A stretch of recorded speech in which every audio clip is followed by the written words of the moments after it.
coffee stains, buzz of neon light remains, faces murmur shifting blame. Fingers tap on worn out wood, shadows move where nothing should, secrets hiding under hoods. True crime cafe, where the whispers play, where the lies don't fade, where the sinners stay. True crime cafe, nothing's black or white, just a bloody fight on the flickering light. Cops and questions, mouths shut tight, truths and ghosts in the middle of the night. Everyone's guilty, nobody's right. Shattered glass on the floor like stars, a world of bruises and broken scars, justice choking in a smoky bar. True crime cafe, where the whispers play, where the lies don't fade, where the sinners stay. True crime cafe, nothing's black or white, just a bloody fight on the flickering light.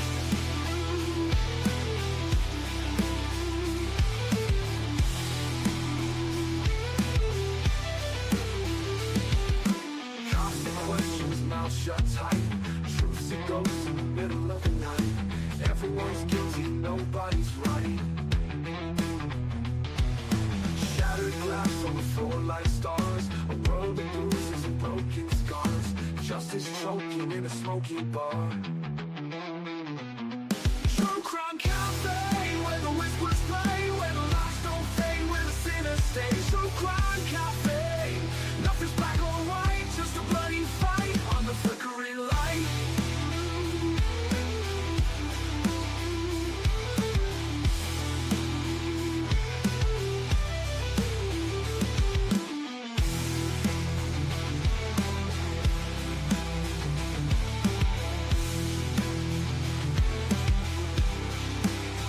On the flickering light.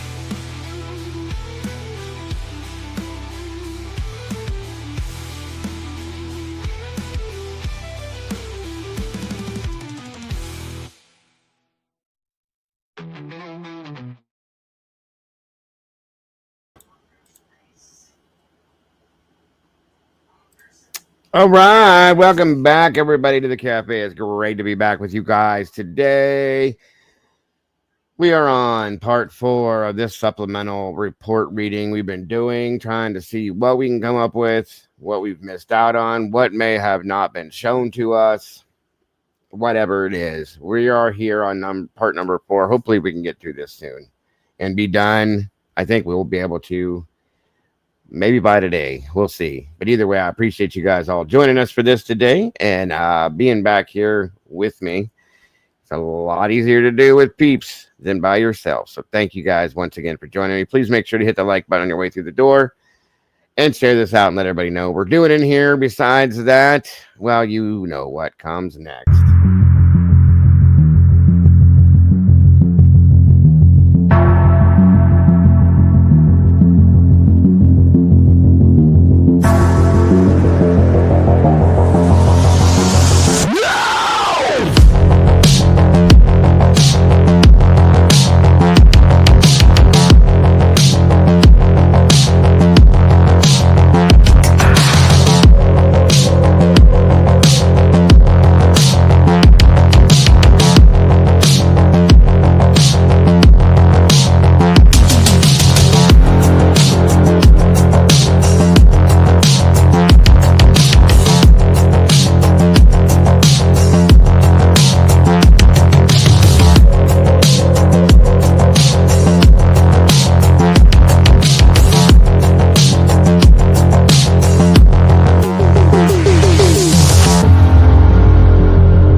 Welcome back, everybody.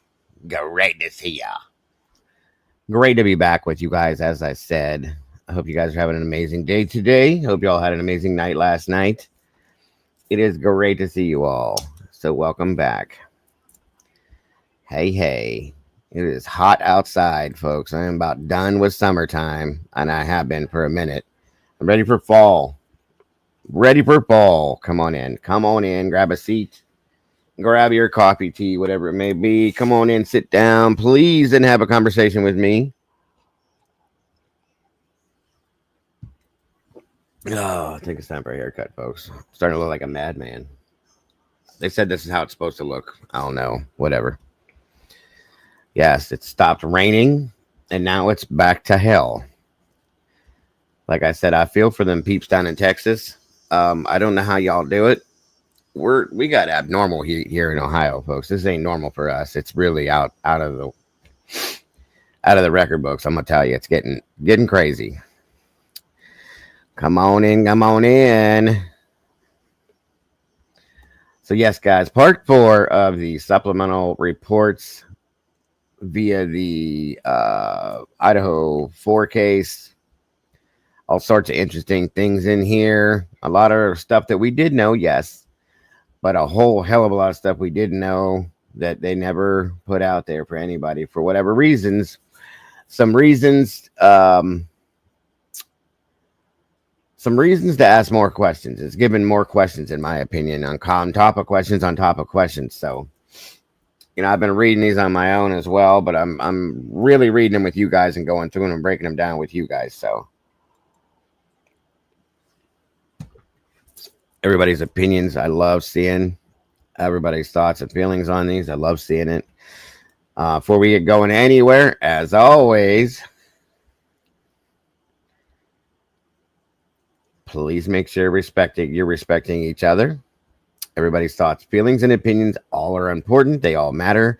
But most importantly, please make sure to respect the amazing and wonderful blue crew I have in here.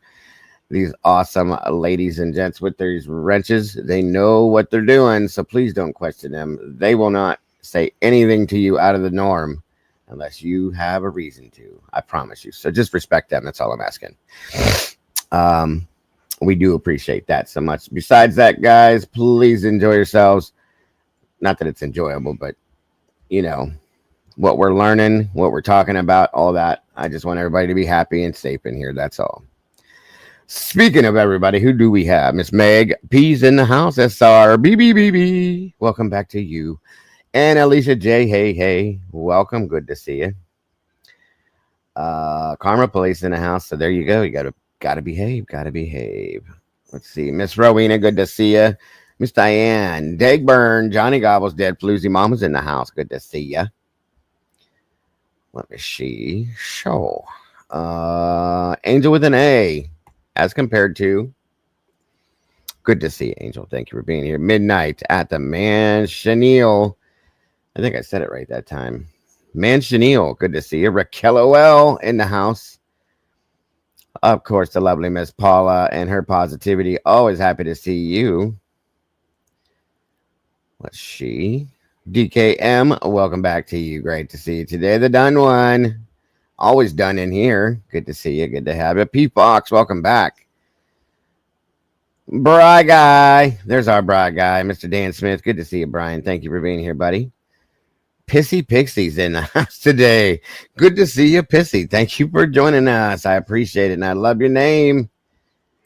Again, guys, hit that like button if you would. Please and thank you. We got 45 peeps in the house and 22 likes. It won't hurt. You can pretend. We can do it. True Seeker, welcome back to you. Miss Jessica Volk, great to see you today. Let's see. Show.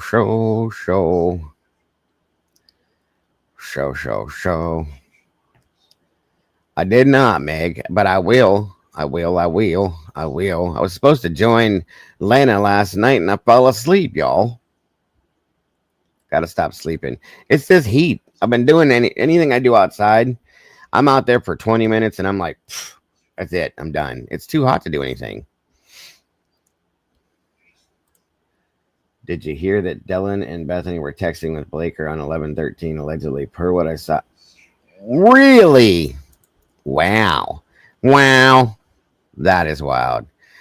Mr. Brian, good to see you, brother. I'm glad to hear, my friend. Always happy to see you, Brian. Alicia J, our Wonder Woman in here. Appreciate you being here. Joanne, welcome back to you. I know, Brian. Shame on me. I know. Miss SRBBBBB. My amazing moderators. I love you. Meg P. SRB, Alicia J. Hey. I didn't get to say it this morning. Morning, butthead. And she responds with, morning, effer. That's how we talk to each other. That's our love language for each other. You know what I mean? We care. Becky. Good to see you. Good to have you here. Eddie. What's up, Eddie? Oh, okay. Thank you, Diane. I will go back and find that. In fact, let me write it down.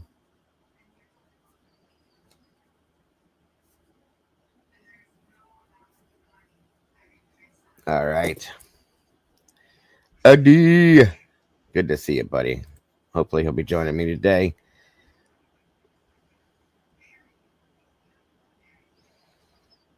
A lot of crazy things coming out, you guys. A lot of things to question. SRB said it, I think, a few minutes back, because it's kind of disgusting the lack of investigation skills that they seem to have. Phenomena Mom, good to see you today. And the things they just didn't do. Okay, like these are just common, normal things that should go on an investigation that they just haven't done. Miss Deb's in the house. All right, we got 60 peeps, 30 likes. It's climbing up there. Good for you guys. I appreciate you very much.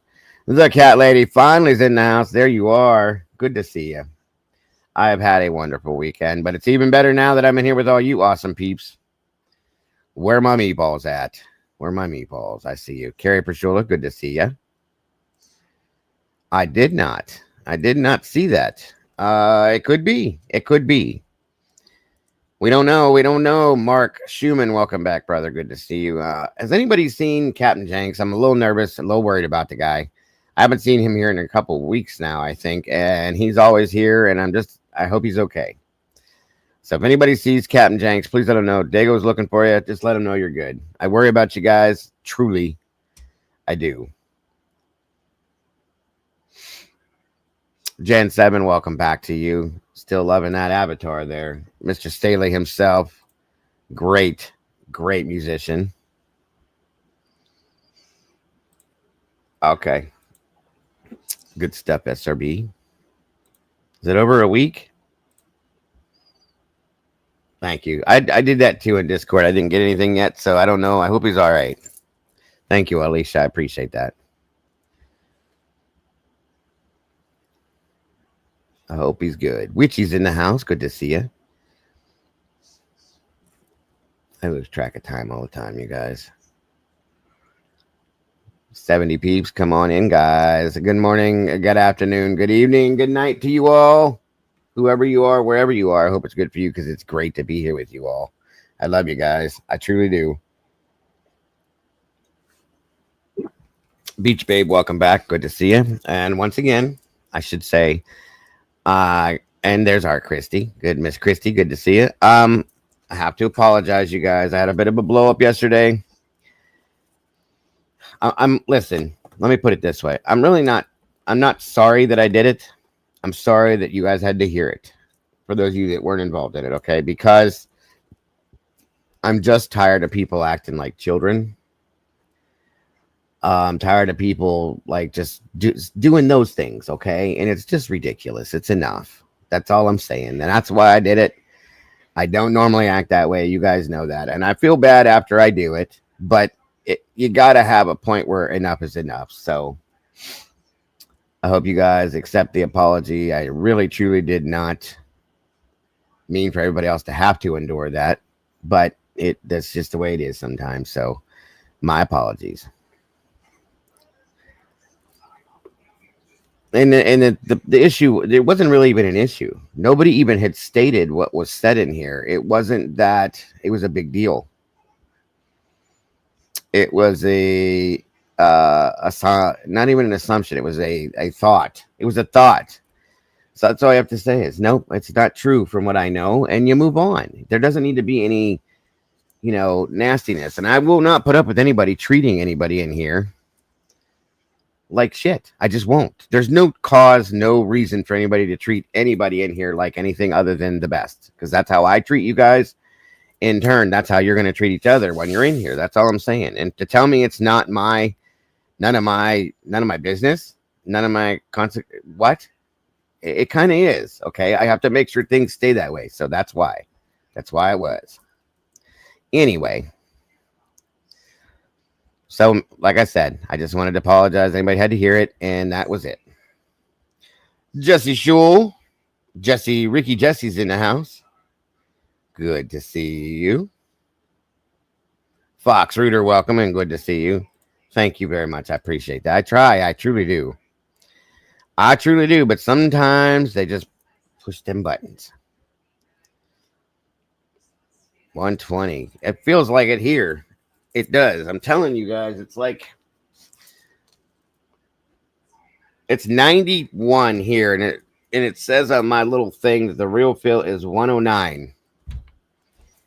This humidity is what's killing me. I could deal with the heat truly if it wasn't the humidity, but the humidity, you walk outside and it's like you're inhaling water. Truly. Echo 444's in the house. Miss your girl, welcome back to you. Good to see you. I know. And if you'd have been here, you'd have probably said a lot more than I would have, my dear. So it's probably a good thing. You're right. You're right. You were right. It was like I said, I don't do that very often, you guys. I don't. And you know that. For those of you that are here, I don't do that. But you only take so much stupid stuff. You know what I'm saying? And there's no reason if I don't act like that in my own channel, why would somebody else? Why would it be okay for somebody else to do it? It's not. That's all I'm saying. Yes, I do. Yes, I do. And it would have been very well received, Miss Alicia, because it was deserved at that point. Because if it gets to the point where I'm going to say something or act like that, then there's a problem. Okay. So, Miss Diana K, welcome back. Good to see you. Gross outside in Tampa. I'll bet it is. Good Lord. My son, guys, pray for Caden and my other son. They're on top of a commercial roof today. So wherever we're at right here, wherever the heat is here, you can almost double that feeling up on top because they're standing on top of rolled rubber and tar right now, both of them. They should have got off early today with the heat the way it is, but they have not. They should be getting done relatively soon, but just say a little prayer for them. I pray to God my son drank water today because he always forgets to do this. Yeah, tar and rolled black rubber. Mm-mm. When Caden comes home today, he's going to probably just collapse when he walks in the door. Diana K, great to see you. Jessica D, Jessie D. Great to see you, Jess. Pagan Ways, welcome. Good to see you. I'm curious about that, Pagan. I'm curious. You're not the only person to say that to me. If it's real, I am definitely curious. All right, let me get this up and moving here.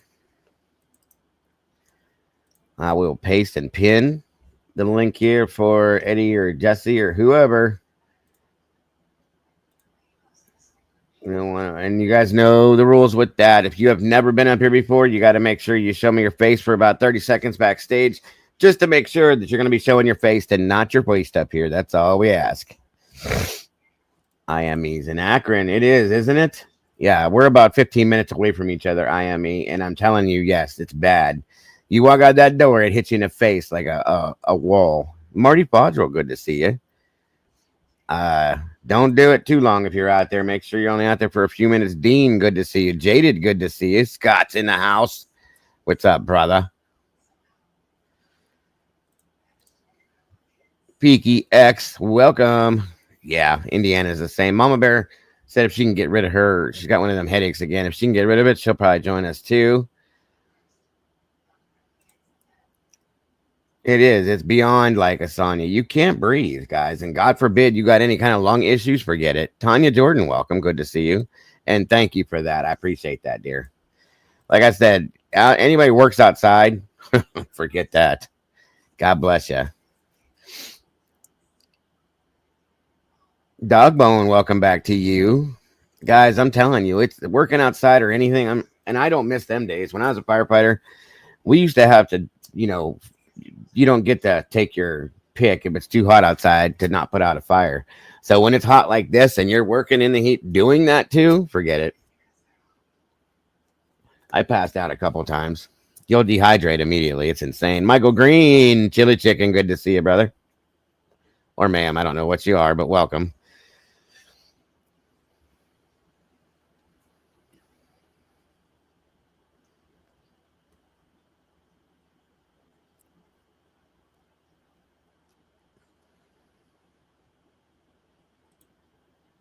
What's the reason the University of Idaho's clock tower chimes did not register on Jacob or Nate's body cam video? But did it, Linda? It sounds like something was clipped there, Dean. Unless it didn't work and they had to go 88 miles per hour to get it to work again. You never know. You never know. That was a joke, by the way. Maybe there was something clipped out of that audio. You know what I mean? There's been a lot of talk about that audio being messed with a few times. So, Bambi Rose, welcome back to you. Good to see you. Oh yeah. Listen, if it gets too bad in here, y'all, I have a. This will give you a little giggle. I mean, it's pretty cool in here, but if it ever were to get too warm back here, I got one of these.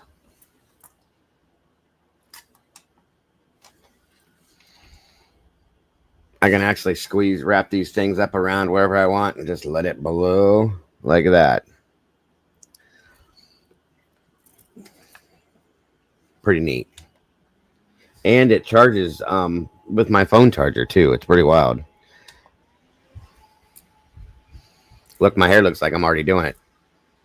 Yeah. Anyway, welcome, Gaya Doguchis, in the house. Oh my God, that actually feels good. It's not really too bad in here because of my air, but I don't try to turn my air down too low. But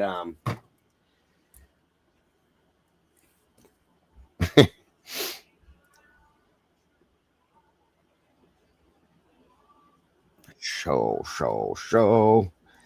And Edward, first contestant up to date. Good to see you, sir. How are you? I'm well today. How are you? I am wonderful. Thank you for joining me. Appreciate it. Have we had the opportunity to watch? I think it's a Kana Whitworth interview with Olivia. I have not. No, I've never even heard of that. Kana Whitworth. I came across it this morning. It's only like 2 to 3 minute long video. Okay. But the point of it is I think I think the point of it is to attack, now that all this information is coming out, and people are starting, of course, naturally starting to question everything about this case, and Brian Kohberger's innocent. Of course, the interview is all about, how Olivia made her statement, and she was prepared to be arrested. She was going to address Brian Kohberger and let him know, which way he needs to go. Yeah. Right. I gotcha. So this is the interviewer. The interviewer is this Kayla woman. Yeah, Kana Whitworth. Kana. I think. Yeah. Okay. Yeah, I'll find it. We can run through we can hold off on the readings and check a couple things out before we do that, just to warm up to it. Welcome, Jesse. Good day, you. All. Good to see you, Eddie. Once I seen you jump up, I said, I'm going to stop my working out, get out of the gym, and come right up and talk to you guys. Appreciate you. Here, I think this is it. The point of it, I think, really is, how mainstream media has a way of getting the masses to get behind the message. Without saying something directly, they have the ability to incite a panic. Their will. And to get everybody on board, whatever the next thing is that they want, the masses to do or to think or to follow. I think This interview is all about attacking us, people who have questions and are questioning Brian Kohlberger's innocence. I think it's about that more so than Kaylee Goncalves' sister speaking out. Gotcha. It's a Good Morning America. Oh, okay. It's on interview. GMA. That's what I thought. Okay. Yeah, it's 2 minutes and 10 seconds. Gotcha.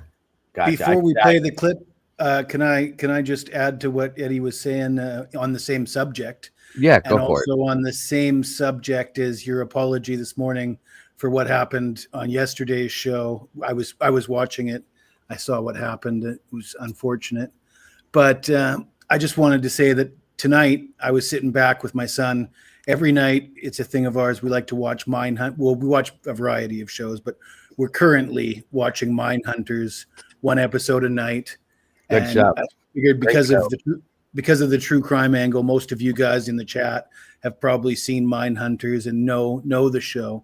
But tonight's episode was, in particular, Holden, the main character, was getting reprimanded for his use of language, and he was losing the support of Bill, the second main character, and the woman that was involved in the investigation, and a lot of people were coming down hard on the main character because he was using distasteful language and asking deep personal questions that would be seen offensive by many.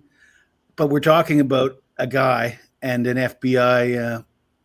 The whole profiling of this is like the godfather of profiling, responsible for catching so many child killers and nasty individuals.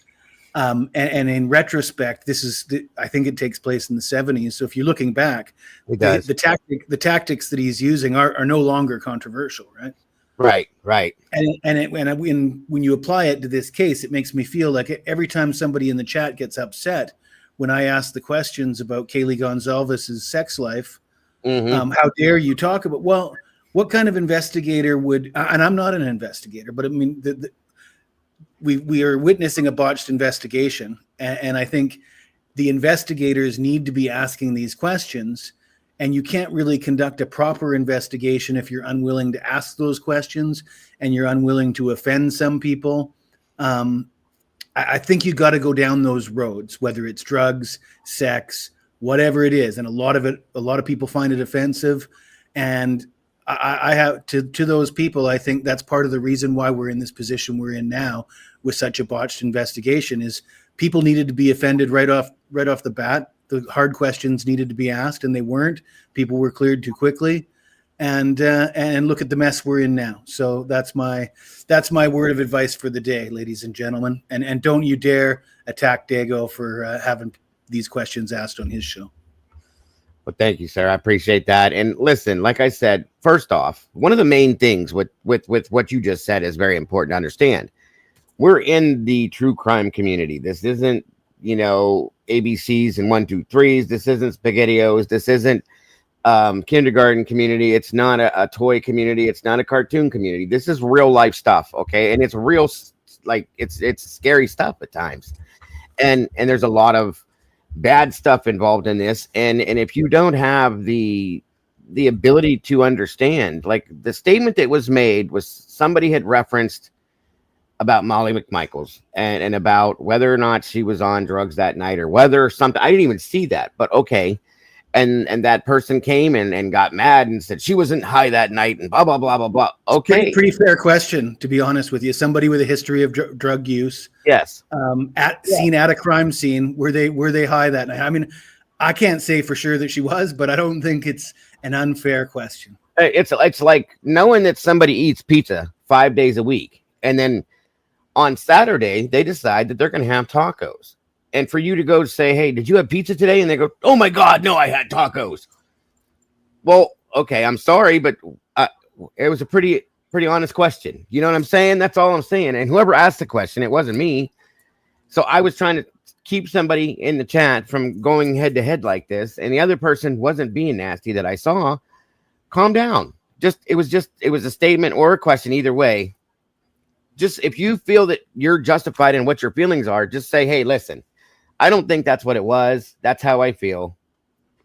That's all you got to do. You don't need to go at somebody. And I'm just so fed up with seeing people attack each other for no reason. And the negativity is ridiculous, folks. If you can't handle the negativity, there's a lot of it out here. Okay. I'm trying in this community here. I don't allow for it as much as I can, but I can't control everybody. There's 127 people in here. Somebody could get upset.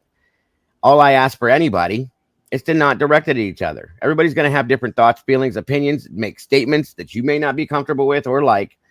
And I don't go and allow for people to attack the victims. I don't typically allow for people to attack their family members. Now, if something is said from a family member that people disagree with, of course, there's going to be a conversation. That doesn't mean you need to degrade them to nobody. They're going through shit in hell right now. So we don't do that, okay? We try not to if I can catch it. But to attack somebody else because they made a statement that you disagree with does not fit, okay? It just doesn't go here. There's plenty of other channels where that'll work. Go do it over there. And I'm okay with that. You don't have to be here. And then to come at me and make the statement about, well, I won't support you. And I don't want to see you crying about this and that. I never was crying about it. Okay. Somebody decided to help me out because they're a friend and they cared about my situation and they let out to the world what was going on. I didn't do that.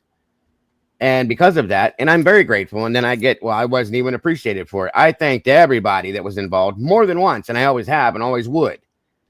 Don't throw those things at me. If you're going to don't be donating if you want to come back later and hold it over somebody's head. That's all I'm saying. Don't do it then. That's the worst.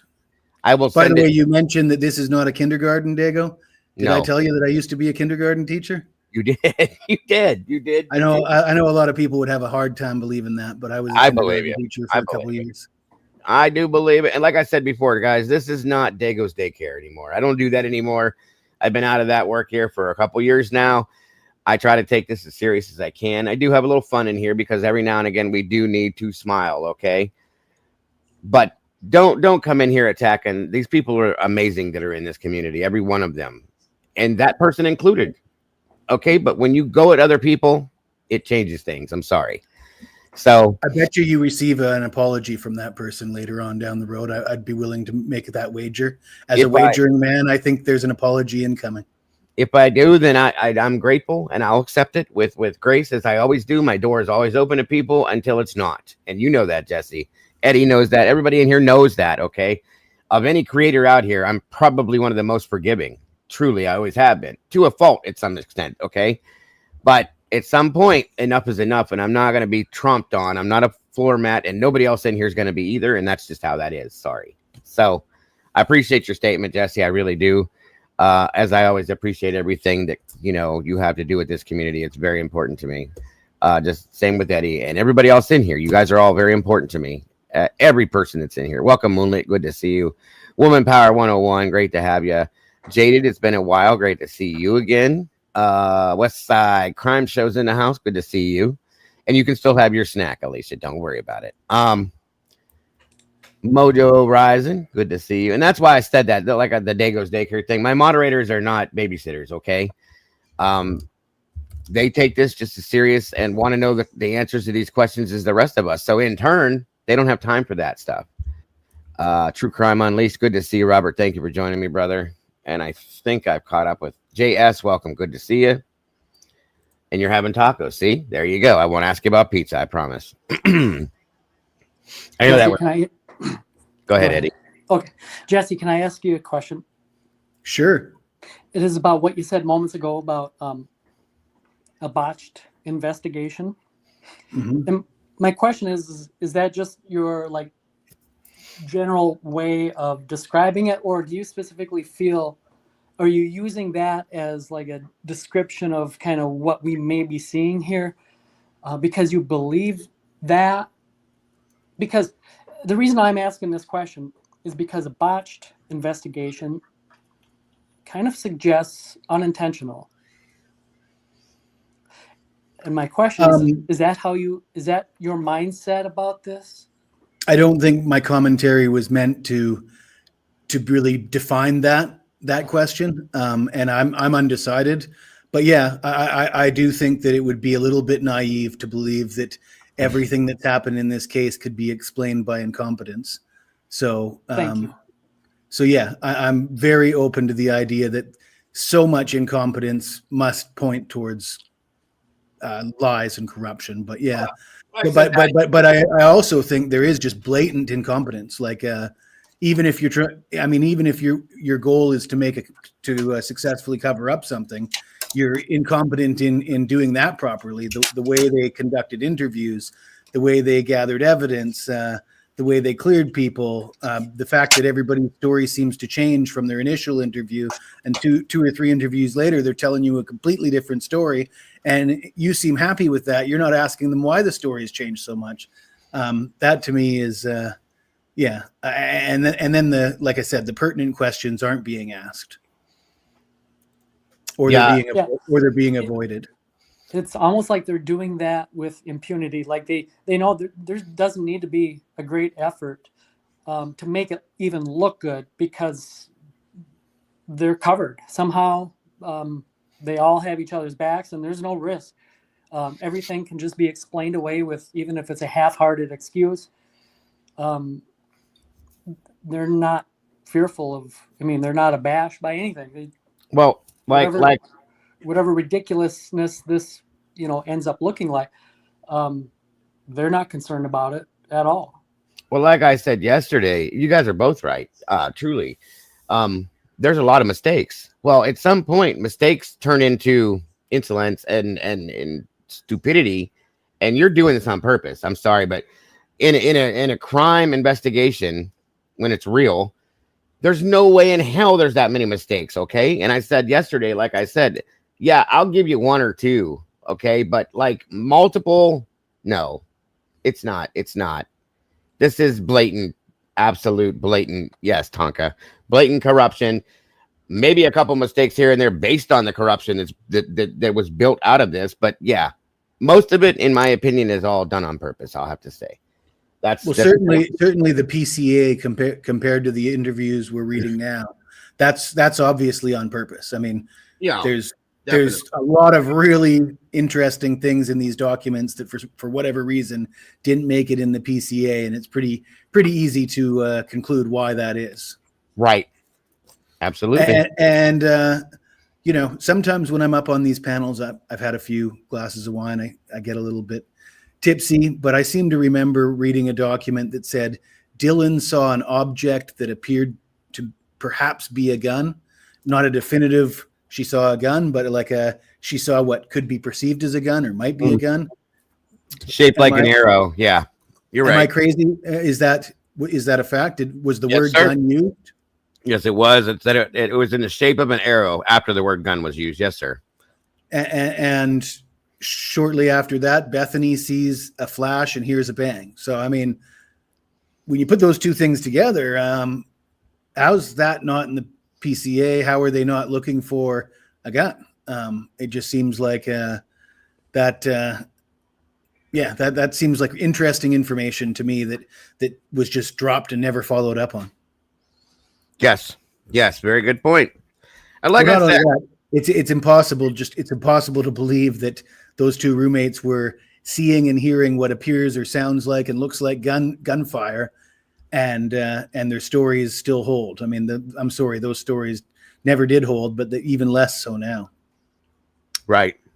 Like I said, my opinion, that there's a combination of what I would call blatant corruption and absolute mistakes that are made, in my opinion, because of the corruption. Okay.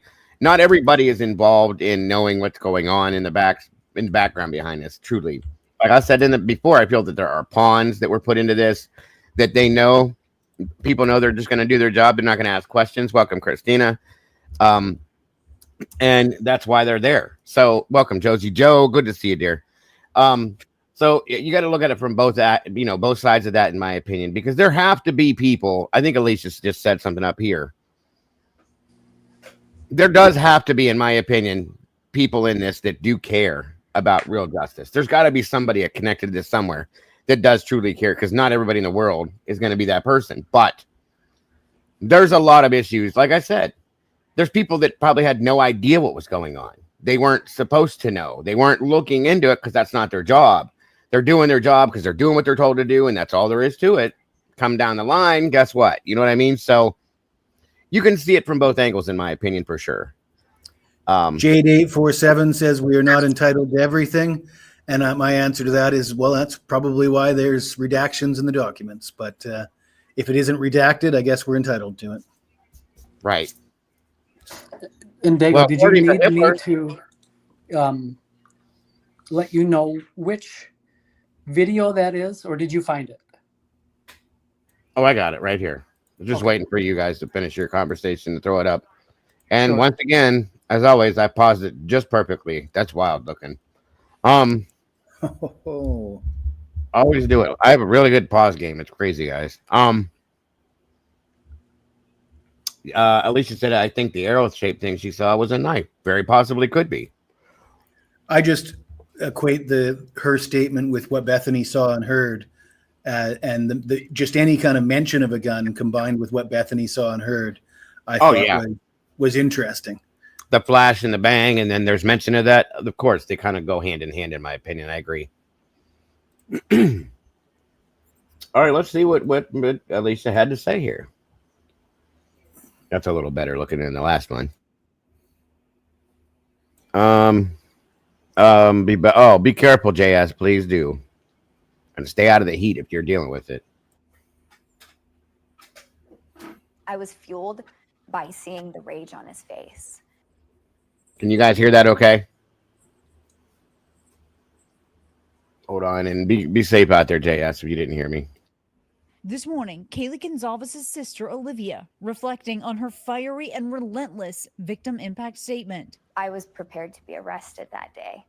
Really? Really? No, I'm not joking. I think that every single one of us were. Speaking directly to the convicted murderer, Olivia says she went off memory because she didn't want to break eye contact. Man, was he mad. That was obviously a big point of why I did what I did, to make him feel small, because he is. The truth is, they're as dumb as they come. Stupid, clumsy, slow, sloppy, weak, dirty. It actually makes me really emotional. Listen, and I mean this in the absolute most respectful way possible, being that she is a victim's family member, and I can understand why they would say that. I've heard more than one person say, Brian was mad. Brian's facial expressions did this and did that, so on and so forth. The man's face didn't change. I didn't see anger. I didn't see anything. There was no emotion there, okay?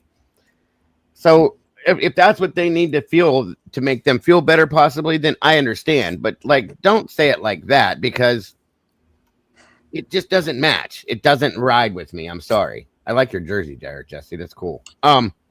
Josie is commenting on Colorado, so I threw it on for her. I like that. That's cool. David Bird, good to see you. Fox, good to have you here. Christina, good to see you. Need some Z's, good to have you here too. But like I said, I don't see any anger. I don't see any emotion at all, truly.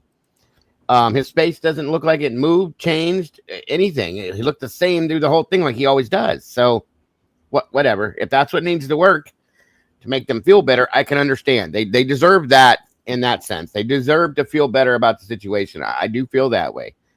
I just don't think saying things like that makes it look good. That's all I'm saying.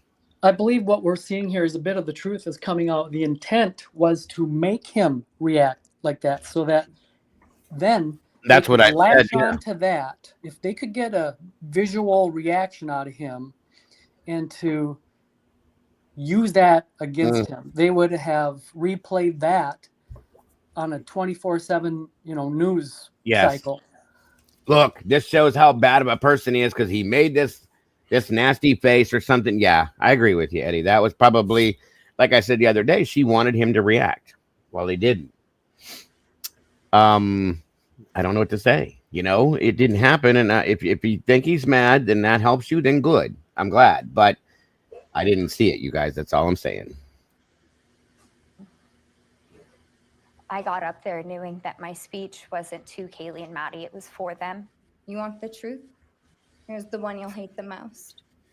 You hadn't attacked them in their sleep, in the middle of the night, like a pedophile. Kaylee would have kicked your ass.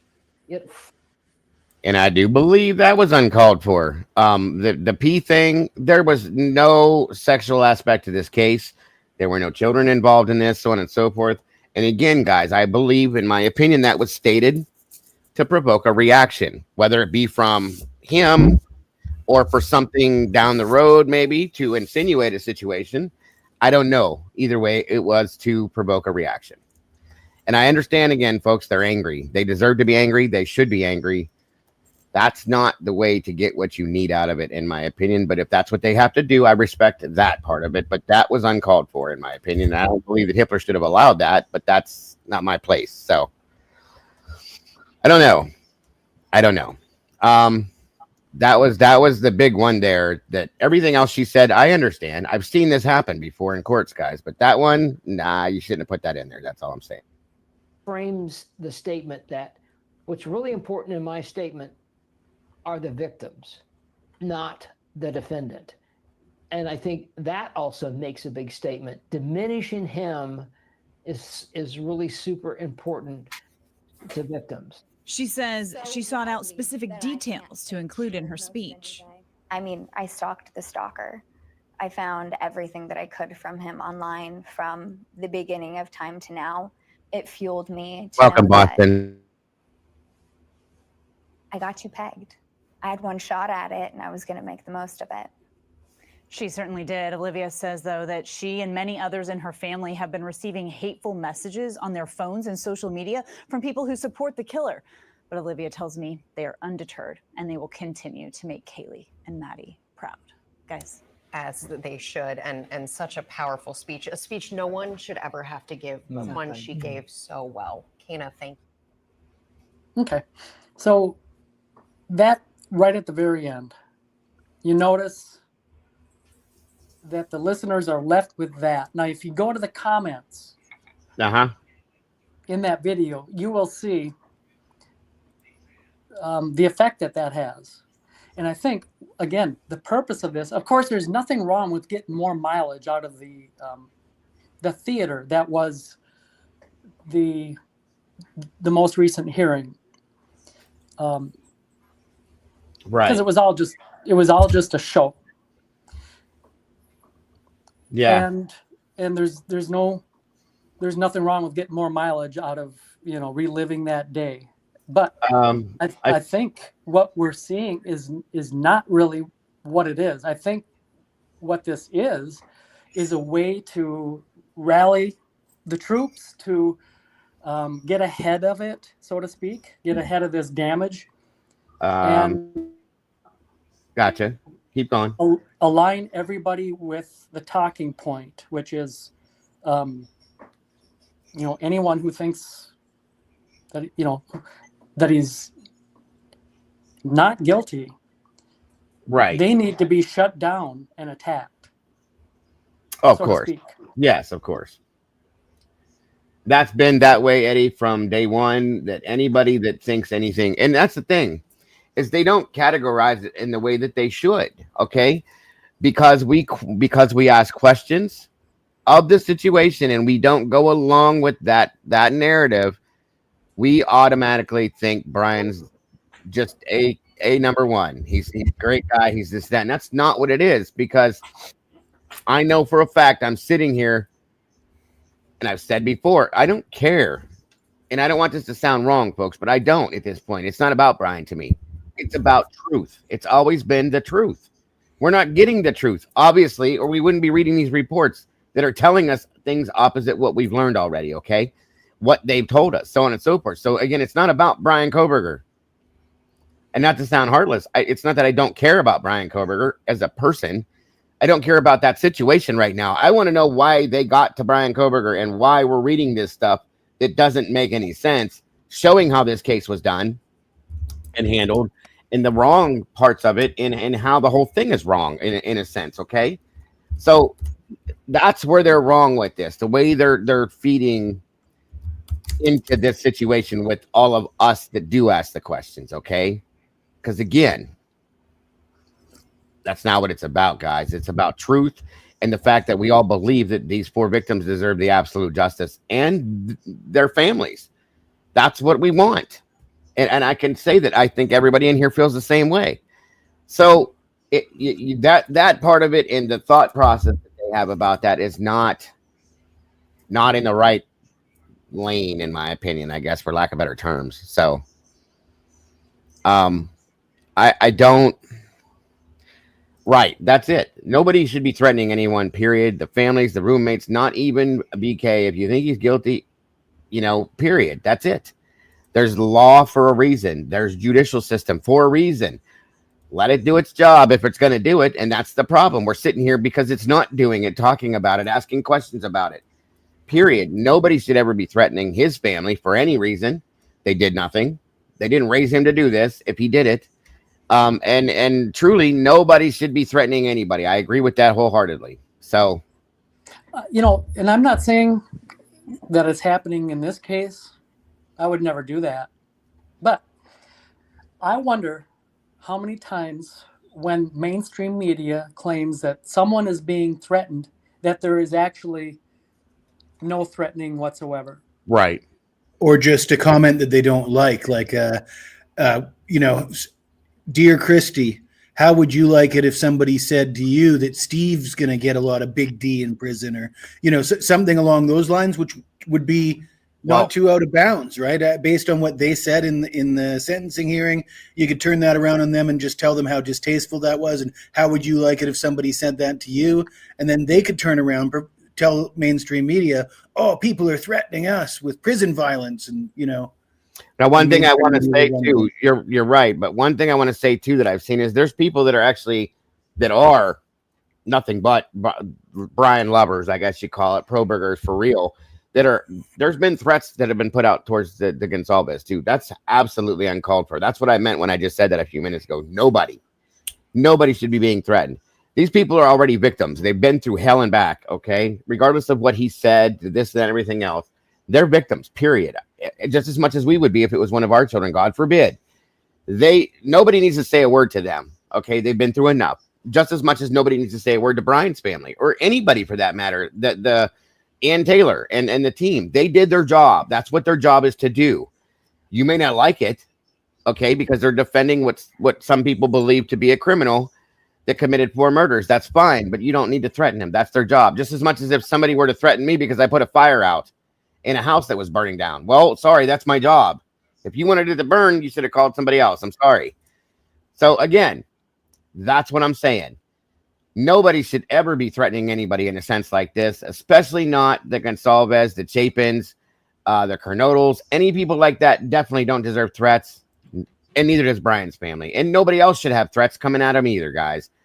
There's a legal system and a judicial system for a reason. If it's not working, then, that's the problem that we're talking about. But at the same time, that kind of shit needs to stop. That's all I'm saying. That's my opinion. Welcome, Diane. Thanks for joining us.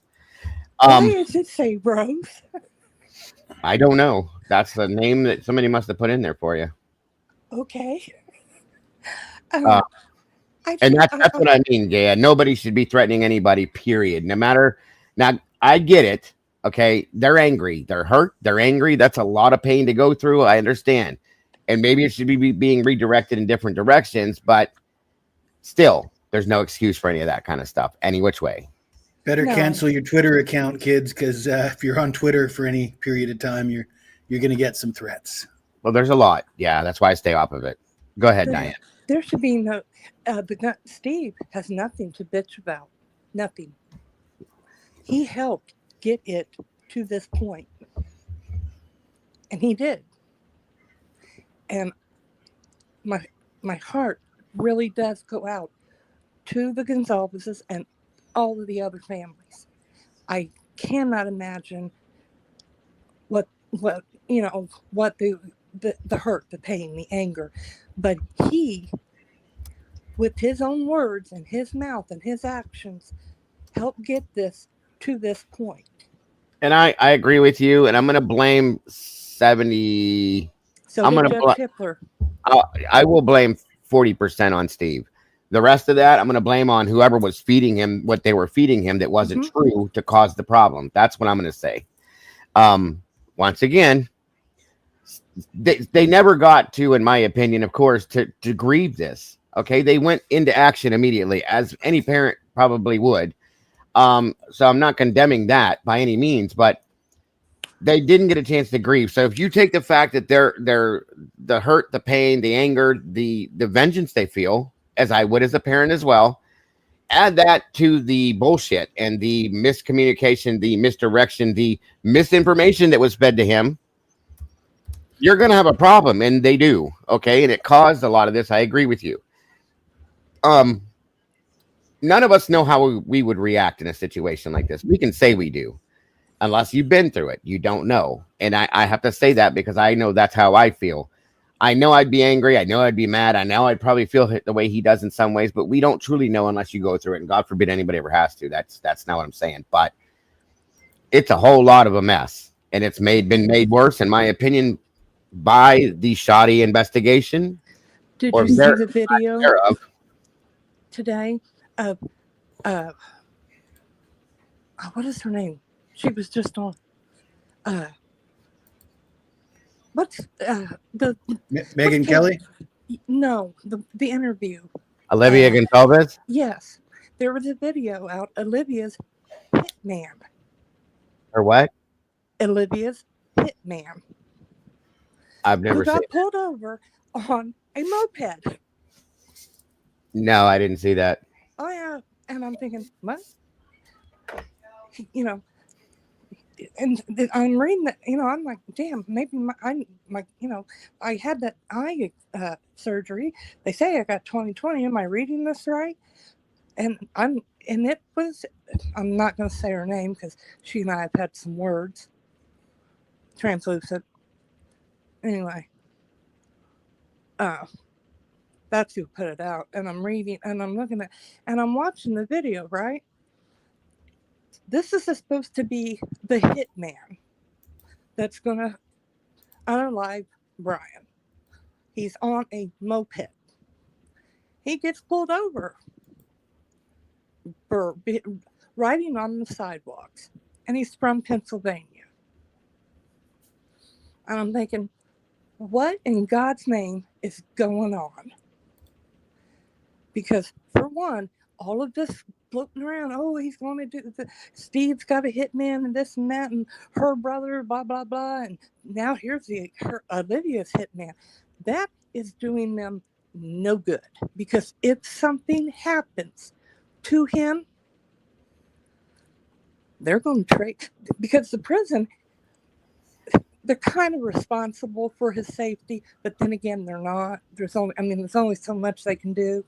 But if you can, and something just out of the blue happens to him, they're going to go back to the Gonzalez's and go, hey, let's say everybody's check cam. They will if they can prove that. That's the thing. It has to be proven at that point. Even if they did say things, they still have to prove it. You know what I mean? Yes, that's going to be the issue with that. And that is, and then there's more problems for them because they're not going to be able to grieve the loss of their sister, their daughter, because they're wrapped up in a police investigation of murder. And if they did do it, then they're going to be in the same place Brian was. And all this crap, oh, he's going to get art, he's going to get this, no, he's not. Right. His crimes did not involve young children.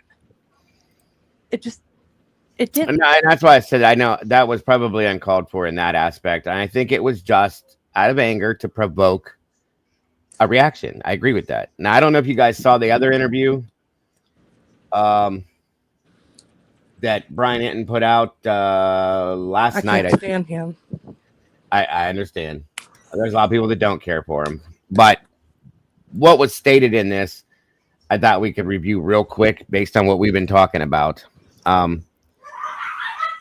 But once again, we can't blame this. And I have to say this too, because we can't completely blame all of this on them because they were told things. They were given that information. They arrested this guy. Okay, let me put it this way. If I was a victim, a family member to a victim, and I'm trusting in law enforcement to do their job, I'm trusting in, the FBI, whoever, whatever, and they're saying, okay, here's the deal, Mr. Steve, this is this, and this. Here's the guy. There is nobody else, so on and so forth, blah, blah, blah, blah, blah, so on and so forth. What am I supposed to do? Doubt that? And I know there's things being put out there that they should be looking at, and I think they are, because I think that's why they're questioning. They know, in my opinion, this is my opinion, that there was more than one person involved in this. They've stated it. They know that there was more than one weapon involved in this. They've stated that. Do they believe that Brian is innocent? No, that's obvious. But I think they believe that Brian was included in the situation with other people, and they want to know who those other people are, which is why I think one of the main things they wanted out of the trial was to hear Brian say, I did it alone, or to admit to the fact that there were other people involved. That's my opinion. So, you know, they were told, and again, that's like us. If we were given a report that says this is what happened in this crime against your child, what else are we supposed to believe other than what they've told us? We don't have a choice. You know what I mean? So there is a point. However, there is a point at which, I mean, Steve G is a very intelligent person, and Jesse, you have said this in the past too. When does someone with, you know, even a minimal amount of intelligence begin questioning the inconsistencies and the things that are coming out in these documents that we are learning about, you know, the facts of the case, and none of that is being questioned. All of that is being overlooked. Simultaneously, all of the rubbish is being parroted. Yeah, I agree with one thing that, you know, that's what I was going to say next is I do believe if you feel that way, you need to start looking at some other stuff. Start looking at some of these documents. Start reading some of these reports, Steve. Seeing what was neglected to be told to you, seeing what was withheld from you, to keep you on that narrative train that kept you going where you're at right now. Did you guys see Harsh's video on Steve and the family? No, just like in the last 24 hours. Mm-mm. So I guess the family reacted to the autopsy reports, and they expressed just disgust that they're finding out the way they're finding out. The problem is, which would make sense, but the problem is Steve's already told us all this stuff, right? Mm-hmm. Like everything that came out, Steve had already this was like the one thing that Steve was actually right about. His information about the injuries to Kaylee sounds like it was right on the whole time. So he was given accurate information. It was the only thing that he was given that was accurate. So it just seems Harsh's take on it was, it seems a little ironic that he's kicking and screaming about this information being released the way, and he's learning this way when he clearly already knew this, right? Yeah, well, that's the stuff he got from Mabbitt. I think I know what you're saying, and I get what Harsh is probably saying too. I think he's probably angry because that is right. That's correct. You were told that, but it didn't come from them. It came from the medical examiner and from leaks, because he's asked for them. I guess it wasn't confirmed. Right. That's what I think it was. That LE didn't confirm this shit, which they should have. They did owe them that. As he told us, they wouldn't tell them anything. And that's kind of shitty to me. So I don't know. Thank you, Christy. I don't know. And that's what this is about here. This says something about I was in court when the Gonzalez family was threatened, and what Brian Koberger said during an interview. I thought it'd be interesting to review real quick. As much as he's irritating to everybody right now, what he has to say, that could be interesting, because I have not heard that yet. So I figured we could review that, and then we'll get jumping into these reports, because I think SRB said it, and it's true. There's real big fish, way bigger fish to fry within these reports than all this other stuff at this point. But it's a problem. It's a huge problem, and we're getting there. We definitely are getting there. There's been plenty of things revealed over the past 3 days with me and many other creators, I'm sure, that I am not okay with, that nobody should be okay with, and that the world needs to see what is going on within the governmental system and judicial system and law enforcement systems of this area, and it's a problem. So welcome, Curious Rose. So let's check this out real quick, and then we'll get moving on this other stuff. And thank you, Eddie, for that other video, by the way, bud. for checking out my podcast. I'm back in Florida after a week in Idaho. I'm actually walking my dog right now. Say hi, Scout. Say hi, Scout. She's so happy I'm home. But a lot to get to in this episode. First of all, the threatening text messages that the Gonzalez family received. I was actually in court with them when those texts came in. I'm going to explain to you everything that happened. Also, the Brian Koberger interview that happened with police. We didn't know about it. I've got the full transcript and some new details from when I was in Pennsylvania when he was arrested that I've never shared. And then a full interview with Jason Labar. That is his first public defender when he was in Pennsylvania. I spoke to him after the sentencing to get his take on everything. So the threats to the Gonzalez family during the actual sentencing are very, very upsetting and disturbing. And I had an interesting vantage point because I was sitting directly behind the Gonzalez's during the sentencing. It just happened by chance. I was filing in and they were sort of getting people into different spots because they were trying to fill the courtroom. And the spot that was open happened to be right on the victim's side, like right in the middle of the families, right. I haven't seen actual autopsy like documents yet, Witchy. And what I say by that is like the actual autopsy results, not just the reports of the autopsy, because that's what I want to see, to read and understand exactly what is on there, to make sure nothing's left out. I don't want to truly see pictures or nothing like that, but the black and whites where they show the diagram and what happened and stuff like that, I want to review that myself to understand and see if it matches with the reports, because that is what the issue has been, is that we're not getting the truth. That's what should be saying or be seen and understood, is that kind of stuff, not these reports of how they observed it and what their summary was of the autopsy. So we haven't seen that yet. I don't know if we will. Hey, Twiz, good to see you, bud. 174 viewers and I was 94. Like, come on, guys, hit that like button, please. If not for me, hit it for Eddie, Diane, or Jesse, if you could, please. Behind the Gonzalez's. And so it was during the victim impact statements that I saw Christy looking at her phone and looking sort of alarmed and troubled. And then she showed Steve. And I don't know, in that moment, I kind of knew, I just had this sense that like, oh, they got some kind of like awful text or something, because why would she be showing Steve her phone during the victim impact statements when they were so focused? And then they called the deputy over, and the deputy came over, took her phone, went away and looked at it. And so when they called the deputy over, I just sort of knew, I'm like, this must be some kind of threat. And I knew that they had had threats in the past, just like awful people on the internet who have found their address or found their phone numbers. So the deputy left and then came back and said something. The deputies are super nice, by the way. That it's the same deputies every time that we go to court in Boise, and they're really nice men and women, and they're very nice to the families.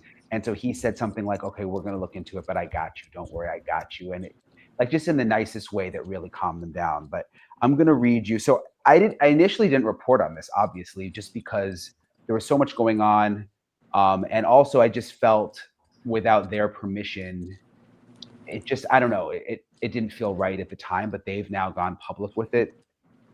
So I'm going to obviously now talking about it. And I Pause it, Daigle. Bigger picture. Thank you.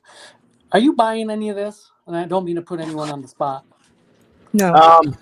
I don't know. I don't know. I don't remember seeing that. So but then again, I wasn't focused on something like that. I was just listening. So I don't know.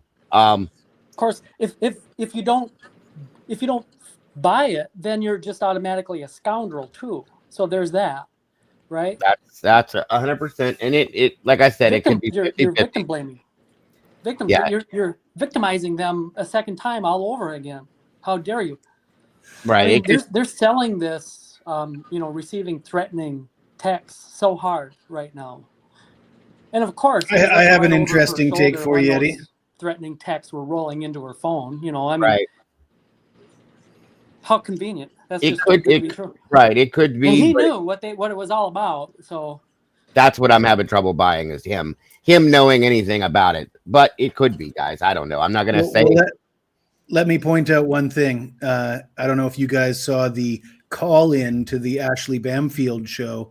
Spontaneously, she's streaming and the phone rings. Oh, look, it's Steve Gonsalves just conveniently calling me from the Corner Club. Right. And and that was also just like, how convenient. This is excellent television. So what Eddie's saying, combined again, I like to put the pieces together, you know, when one thing that might be a stretch, but then there's another thing that also might be a stretch. And when they fit together, it's a lot less of a stretch. Let's say the convenience of it is ironic. Yes, sir. Agreed. Last little thought that comes to my mind is, am I doubting that there was something on their phone that they received at that very moment? No, I'm sure it did. But who sent it? I mean, it Right. just the time, it seems so. I mean, for him to be able to say that he knew what it was, that's what I have issue with right there. Like, you shouldn't do that unless you have absolute proof, Brian. That's a bit much. So, you know what I mean?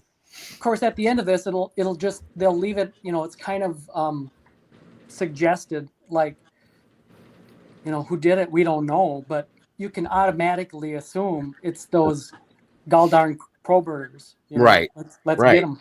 Rally the wagons and shut them down. And of course, it's directed at anybody that doesn't believe that anybody that's asking questions about Brian's guilt or about the case in itself. So yes.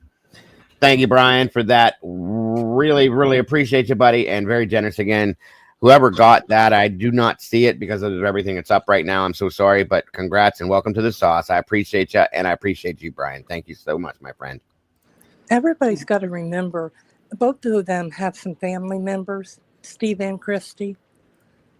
They burner phones to them are like, you know, right air, you know, right.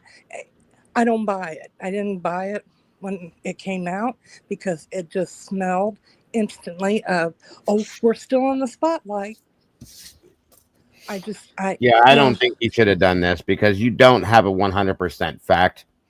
No. To know that. That's my opinion. Flamingons, is that the name? Welcome to the sauce, and thank you again, Brian. Great to have a new name in here. I appreciate it. And last time I checked, your phones must be shut off when you're in the courtroom. Right. God rest my uncle. They're supposed to be. That's true. Why was hers on? Why are they so special that her phone can be on? And go, hey, looky. That's what I said. And the clapping. The only other time I seen that was, I think it was a Florida shooter. He looked red hair. Oh God. Parkland. Yeah, I think maybe. And she said the only reason she's allowing clapping was the disgusting behavior of their defense attorneys. That should have never happened. That clapping was what bothered me the most. Because it's told, no matter what is said, what is done, you know, no emotions, no yelling, no this, no that. That clapping, and Hitler just who's a stickler for rules. He ain't. Give me a break. When all that, and she got a threatening, you know, that they're threatening her. Like, that's shit. It's all shit. And it's all too convenient. Just like BK being the murderer. It's all too convenient. Well, that's why, again, I promise you that the defense team instructed him to not move, don't blink, don't breathe, don't anything, because anything he would have done would have been it would have been all over the place. Speaking of threats, I'd like to bet as a gambling man, and a damn good one at that, I'd be willing to bet that Ann Taylor gets more death threats every hour than the Gonsalves family has received in the entirety of this case. And this man on the screen contributes to it. He's got a Twitter post about a week ago saying Ann Taylor was willing to bring in alternative suspects just before Brian pled guilty. What a terrible person Ann Taylor is. She was easily going to throw 3 other people under the bus and try and pin this crime on 3 innocent people. And that tweet's not looking so hot after we read all these documents, let me tell you. That's what I mean. Like, you don't know, and none of that stuff right there should be able to be said by. Well, you shouldn't be commenting on the law if you don't know enough about the law to know that you don't criticize a defense attorney for putting on a defense. In fact, they're required to put on a defense, and if they don't, the conviction can be overturned. So, I mean, Brian Enton's not making much sense. Well, it's just as much as the things that Trashley Smashfield has said about, hoping that this person is shanked while in prison, making statements that make no sense here, making statements over here that you have no idea what you're saying. Now, real quick, guys, I do know the GoFundMe. I see people talking about that. She didn't do that herself. Her aunt did that for her for whatever reason. I do know that. So, I don't care about that. That's up to them. Her family thinks that they need it, then that's fine. At that point, it's America. It's a free country. People want to donate. Just don't come back and complain about it later. Is it a ticket out of the country? I have no idea what it's for. I didn't look. Really I don't even care. I don't care. It's. I know her aunt's doing it for her or did it for her. So whatever it is. I don't know. That's all I know about it, and that's all I truly care to know about it, because it's not that important to me. The reports and the breaking of the law by law enforcers is what my biggest issue is right now. So we'll see. There you go. Thanks for pausing. Is this really 26.5 minutes long? I'm not gonna run. I'm gonna skip through scrub through it, so we don't have to watch the whole thing. I promise. I just wanted to get to the point where mostly what he said about the interview with Brian.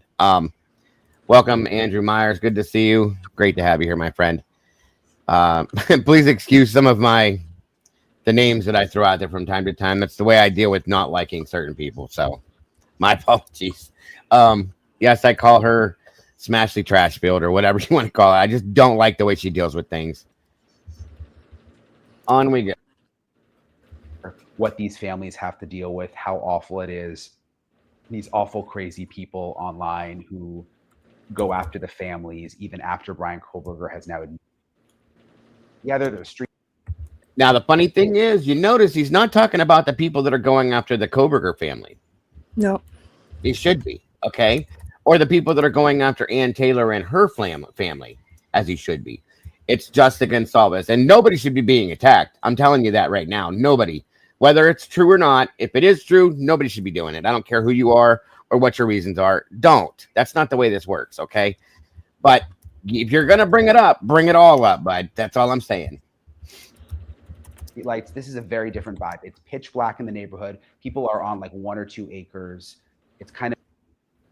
He was arrested. I'm very invested in the story, and I wanted to talk to his parents. But the parents didn't talk, and so I left the neighborhood. I was actually kind of nervous that the girl was going to leave me because it was in the middle of nowhere, but she waited. I knocked. I said, can you wait for me? Came back down, got in her car, and she took me out.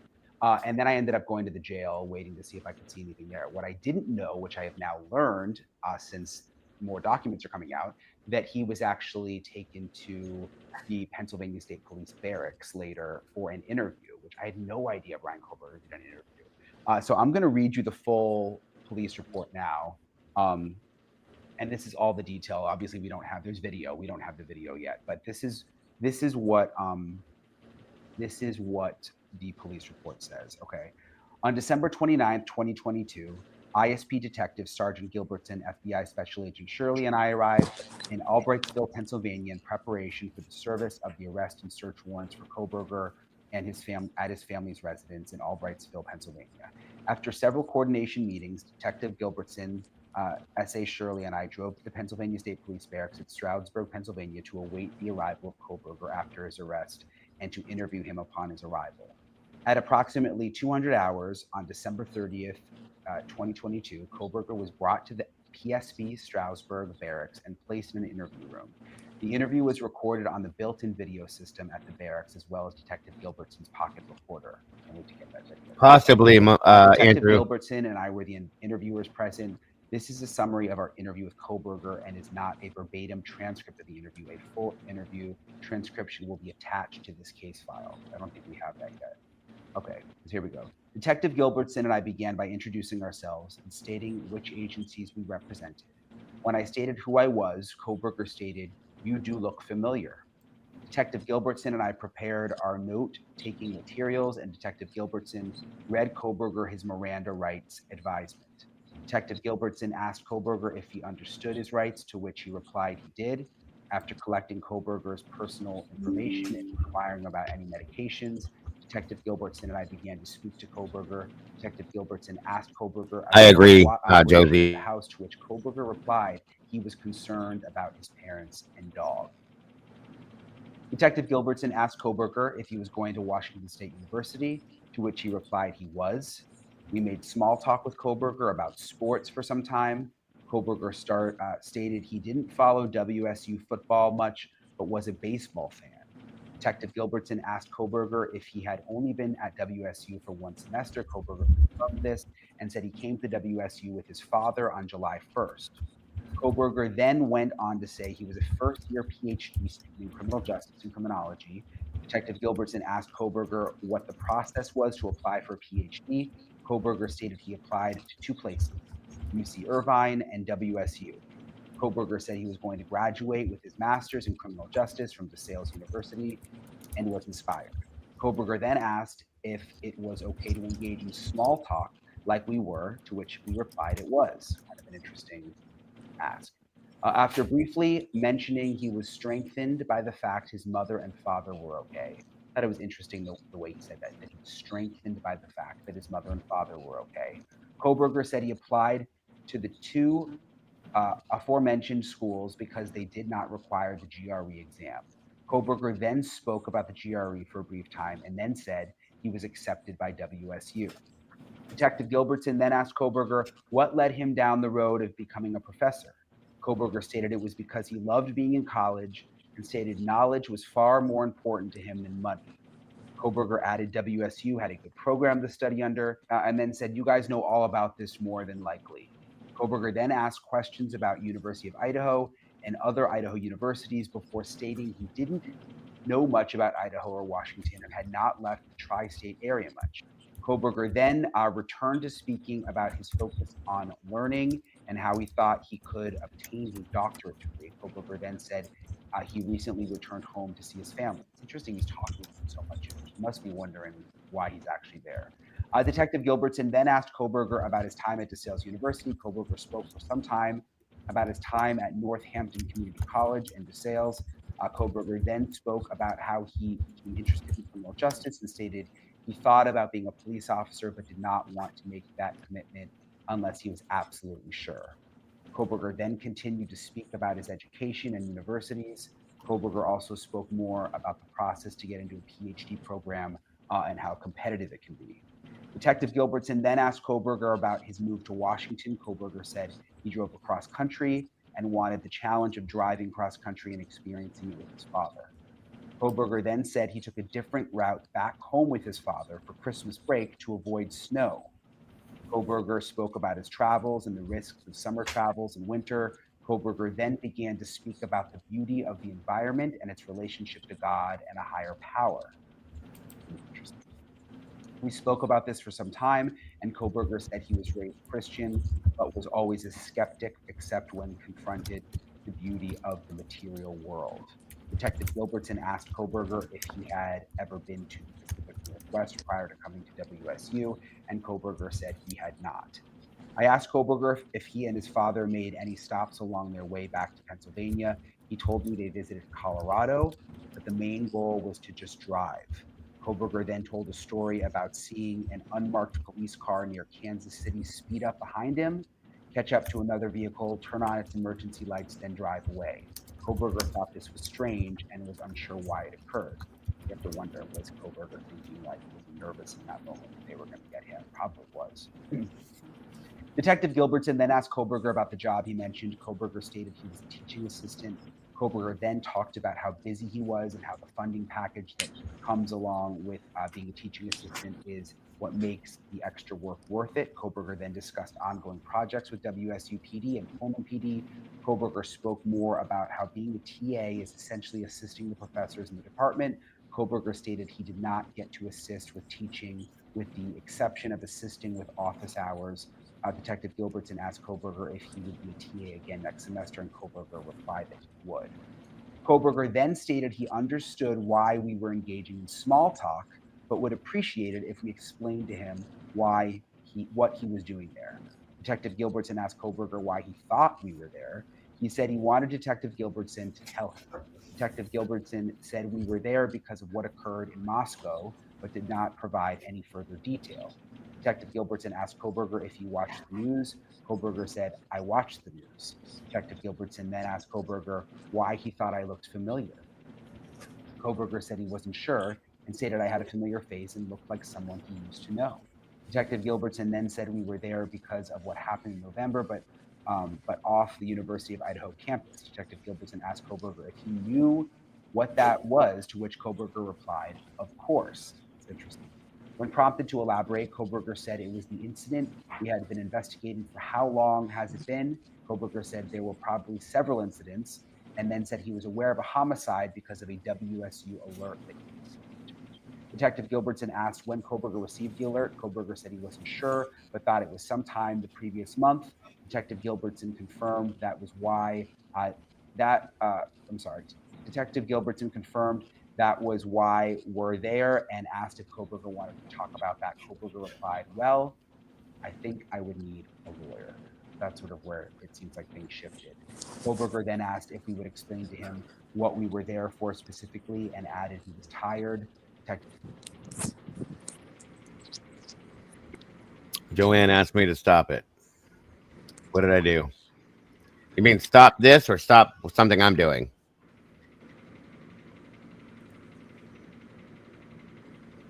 Who is we? Brian said we were investigating. Oh, wait a minute. You're right. I did hear that, but I just thought I misheard it. Hang on. Let's play that back. Hold on. I thought I heard that. We had been investigating for how long has it been? Koberger, if he and his father made any stops along their way back to Pennsylvania. He told me they visited Colorado, but the main goal was to just drive. Koberger then told a story about seeing an unmarked police car near Kansas City speed up behind him, catch up to another vehicle, turn on its emergency lights, then drive away. Koberger thought this was strange and was unsure why it occurred. You have to wonder, was Koberger thinking, like, was he nervous in that moment that they were going to get him? Probably was. Detective Gilbertson then asked Koberger about the job he mentioned. Koberger stated he was a teaching assistant. Koberger then talked about how busy he was and how the funding package that comes along with being a teaching assistant is what makes the extra work worth it. Koberger then discussed ongoing projects with WSU PD and Pullman PD. Koberger spoke more about how being a TA is essentially assisting the professors in the department. Koberger stated he did not get to assist with teaching, with the exception of assisting with office hours. Detective Gilbertson asked Koberger if he would be a TA again next semester, and Koberger replied that he would. Koberger then stated he understood why we were engaging in small talk, but would appreciate it if we explained to him what he was doing there. Detective Gilbertson asked Koberger why he thought we were there. He said he wanted Detective Gilbertson to tell him. Detective Gilbertson said we were there because of what occurred in Moscow, but did not provide any further detail. Detective Gilbertson asked Koberger if he watched the news. Koberger said, I watched the news. Detective Gilbertson then asked Koberger why he thought I looked familiar. Koberger said he wasn't sure and stated I had a familiar face and looked like someone he used to know. Detective Gilbertson then said we were there because of what happened in November, but off the University of Idaho campus. Detective Gilbertson asked Koberger if he knew what that was, to which Koberger replied, of course. It's interesting. When prompted to elaborate, Koberger said it was the incident we had been investigating for how long has it.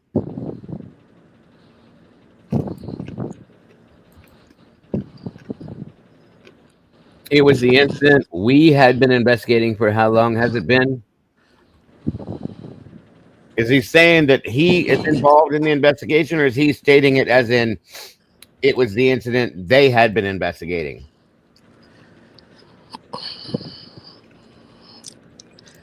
I'm taking it that it's Brian. I don't know. Because it could be the wording. You guys know how sketchy this stuff is sometimes. Would criminology students in a classroom setting investigate a high-profile crime in their area? Yeah, that was Brian saying that. But did he mean that, like, the way they're reading it, was it we as in he was involved, or we as in the investigators that were investigating? So I think SRB said she's gonna read it real fast. Okay, that is a good catch, Joanne. Good point. That's very interesting. There you go, real quick. I know this is off topic a little bit, but would it be okay while we're watching this if you put up a quick poll, so long as you agree to it? Put up a no. Hold on, let me get back to it. I gotta get back to the back, but yeah, that's fine. Hold on. The question would be, go ahead. Do you feel like there is a cover-up? Does that seem like a relevant question for a poll? Yeah. Yes or no? An unknown. Yes, no, maybe. I don't know. Yeah, yes or no, or maybe. Mine's yes. Seems like the chat agrees with me that it could be the class he was in investigating the crime, which makes sense to me. I mean, we would consider ourselves investigating the crime for God knows how long. So criminology students in a classroom setting, I could see them doing that. Right. Welcome, Circus Music and Mama J. Good to see you guys. Amanda Smith. Docket Dakota's in the house. Welcome, everybody. David Bird as well. Okay, it's up, Eddie. There we go. Good point. I know what I'm voting. I don't think I'm fooling anybody with my vote. Right. No problem, guys. Here we go. Then Koberger said there were probably several incidents, and then said he was aware of a homicide because of a WSU alert that he received. Detective Gilbertson asked when Koberger received the alert. Koberger said he wasn't sure, but thought it was sometime the previous month. Detective Gilbertson confirmed that was why Detective Gilbertson confirmed that was why we're there, and asked if Koberger wanted to talk about that. Koberger replied, well, I think I would need a lawyer. That's sort of where it seems like things shifted. Koberger then asked if we would explain to him what we were there for specifically, and added he was tired. Detective Gilbertson again stated we were investigating the homicides of the 4 students, and that we had questions and things we hoped Koberger would help us understand. Koberger sat back and said that he had the utmost respect for law enforcement, but stated it was a constitutional right to speak to an attorney. Detective Gilbertson affirmed this. Koberger then re-engaged and said the only thing he heard of from Moscow was an alert that came to his phone. Koberger then said he wanted to talk to an attorney. Detective Gilbertson said he would stop now because Koberger wanted to speak to an attorney. Koberger then asked where his parents were and where his parents were and where his dog was. Interesting. He was really concerned about the parents and dog. Koberger re-engaged again and asked what questions we would have for him. Detective Gilbertson then asked Koberger again if he understood his rights, and asked specifically what Koberger wished. Koberger asked what specifically he wanted to talk to him about and the reason. I told Koberger he invoked his Fifth Amendment rights, and we were not going to ask him any further questions. Koberger asked again for the reason he was there, but added he would like to talk to an attorney. At this point, we concluded our interview with Koberger and left the room. So that was the end of it. Again, I had no idea that even happened. I just thought he went right to jail. So that interesting for me to read. It'll be interesting. And he was brought to us, and we conducted an interview with him that night there in Pennsylvania. Can you talk about what he said? So we went into this interview. We used a lot of influence and guidance from the FBI and their behavioral analysis unit to help us a ton in framing our interview strategy, rather. When we spoke to Mr. Koberger, we kept it pretty surface level to begin with, the idea being get him to speak and keep him speaking. It was pretty surface level. And then when we tried to get into things a bit more detailed, he decided to as soon as we tried to walk into the purpose of why we're there, which obviously he knows we're detectives from Idaho. So that's when we really started to shut down, and they just shut it down. So what was his demeanor? Calm, relaxed. Say very similar to what you see and whenever you see him in court. So interesting to learn about the interview. That press conference, by the way, there was a lot of information in it. And we're going to continue to get more police documents as time goes on. As they release more, of course, we'll keep you guys updated. And then hopefully we'll get the video of the interview. I also want to share with you that after the sentencing, I spoke with Jason Labar, who was Kohberger's very first public defender in Pennsylvania. After the arrest, you were his, public defender for a short time. What was your reaction to the sentencing today and the victim impact statements and sort of everything that happened? That's a tough question because I wasn't there in the courtroom. I was only able to watch a considerable portion of it while I was doing my own work. But as I got to see, I see this often, believe it or not, in these types of cases. I've dealt with a couple of these cases previously. These are stressful, tense situations where the victims' families often get like this, rightfully so, under the circumstances. And I wasn't too shocked by what the family members were saying. I don't think any of us can be in that situation. And my heart goes out to them. I said it from the beginning. I mean, these families have, a lot to overcome. It's very difficult for them. And it's whether we're humans too, right? As defense attorneys, not a lot of people appreciate that. I have a 16-year-old daughter. My wife and I were following this case before Brian even fell on my lap. We have a 16, it's just tough. I don't ever want to be, my heart goes out to them. It's just really difficult Dago, situations. I gotta drop down. I gotta take care of something. No problem. Thank you for joining us, Diane. I'll see you soon. Bye-bye. A good day, everybody. Good night. Put in. Thanks, Dan. And it's stress, tense for everyone there. When I first saw and met you, it was in Pennsylvania right after the arrest at that first court appearance, which I remember really well. And when they walked him in, it was just a really dramatic moment because the whole country was sort of on edge that there hadn't been an arrest in this awful murder. But since then, I've been to pretty much every hearing. I've seen Kohberger a ton of times. And I guess I was not surprised, but today, these victim impact statements were so emotional and so many of them addressed him directly and they looked him right in the eyes and said a lot. And he showed no sign of emotion. Zero. Zero. I mean, you've been in the room with this guy. I don't know. It bothered me. Mm-hmm. Yeah. I mean, they were obviously trying to get a rise out of him. Again, his Attorney Taylor had done a fantastic job, in my opinion, from the beginning, limiting the amount of information that journalists could get. Was strategic. And even up until the day of the plea, it was very strategic. She certainly likely spoke to him about how to react and how to sit there and calmly take in everything. Because it's a stressful, tense situation. Welcome, Mythica. Things could explode at any moment. And you just don't want that to happen because there's hundreds of people in there. At least it appeared to be hundreds of people in there, or close to 100 people. You don't want sheriffs having to get involved, the deputies having to get involved, because it could turn ugly pretty quickly, especially as how close they were in that courtroom. I don't experience that in our courtrooms. We don't allow victims to get that close, family members of victims to get that close to defendants for these reasons, because there are opportunities for. And you know what? I'm glad he said that because I was wondering that myself. Here in our court systems, they don't allow for that either. And I was kind of surprised that they put them that close, almost as if it was done. They moved the whole courtroom around. I think Tomboy pointed that out.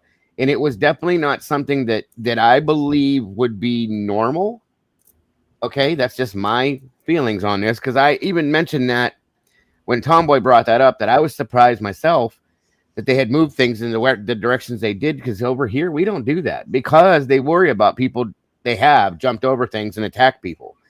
They were real close. That was kind of odd. I do agree. Welcome, Lily. Good to see you. And they allowed some things that I was shocked through that whole thing. I'll just put it that way. Now, I don't know if it was Hitler feeling bad because he didn't, or even the prosecution, because they didn't listen to anything that the victims' families wanted them to. So that was the way they would have done it. I don't know. You know what they would have met with. Right. Thanks, Twiz. People to really act out. I'm happy it didn't get that way. And if Brian would act out, things would have went differently. And I'm actually not surprised that he sat there like that, so stoic. Again, I think it was probably because Attorney Taylor, again, who's done a fantastic job from the beginning, really probably told him to sit there quietly and take it in. But if you have, he admitted guilt, he admitted to killing the 4 college kids, and he's going away for life. No chance of parole. I mean, why not? And again, I'm asking you this because you've been in the room with this guy, and you're one of the few people who I've access to who has actually like talked to Brian Kohberger. But like, why not show any remorse? Why not give the family something to at least show, or give your own family something to show that you feel bad? Well, in that statement, I have seen criminals, suspects, defendants that have done things and they have shown remorse. They've apologized to families. That made me think one thing. If you don't have remorse, if you did, and I'm not saying this is truly what it is, folks, it's just a thought that you can't have remorse if you didn't do something. That's all I'm saying. You're right, Daigle. Yeah, and you don't have to walk on eggshells to be able to say that. I mean, that is what I'm not. And you can tell that these two they're like molding this narrative and directing it and making sure it goes in one direction. It has to be that he was coached. He's well, they're not going to let going away. And he admitted to it. So therefore, I truly feel that if this attorney would have said anything to defend Brian, it would have been cut anyway. So you know what I mean? Exactly. That's how that works. It always is. Not only that, you look at what Brian Enton does to Ann Taylor and the rest of the defense team, how he goes on Twitter and goes on his show and demeans them and brings them negative press. This guy's got to be aware of that and knows if he says anything positive about Brian, he'll be next in line to face the wrath of mainstream media attacking his credibility. Yeah, a good point. Good point, Jesse. Good point. Really can't speak to that. Maybe it was strategic from Attorney Taylor's perspective. Docket says it doesn't matter what he did or did not do. They were going to twist it as evil. And thank you. Good point, Docket. Good point. Maybe she felt it was better. I honestly can't speak for that. I don't know what Brian's wishes were. I mean, I had very limited contact with him, and what limited contact I had with him, I may have actually know more from hearing from him very briefly than anyone else other than Attorney Taylor and her team. But I never got the sense that he would have went off the rails or told a story that would have been outlandish, so to speak. How are Brian Kohberger's parents doing? I think they're doing well. I haven't had direct contact with them in a while. I do speak to their attorney every so often about what's going on, but I think they're doing okay. It's obviously difficult for them. I know Marianne from the beginning has stressed the importance of not making this about her family, and it's really about the victim's family. So I think she would probably say the same today. Yeah, and she was in court. See, and that's sad to me because that's Brian's mother stating that it's not about our family, it's about the victims' families. And the victims' families have attacked them themselves. I know what your flight records were. We don't give a shit about them. Things like that. See, this is what I'm talking about. None of this should be like that. I'm sorry, but anger and pain, and I get all that stuff, yeah, but leave his parents out of this. They did nothing wrong. There is a photo of his parents leaving the courtroom, and they looked very stoic. There wasn't his sister and his mother, and I don't think I saw his father. I saw his sister and mother and maybe a lawyer. and Father they wasn't appeared. there.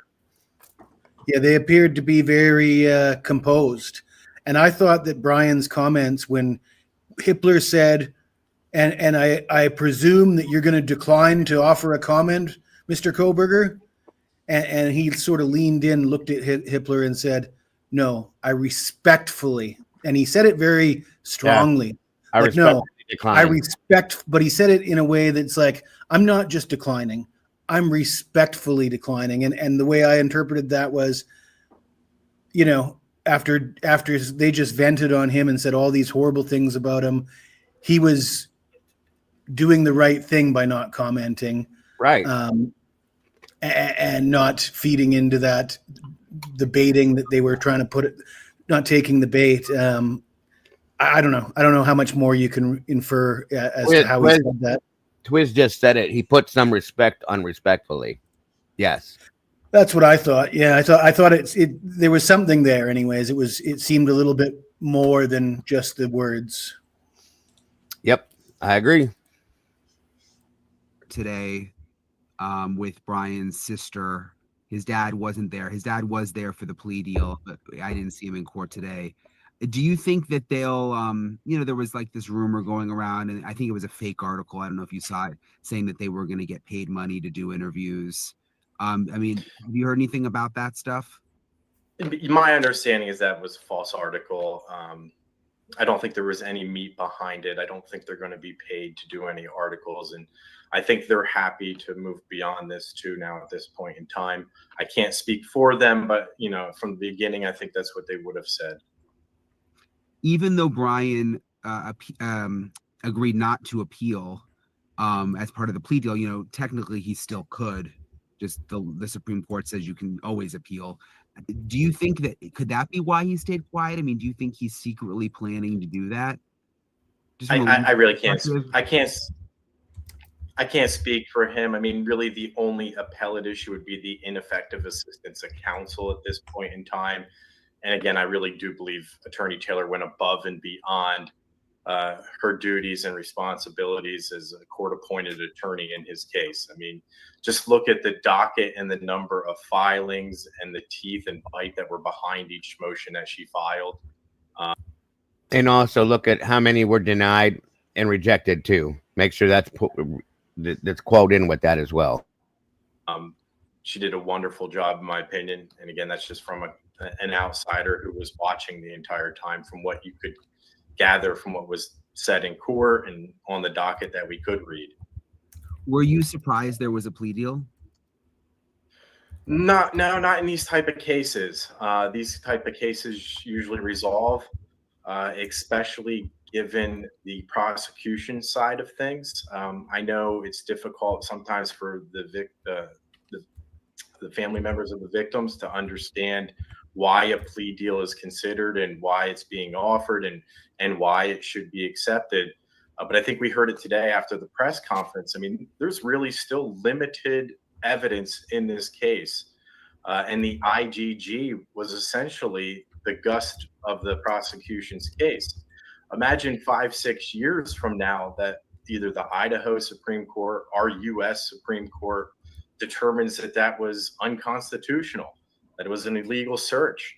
No one would want that to happen after years of potential closure on a case where there was a conviction and, he's awaiting a death sentence. And either the Idaho Supreme Court or US Supreme Court deems that evidence is, illegally obtained, and then you're back at trial again, and you're there without that evidence, that key evidence. I mean, I didn't get to sit through the whole press conference.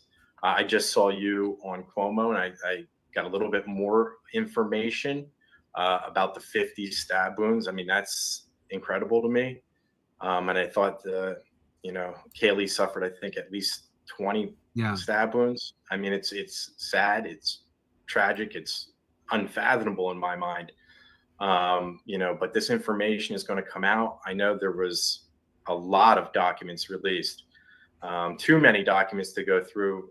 I mean, you'll probably be up all night trying to go through all those documents, just downloading them, maybe even. I mean, I tried to peruse a couple of them, and there's just a ton of information in there that's going to come out over the next couple of days by people reading it. So my dad's also a criminal defense attorney, and he was a public defender. So like, I respect the work you guys do, and you know, it's an important job in our society. But still, I'm just thinking, like, is it weird for you to think that you know, represented this guy for a short time, but you still were in a room with him, and all these, you know, 2.5 years later, he admits to this, and it's so bad. I mean, you know, I'm sure you've had a lot of bad cases, but there's really nothing quite like this. I mean, these innocent college kids, and 40 stab wounds, and Kaylee was unrecognizable. I mean, is that like, has that set in for you? I mean, it's not like a normal case, you know? Much like everyone else, I hope they can move on in this case now. I'm happy to move on now. Hopefully, you know, this is one of the last of the interviews that anyone asked me. The midnight texts with people forgetting about the time differences between here and Idaho stop. The constant random emails. I don't look at it that way as a defense attorney. My job is to protect the constitutional rights of the clients I represent. And I do that effectively, hopefully, most of the time, I hope. And if I don't, I feel that I failed. In this case, I think from the onset, it was all about protecting his right to a fair trial if it was going to go that route. I hope I had some hand in that. I know it didn't get to a trial, but ultimately justice was served, so to speak. And hopefully everything that I did in the case didn't skew it one way or another. And if he had the opportunity that he wanted a trial, that it would have been a fair trial and his constitutional rights protected. Because as a defense attorney, I personally don't worry whether my client's guilty or not. I just worry about his rights and protecting them. Yeah, makes sense. Well, thank you for taking the time. I appreciate it very much. Maybe I'll be your last interview and you can just sail off into the sunset now. I hope so. I'm after 2.5 years, you know, it's been long. I'm happy to answer the questions. I just, you know, without having the information until really today about the entire course of events, you know, it was an interesting case to follow. I would like to answer Meanie. Meanie said, do any of these talking heads even consider the possibility that the narrative isn't plausible? And my point of view is that guy right there, he was trying to hint to us that he knows one man couldn't do all the things that they're saying Brian did, but he doesn't have the balls to say it because his career's on the line. And what is the benefit to these talking heads by admitting the truth when they know the public is lined up, the mainstream machine is lined up against that narrative? And so who has the balls? Who wants to throw themselves in the line of fire to take that position? Because that's exactly what you'd be doing if you work in mainstream media and you come out and say, listen, I have questions about this case. I don't think the PCA is correct, and I don't think that one man could do this crime. You're instantly labeled as a conspiracy theorist, and you're going to have a tougher time finding work and getting clients. Well, and he probably would be ridiculed. So I'm sure he was being careful as to what he was saying. That's my opinion as well. Well, that guy would get death threats if he said anything like that, I think. Most definitely. I agree with that too. So I think he was very careful as to how he reacted, and he spoke on and answered these questions. I don't blame him in that sense. Miss Annie's in the house. Hello, Miss Potts. Great to have you here. And again, the link is pinned. Annie, if you want to join, you're always welcome. You know that. You don't even have to ask. Just hop on up. All right, guys. Moving on to these so we can get through some of this stuff today. We're at number 124. We're moving through, and a lot of these I was looking through. There's a lot of quick ones that I don't even have to touch on. So this one here, moving forward, and thank you, Eddie, again for the video, and for all of you guys for the patience of us going through those couple videos. Like I said, I wasn't going to watch and listen to the mouthpiece, Brian Enton, do his thing and cause more propaganda. I just wanted to hear what they had to say about that stuff. So, and again, any before we get started, and we're gonna find, I think it was we're gonna come up on it pretty quick here. 194, I think, is the one. We're gonna review that one again because that is the interview with Brian. Before we go forward, Eddie and Jesse, do you have any No problem, Annie. No problem. Just know you're always welcome, Juan, without having to ask. Any thoughts on that interview? What we heard with Brian, as far as your feelings on that thus far? Sounds like the textbook example of what you should say. Mm-hmm. Good point. Go ahead, Daddy. The only thing I noticed was, if we all recall, during the Franks hearing, on the second day of the Franks hearing, when Eliza Massoff was asking Corporal Brett Payne about the interview that took place after the arrest in Pennsylvania. Right. I'm wondering now what that line of questioning was about. Remember, she asked him about the time of the interview. Detective Gilbertson had a recording device in his pocket, according to Payne's report. Mm-hmm. So that at that time, I guess our takeaway, given what we heard during that hearing, would have been that it was not recorded. That would have been our natural takeaway. Right. Given what the question that she asked him, otherwise, what's the purpose of that question? Well, and that's a good point, because I think one of my next steps is I don't see why it wouldn't be available, but I want to see if I can FOIA those interviews. Anything that was recorded that involves that. I don't see why we shouldn't be able to hear that or see it if it's video recorded. And if it's not, then I have issue. So, yeah, I would love to see and hear that. It seems like the defense has a reason to look upon that interview very suspiciously. Mm-hmm. I can agree. And I'd love to hear Brian's take on that interview as well. I'm sure they will, SRB. It's okay. We'll see how it goes. And what it is.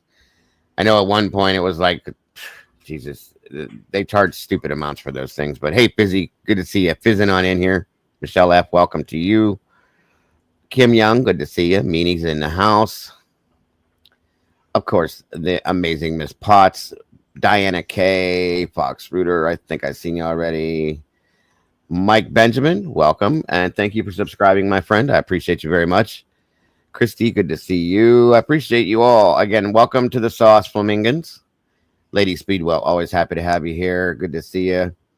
Thank you again, Brian, for gifting that membership. Very much appreciated. Answer 42, good to see you. Kate Arrett, good to see you.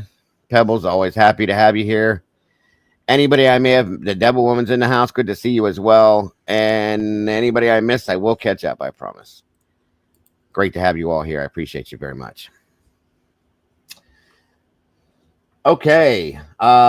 This one was, again, Detective Danny Vargas. The narrative on this was a friends and family area canvass.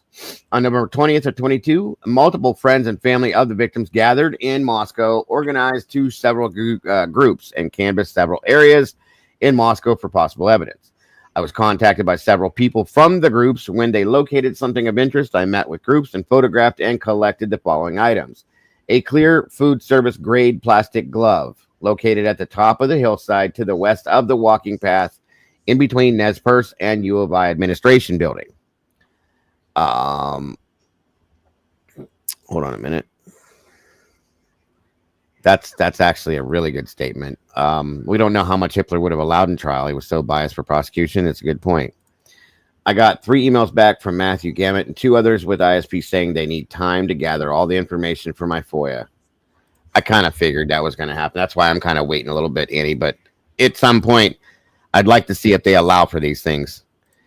Truly, I know it's going to take. Welcome, Kat. Good to see you as well. It's going to take. So regarding what Hitler was going to allow, let's keep in mind the alternative suspects were disallowed because they didn't drive white Elantras, and the documents have since revealed that the white Elantra might have actually been a police cruiser, a Ford Fusion, and a green Elantra or a tan sedan that they were experimenting under the streetlights if they could make a white car appear to be tanned. Well, so yes, thank you, Jesse. Because based on the one report we've read not too long ago, we do now know that Ford Fusion more than likely was what the car driving in circles, because they clearly stated they were. Thank you so much, Kat, for gifting that I membership. really think it's, whether it's significant or not to the case, I think it's significant to the way that we've covered the case and the Yes. fact that the police, the investigators themselves were experimenting with the cameras and the lights to see if they could make a tan car appear to be white, sort of justifies our experiments to see if we could make a green car appear to be white. And, you know, if it's okay for the investigators, surely it's okay for us. And surely it casts doubt on suspect vehicle 1 being Brian's car beyond a shadow of a doubt. Amen. Amen. Yes. Welcome to the sauce, Mama J. It's wonderful to have you here with us. We appreciate it. And again, thank you so much, Kat. God bless. We appreciate your generosity so very much. Yeah, good point, Jesse. Very good point. If it didn't favor the state, I don't think Hitler would allow it in. Well, I mean, I've said this too. This reminded me, and I worried about it, but it reminded me of a Judge Gall 2.0 situation, in my opinion, is what I said at one point, I believe, because they didn't allow for the third party defense. They didn't allow for this, that, and anything else. And he stated that he would allow the alternate suspects, guys, if she built good foundation for it. Well, he didn't even give that a chance because, and that's what pissed Sarge off. Sarge got so pissed off, he didn't even want to talk about it anymore because Hitler should have never brought that car into that. He had no right to do that. I agree with that. That is not what this case was based off of, is why that stupid car. But that's what he made it. And that, in my opinion, is wrong, folks. So there we are. That is the biggest problem. He was not thinking about nor looking at anything other than that stupid ass car that I feel has no bearing on this case. I truly don't. Because I, for one, don't think that the perpetrators that did this were in a car. They were on foot, in my opinion. And if they were dropped off and picked up. I'm just saying, okay? But I don't think that even that. I think they were on foot. I don't think they were in a car at all. So I don't think that car even has anything to do with this. I've been getting a lot of comments on videos that I've been a part of. And that a lot of people are stating that, as a fact, Molly McMichael has put herself at the scene for a longer duration than the state alleges that Brian Kohberger was at the scene. Yes. So the state alleges that Brian Kohberger was at the scene for X amount of minutes, but Molly McMichael herself, right around the same time zone, puts herself there for even longer than Brian was supposed to be there for. Whether or not that's significant, I mean, I think it's worth thinking about anyways. I agree. And Annie, again's right. And this is something Eliza Massa said that Annie's pointed out quite a few times now. She's right. This case is full of alternate perpetrators. She wasn't kidding. That's a very... It almost looks like these Moscow reports that they dumped on us. They were intentionally trying to make everybody look like a potential suspect. Yep. They were trying to keep the door open to pin it on any of these people. Agreed. And thank you. Very, very good point, Jesse. JS218, thank you so much. Can't find where to membership, but I will do. I appreciate that so much. If you look down at the bottom of the chat screen, there's a little square with a dollar sign in it. If you click into there, it should give you the option to do gifting if you should choose. You can also click into that to be able to receive gifts if you have not yet done that, because memberships do go out. So thank you again, JS. I appreciate that very, very much. I've always thought they were on foot. That's true too. Answer 42 said that Papa Rogers said that car was a red herring. Well, if we're to believe any of that stuff, there you go. Just saying. Do you know who Twitter thinks Papa Rogers is? Who now? So again, this is not actual information. This is just what they're saying on Twitter. Yeah, right. Jennifer Coffendorfer. That's interesting. I think it's a law enforcement officer. I do. I retweeted it and said, I hope this is true. It would be funny. It would make some sense. But I definitely think it's somebody within law enforcement. I don't know if it's her, because I don't know if she's smart enough to do that. But it would be funny. I agree with you, Jesse. That's interesting. Very interesting. That's crazy. It's definitely, in my opinion, law enforcement. Law enforcement and prosecution has stated it was not Brian, so everybody can drop that. So yeah. 100%. 100%. Right. I would not be shocked, in my opinion, laugh my ass off. She was wearing a poncho up. Oh God. After seeing her do that whole sneaking around that person's house remember in that video we saw, like, I wouldn't put it past her at all. And then running away like a little teenage prankster. Yeah, she. I don't think she has the ability to be as smart as Roger. She's got to be one of the most dishonest characters in true crime. I mean, is anybody? Her and Nancy Grace, they should do a competition. Maybe that should be the next poll. Who's more dishonest, Coffindoffer or Nancy Grace? Right. Annie says, Dago, remember a long time ago we watched the Banfield body cam and I said those undercover appear to be running recon or cover for some. Oh, yeah. Yes, ma'am. And I agree with you. Ann Taylor thinks the same thing. And we all looked at that and said something don't seem right because, in a sense, they were moving their body cams in different ways. It seemed like they were blocking out certain things and doing this and doing that. And yeah, I thank you, Annie. It's a good point to bring back up. Agreed. Very much so. Very much so. Very interesting. Very interesting. All right, I'll shut up now and read this. Just down from where the plastic glove was located was a large beige metal Generac generator box. There was a plastic bag inside of the box, which looked like it had white grease rags in it. I photographed this item and did not collect it. A light pink beige pair of women's underwear. Warner's brand. This was located in a juniper shrub by the Shattuck Amphitheater in the Charles Houston Shattuck Arbitrarium. Whatever. A black winter glove, one size fits all. This item was located near the steps, which led from Memorial Gym parking lot 39 up to tennis courts. The items I collected were transported to MPD, stored in a temporary storage in detectives so they could dry. They were later booked into MPD evidence. One group located what they believed to be blood spots on several rocks in the arboretum. The botanical garden near the gathering place on the north side near the kiosk.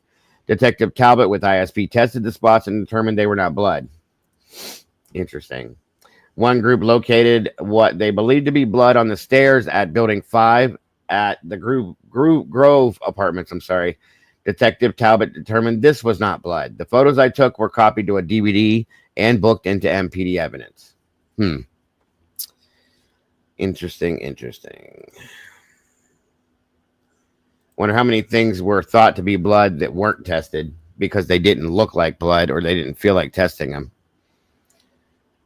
Okay. All right. So this is Gunderson. And this was information about Kaylee's dog during initial response.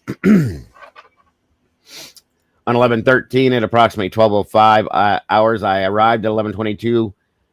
Reference an unconscious subject. It was quickly determined the scene was likely a quadruple homicide based on observations.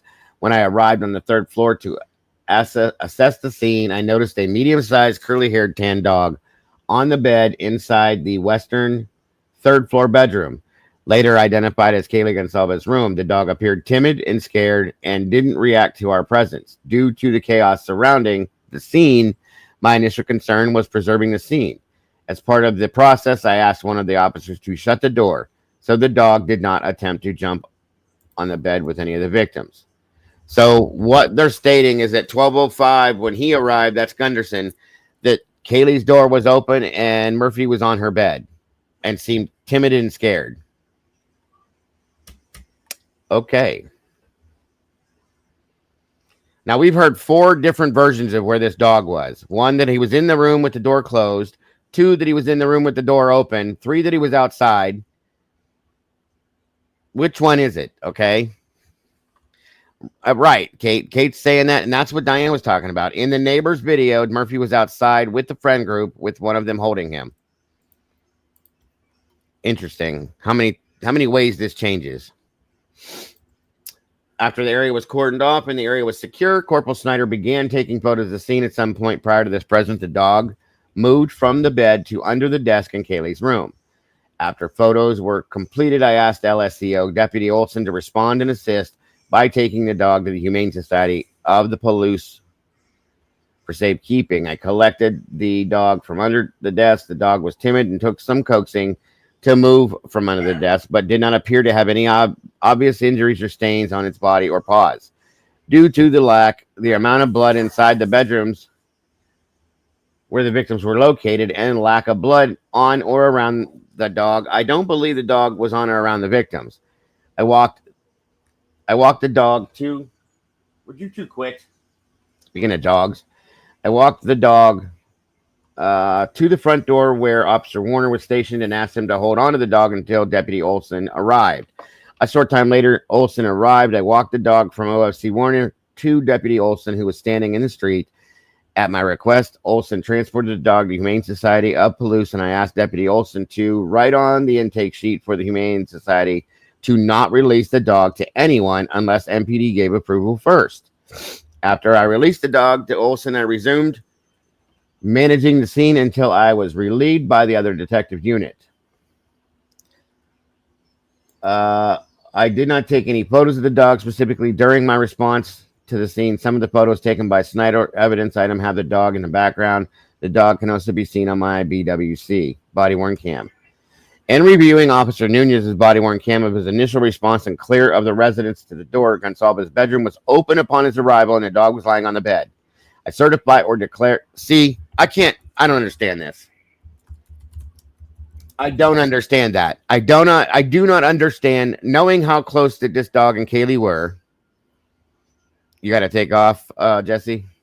Yeah, I might come back in a bit, but if you're still going, but I gotta take care of something. No problem, bud. I'll be here. Thank you for joining us. So my biggest issue is this dog was very close to her, okay?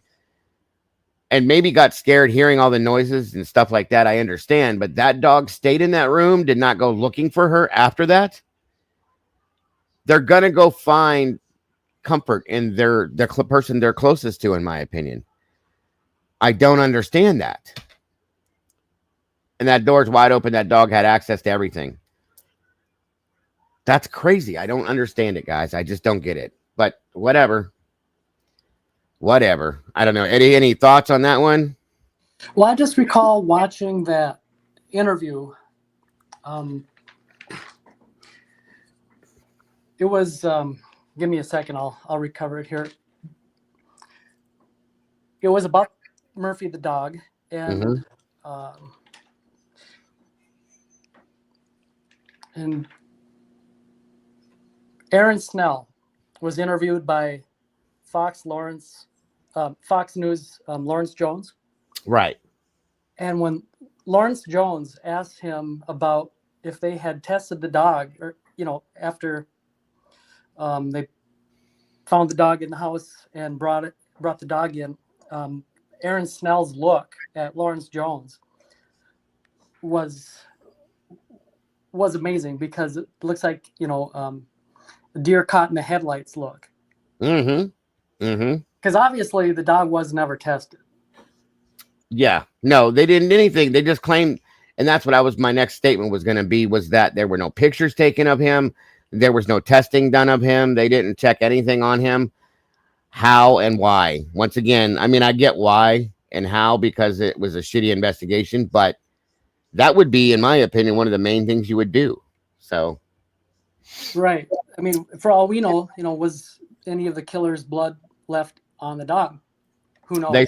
And they said that just by looking at him, they didn't see anything. Well, I don't know about your eyes, but my eyes would have me looking a little closer, finding an animal running around.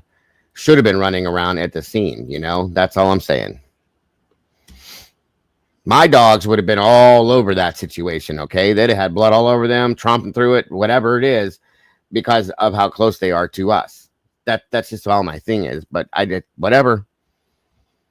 And he was still somewhat of a puppy, I believe. Diane just said that I've had Goldens. They would not stay in the room quietly. See, I wonder, unless somebody abused him in some aspect before or during the crime and scared him that bad. I don't know. That's another thing. They didn't check to see if he had been bathed either, because he very well could have been. You know what I mean? Just saying. With everything else that happened, why is that so hard to believe? I don't know. So I skipped through some of these warrants that it just tells us what they did. And we're back to, again, Danny Vargas. Guys, give me one quick second, Eddie, if you don't mind. I'll be right back. Welcome, Seema and Jilly Bean. Good to see you. Lucy's in the house as well. I'll be right back, guys. Give me about 2 minutes to refill this cup, please. You're more than welcome to discuss things with them, Eddie, if you want to keep them busy. I got to take a quick break too. All right, guys, and just give us a quick second here. We'll be right back. Of course, you can discuss things within yourselves. Thank you much, folks.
All right, all right, all right. Thank you guys for your patience. Sorry about that. Okie doke. We are back. I should have played some music for her. I'm sorry. MH, welcome. Good to see you. Miss Taylor's in the house. Good to see you. Tomboy's driving, as always. I think Tomboy is part car because that's what she does a lot. So All right, guys, moving on. Eddie's taking a little short break too. Whenever he's back, I'm sure we'll know. And class is back in session. That's right. Take your seats, everybody. All right, guys. This one again is 1:30. Danny Vargas. Video collection and tips on November 17th to 22. Detective Chris Engel with PPD, Pullman PD, provided me with an email with information regarding several Pullman home invasions involving a possible suspect of JAC blank. That's interesting. I forwarded this email to the FBI Moscow tip line to be assigned and followed up with. On December 13th to 22, I saw an article online of the recent arrest of SH in blank. H was arrested for stabbing multiple people at a casino in blank and fled the area in a white sedan. What?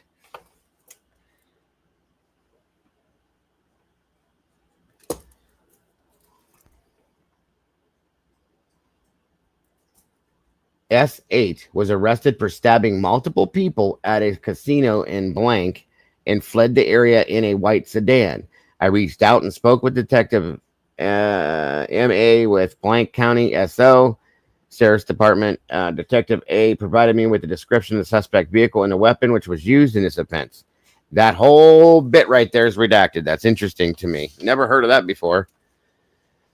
Ever. Detective A also stated the sheath for the knife was located on the passenger seat of the suspect vehicle. I determined this person was not involved in our incident and told Detective A I would not need any further information regarding their incident. Okay, so because they found the sheath in a car, that means they're not involved. What if they had more than one knife or more than one sheath? I want to know all about that. I don't remember hearing that. Eddie, do you? Are you back? I'm back. No, I've never heard of such a thing. That's kind of interesting. Stabbed multiple people and fled in a white sedan. Wow. But because they found a sheath on the front seat of the car, then he's not involved. That's their answer to it. That's beyond crazy, Ro. I'm going to have to look into that. Casino, huh? I wonder where that would be.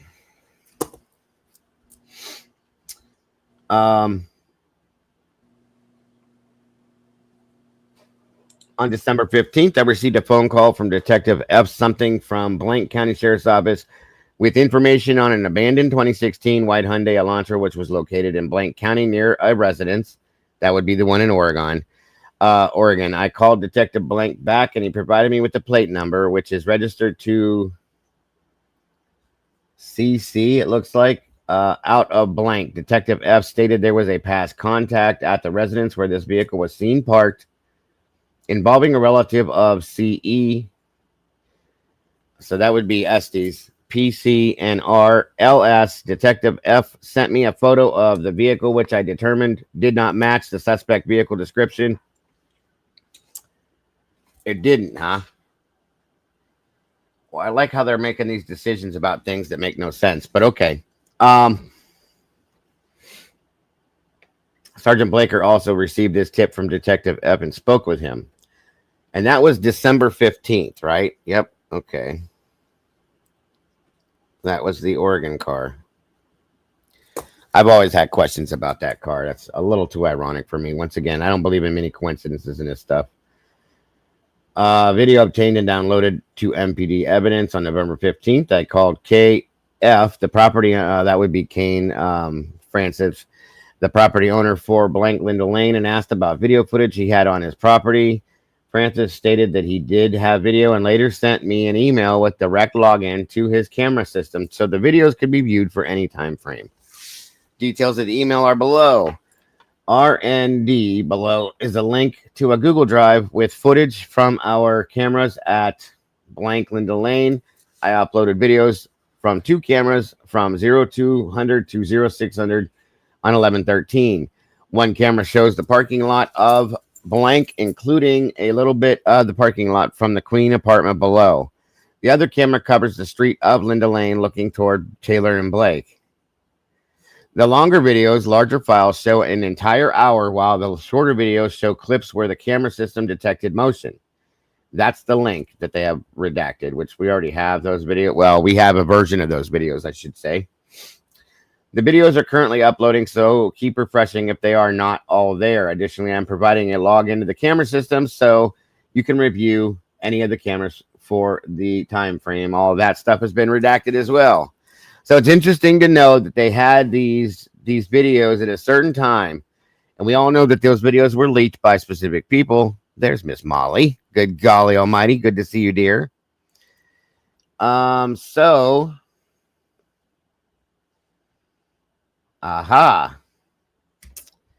Thank you, Molly. God, that was quick. Jesus, she's fast. Once logged in, you can choose any of the 4 cameras from the list on the right if using a PC. You can click on the playback tab at the top and then the date from the calendar on the right. Then use the timeline at the bottom to select the view. Well, we can't do any of that anyway. Note the camera points down Linda Lane, goes offline every day from blank for a scheduled Wi-Fi reset. In addition to using a web browser to view the videos, there is a PC app and a mobile app that can be downloaded and installed. Just search for blank. You can use the same IP address as the URL above, along with the blank. If you need any help viewing any of this, don't hesitate to reach out. Cell number, blah, blah, blah. Kane Francis. I forwarded this information to FBI RH on how to access Linda Lane video on November 27th of 22. I called Kane Francis, who lives at blank drive. I asked Francis if this would be his wife, I think. I think it's Cynthia, maybe. If she still had her Nest camera, and she stated she did. Francis put me in contact with her husband, maybe I'm wrong. I'm sorry. And said that he could provide me with their available camera footage. B brought a hard drive to MPD, which contained video footage from their Nest cameras. A white sedan matching the description of the suspect vehicle is seen traveling west on Indian Hills Drive and passes by blank Indian Hills Drive on 11/13 at approximately 03:25 hours. Around the end of November and the beginning of December 2022, Chris Engel, PPD, Pullman PD, provided me with the following videos for several Pullman businesses. That's all redacted. On December 2nd of 22, Chris Engel provided me with the contact information for the blank Pullman, Washington. I reached out to the corporate security head, MG, and he stated that we could come to the branch in Pullman and view the video on site to see if it would be of any evidentiary value.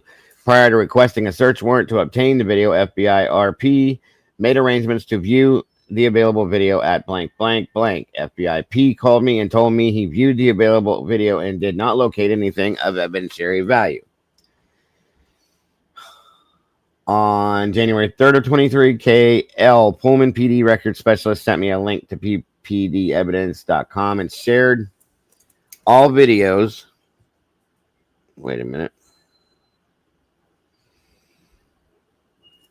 I'm sorry. Shared all videos. Where'd it go?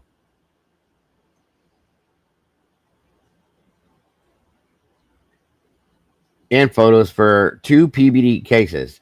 Blank and D blank was a found buck knife in a sheath located in Terra View in front of the WSU Technology Research Park on 12/29 of 22. These photos for this case are attached in Spillman to the original call. I did not download the photos from ppdevidence.com. Was a hit and run DUI accident at blank, which occurred 11/12/22 at approximately 23:40 hours. This location is on the same road leading to Koberger's apartment complex. Multiple officers responded to this location and remained on scene for several hours with their in-car cameras and body cameras capturing video. The videos span from 11/12/22 at 23:41 to 11/13/22 at 03:25 hours. The suspect vehicle was located on WSU Greek Row, and officers responded to that location as well. CEF, the owner of the suspect vehicle, was contacted and arrested for this offense and booked into the Whitman County Jail. While reviewing the photos located on Koberger's phone, I found a screenshot of F blank Whitman County booking information taken from the Whitman County jail roster. Last modified date 11/13 at 6:27 p.m. I will review to see if Koberger drove by the incident between 23:41 to 03:25. That again was Danny Vargas. Very interesting. Let me show you guys something real quick here since we were talking about that. Thanks to our Molly. Because I had no idea of this situation, folks. Man stabs 4 people with hunting knife in unprovoked casino attack. Washington. A 41-year-old man's been arrested for stabbing multiple people at a casino in Washington state. According to authorities, Clark County Sheriff's Office said Scott Harmier, 41, of Vancouver, Washington, is facing 4 counts of first-degree assault. News release from the Sheriff's Office noted that authorities responded to the New Phoenix and Last Frontier Casino in LA Center for a reported stabbing on Monday just after 11:45 a.m.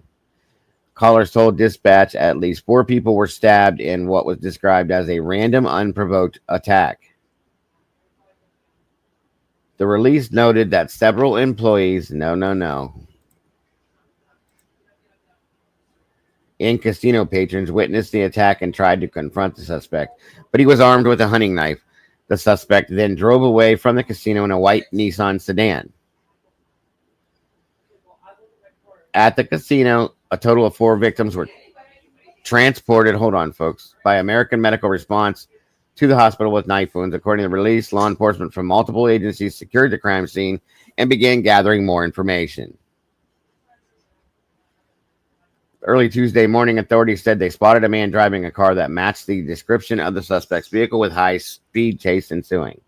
Suspect vehicle continued south on 205 at speeds in excess of 100 miles an hour, eventually taking the NE Patton Parkway. According to the release, the suspect vehicle continued eastbound on Northeast Patton Parkway at speeds between 90 and 110 miles an hour.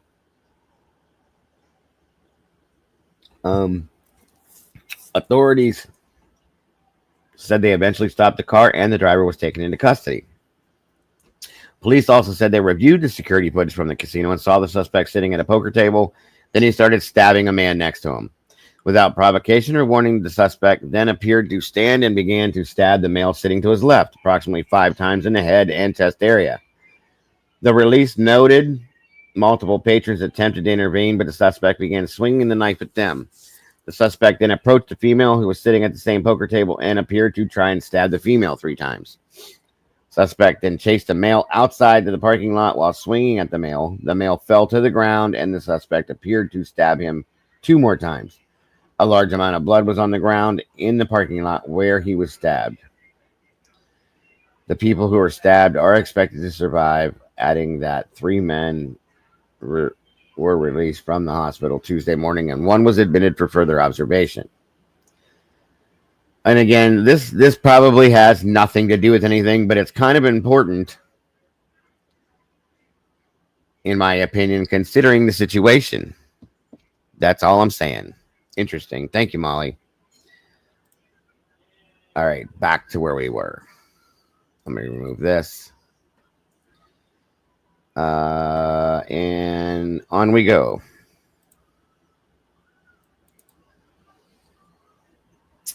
Let's see. We don't need that one. We already covered that one about the dog. All right, so this next one would be the Koberger warrant.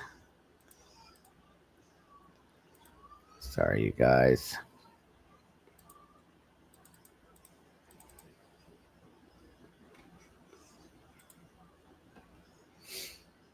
This was Detective Mowry.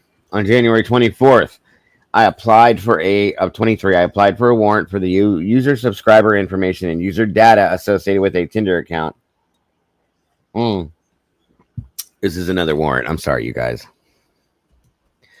I thought a lady with the initials of PG was connected to the white car in Oregon, or am I not remembering right? I think you're right, Molly.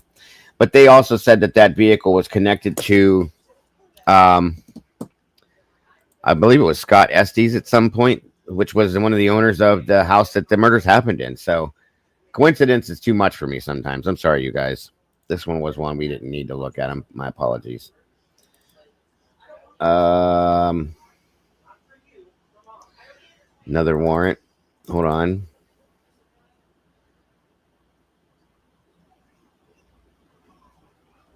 Okay, so this is the arrest warrant. So that is kind of important. Sorry. These other warrants are for different things, and there's not much to read on them. So Yeah, the first warrant looked like it was for for dating sites. it was a Tinder site, right? Obviously, there's no connection. Yes, and PG was connected to Dan Estes. Absolutely, Molly. Thank you. Yeah, there's no point in wasting.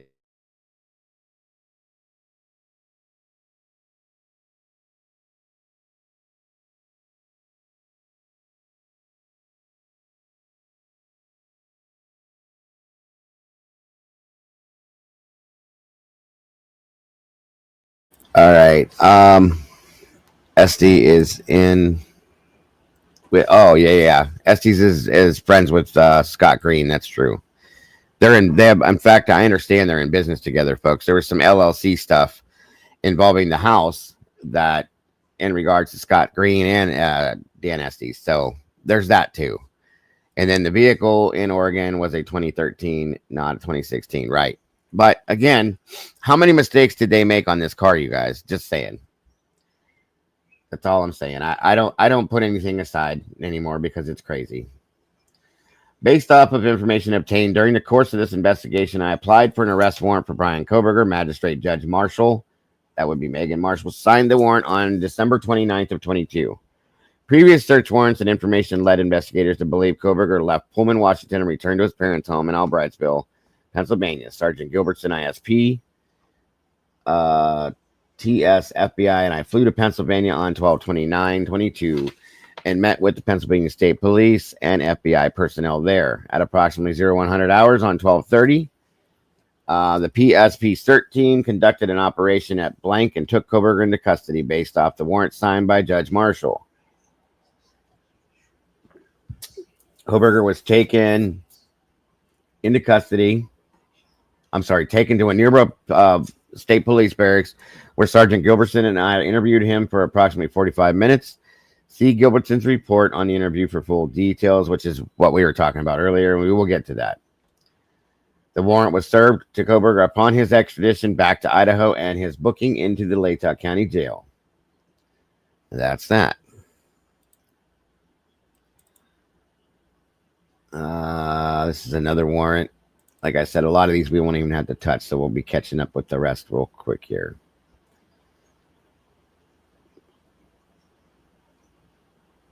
This next document is just, it says it's an ISP CD containing supplemental 140 and photos of Kernodle's belongings on January 31st. Hold on. Sorry, guys. What? Oh, yep. Hold on one second. I am being beckoned real quick. I have to do something real fast for my wife. Give me 1 second. I'll be right.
Okay, sorry about that. Anyway.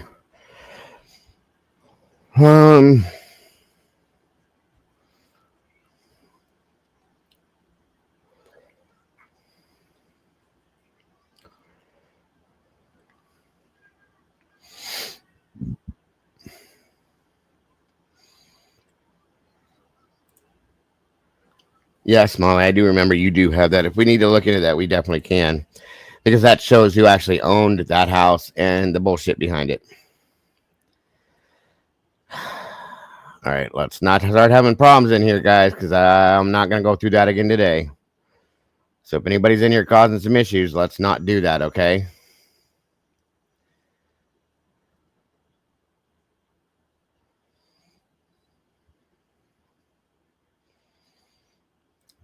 On we go. Welcome, LA. Good to see you. And Tracy, thank you for joining us. Sorry about that, everybody. And Eddie, my apologies.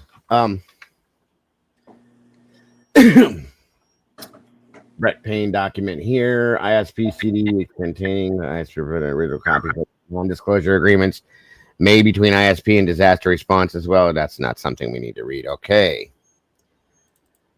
Yik Yak warrant for Brian. We don't need that either. I applied for a warrant for the user subscriber information and user data for the Dropbox warrant. Again, one more. It's not going to give us any good information. This was Dustin Blaker. Photos of items requested to be held by defense team. Well, that could give us a little bit of an insight into something. So let's check it out. This was Dustin Blaker. Photos of items requested to be held by the defense team. 108 on February 2nd of 23 at around 0800 hours. Corporal Brett Payne and myself responded to the scene, secure storage area at the city shop to take photos of property belonging to Dylan Mortensen and another identified female. MPD had previously removed items belonging to Dylan, Bethany, and Xana, Ethan, and Maddie, and Kaylee. Items had also been removed from a spare bedroom on the first floor, and Taylor Defense Counsel was granted permission to go through these items to see what could be released back to the proper owners. Prior to Ms. Taylor being given a chance to look at the items property belonging to Xana, Maddie, Kaylee had already been released. MPD had also given Dylan back her belongings, but were able to get her to return them after 24 hours of having them. Ms. Taylor requested that we set aside the following items. Items from Dylan's belongings: a handwritten note, pink and white blanket with red hearts, pink and white cloth, possible use as curtain or decoration, red and white Van shoes, red and white unknown brand shoes, and black and white Converse shoes. These are the things that Ann wanted to see of Dylan's.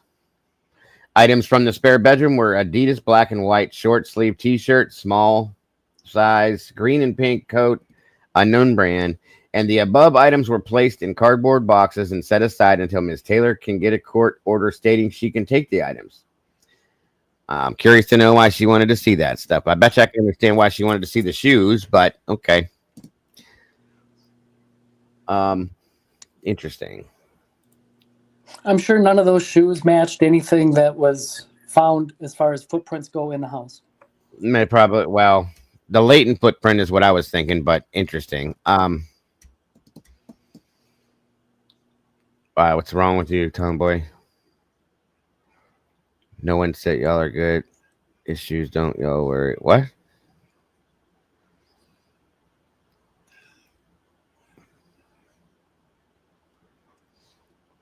What did I miss? Did I miss something in here?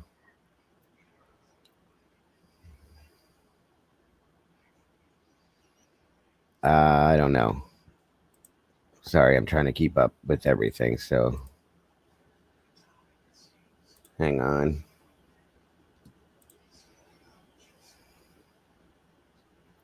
Them are big. God does. Them are big. That's a good point. Holy shit. Whose shoes are those? Is that Hunter? Good God almighty, that's a big foot. Look at this, you guys. Thank you, Miss Heather. Look how big them feet are. Them are huge. That could explain the footprints in the backyard that look to be quite large. Huh. Very interesting. That is Hunter and Emily. Thank you, Miss Heather. Quite interesting to say the least. Okay, moving on. Okay, I hope not. The next thing we have here is vehicle crash crossing crime scene. This is, sorry guys. This was Jason House, 12/2 of 23 at approximately 1700. I responded to a single vehicle crash at 500 Queen Road while parked in the parking lot of blank Queen Road directly above the 1122 King Road crime scene. MP and AF were attempting to push P's silver Nissan Versa off a frozen patch of the lot. While attempting to push the vehicle, it rolled forward off the patch of ice and down the embankment, crossing past the crime scene tape. What?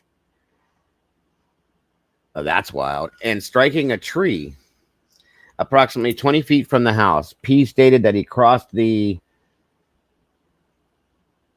crime scene tape and placed his car in park, then turned off the engine. P explained that he did not go past the vehicle or near the home.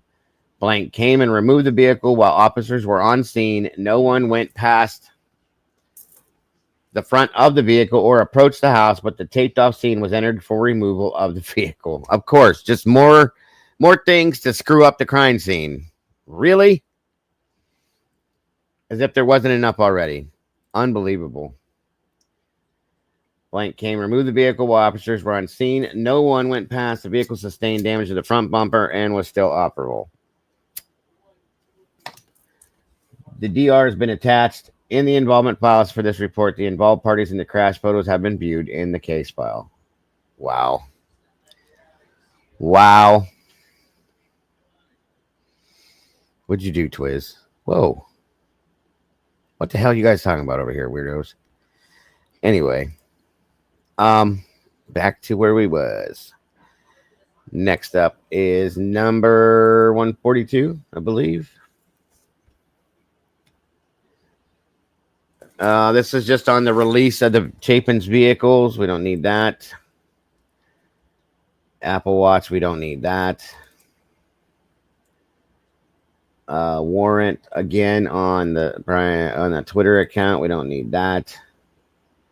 Return warrant for the AT&T phone.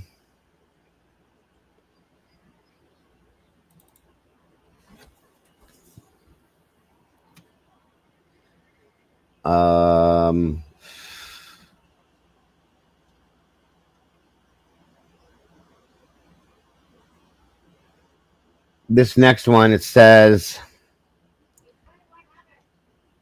oh yeah, once again, the background information on victims. I believe we don't. There's nothing we can do with that. Okay, so this is about a tip here.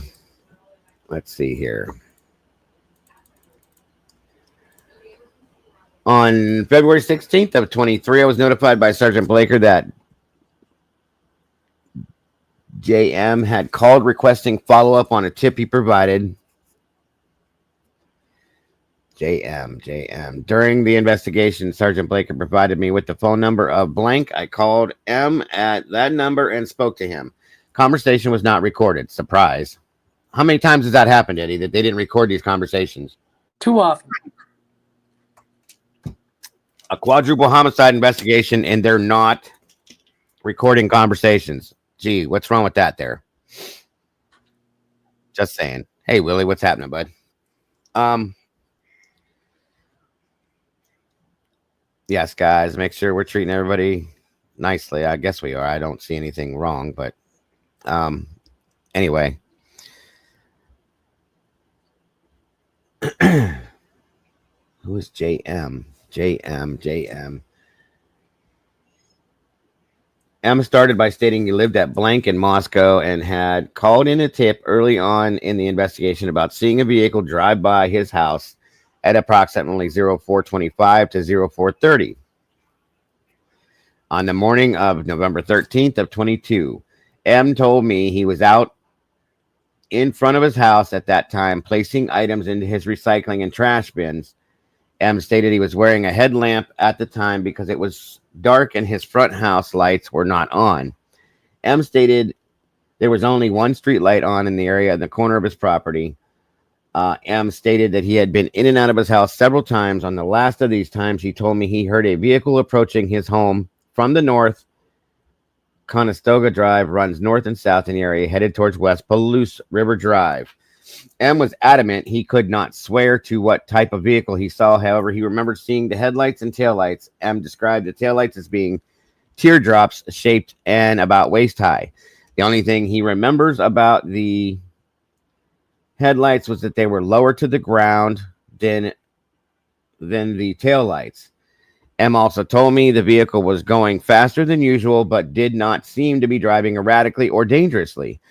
M also told me that he did not seem to be that he thought at the time the vehicle may have been a dark SUV, but based this only on thought at the time the vehicle was dark, but based this only off the taillight height and the fact that he could not see the vehicle itself due to lighting. I asked M if it was common for him to be out in the early hours of the morning. M stated he often walked his service dog or took his trash out at that time. M told me it was quite unusual for anyone to be driving in the morning in the area at that time, and said he had not seen many cars driving at that time since the morning of November 13th. M told me he spoke to an ISP investigator during the investigation and told the investigator he thought the vehicle must have been a dark SUV based on the above information. So taillights, he said, were teardrops. That's not an Elantra. And he's talking about an SUV here, so it's interesting.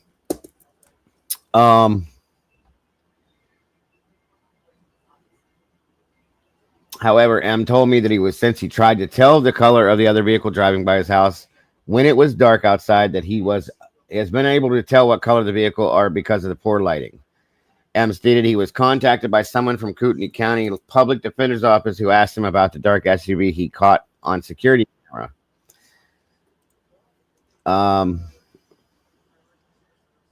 M told me he did not have any video footage, nor was he certain the vehicle was an SUV or a sedan. M expressed several times the only thing he could attest to was the shape of the taillights he saw on the vehicle that night.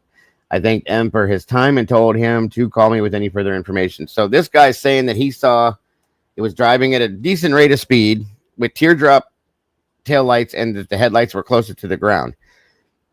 That doesn't sound like an Elantra. And now he's saying that this looks like a dark SUV. So what is this? Another suspect vehicle. What's up, Willie? So We're right. Dark SUV with teardrop taillights.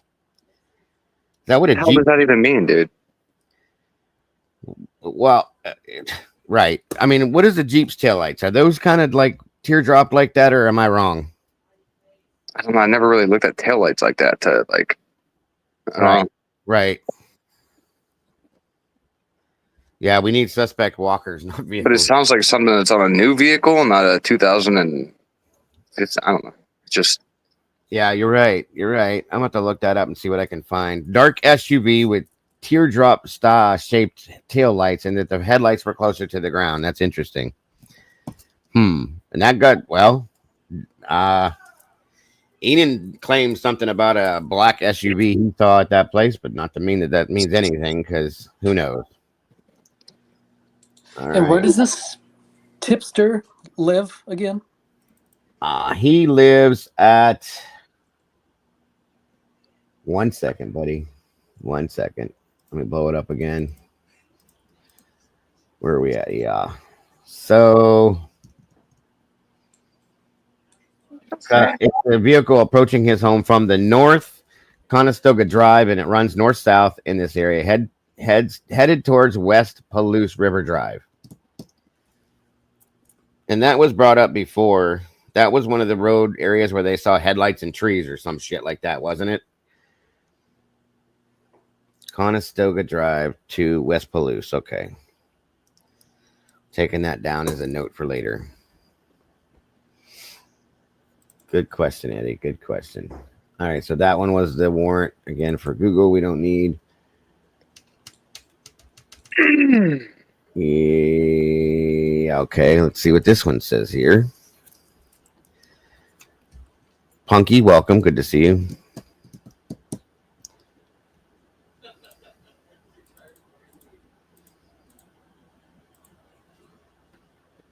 Release a crime scene and residence at 10:22 on February 21st to 23. I received a copy of an agreement. This is from Captain Lanier. Between University of Idaho and the owner of the residence at 1022 for the University of Idaho to take over security and remediation of the house. This was done after the crime scene was released by Judge Marshall's order and in coordination with Team Idaho Property Management, the property's owner, attorney, University of Idaho, and Moscow PD. All responsibility to maintain and remediate the property was taken over by University of Idaho. That's interesting. Once again, they're always involved in it all the way around.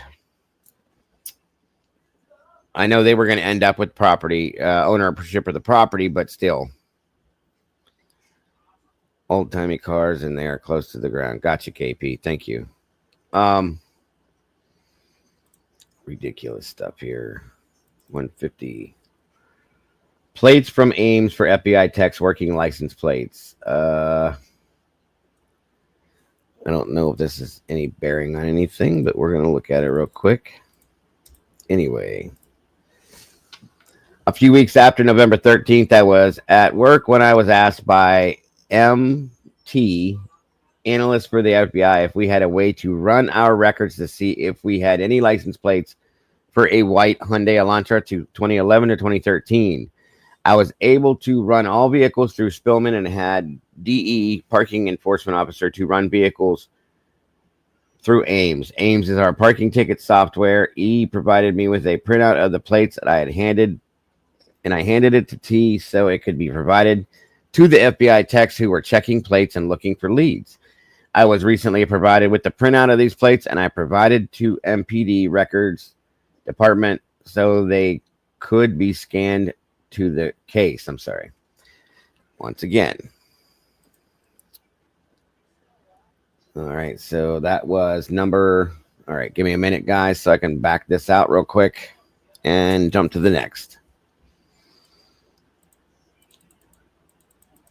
Take some of these tabs down so it doesn't slow me down. So what's up, Willie?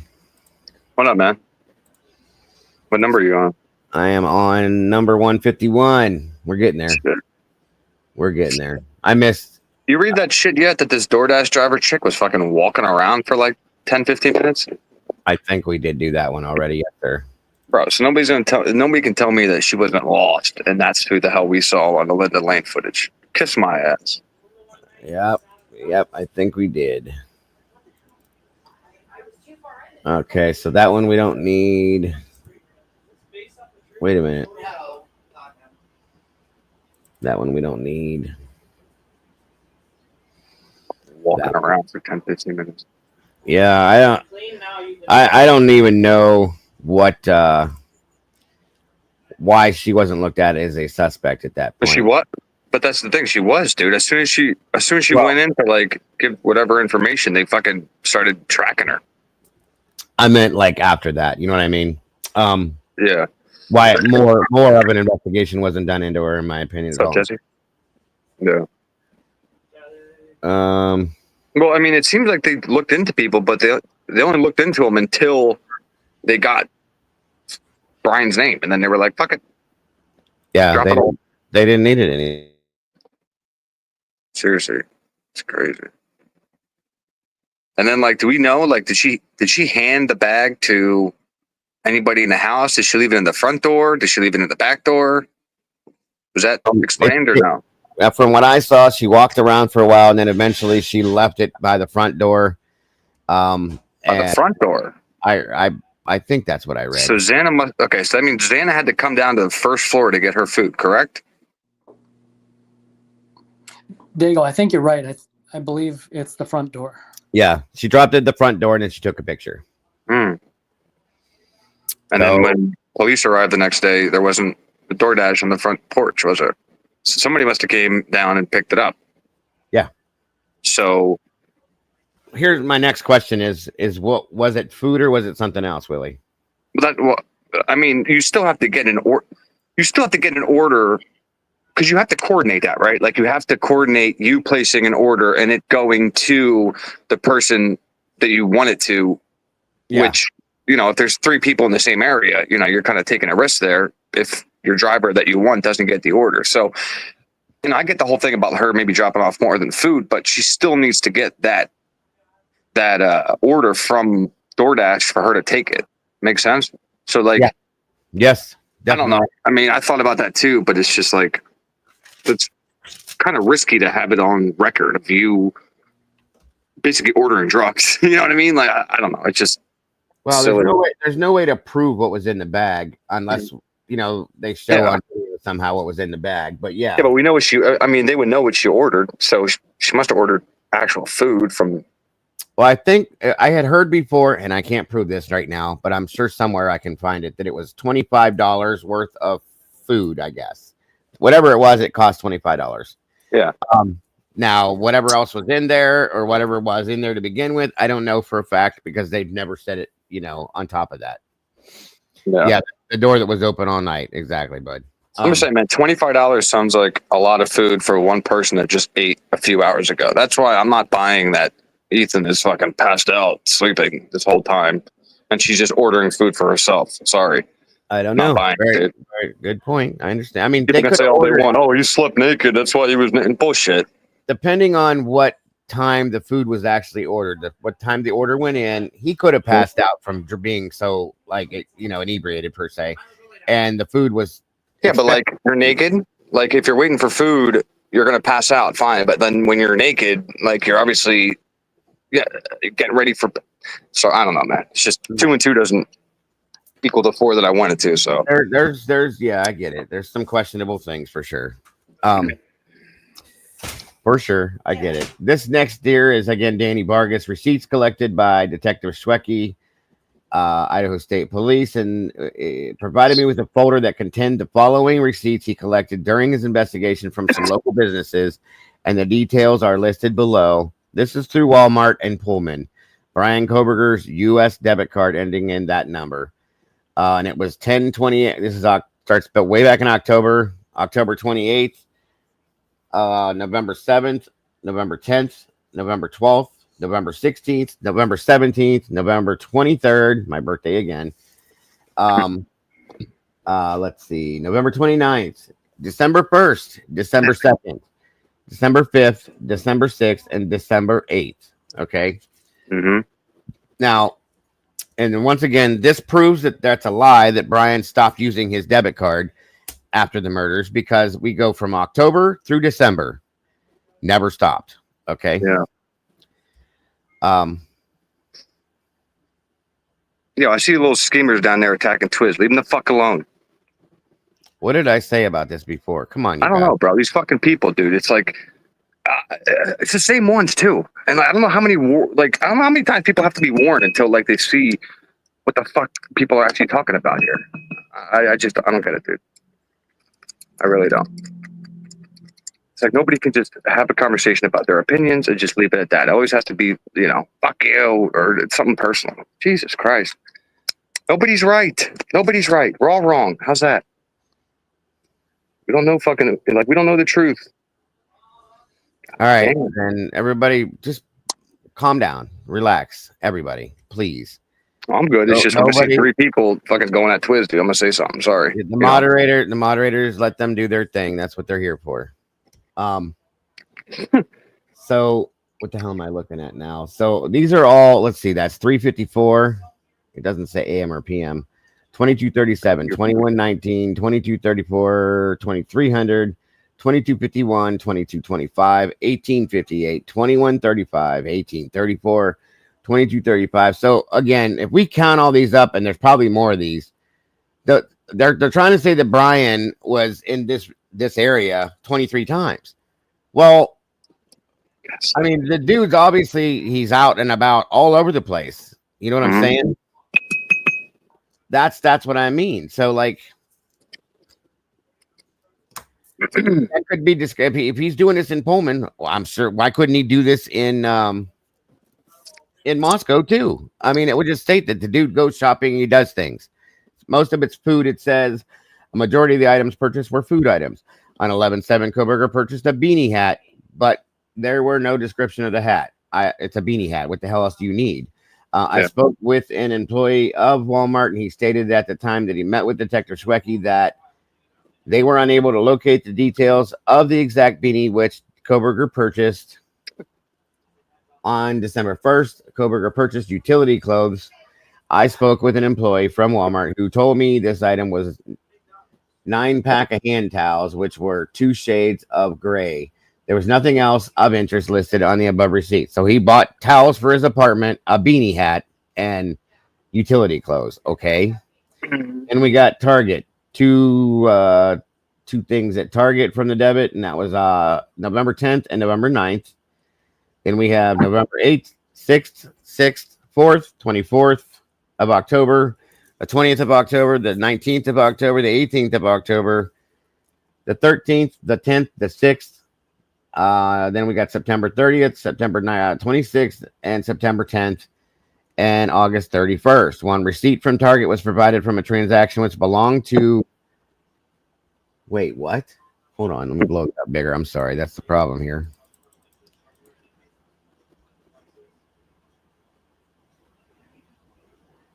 You can't even go shopping. Yeah, I know. He bought a beanie. One receipt from Target was provided from a transaction which belonged to BF. Last four ending in that. I don't care. Koberger was at Target on the same day as Funk, but completed his transaction at 1742. It is unknown if Funk and Koberger were in Target at the same time. Okay, well, don't say that then. It's probably the only Target around, so it's very possible that multiple people will go to the same store. I get it. Harbor Freight was Brian again. On 11/20, purchased a 1,000-watt continuous inverter. On November 23rd, purchased a 2,000-watt, 4,000-watt power inverter and 1-year ITC membership. Detective Schwecke collected a copy of the owner's manual for these items. And purchased on the same date an inverter cable. There are several other receipts from other customers which Schwecke collected at Harbor Freight. These receipts do not appear to be related, but were collected. Customer was BN, RH, and JW. Attached grocery receipt for a purchase made by Maddie Mogan, and that's at a grocery store. So where's his cleaning chemicals? Where are the chemicals he bought to clean up the crime scene? I'm not seeing any of them. Schwecke collected unit renter information and collected storage information for 2 separate storage units in Colfax, Washington. 4-star supply mini storage. On the name Brian Koberger was not listed as a renter at either storage unit. Okay, so there's that. Once again, nothing there shows anything of any detriment.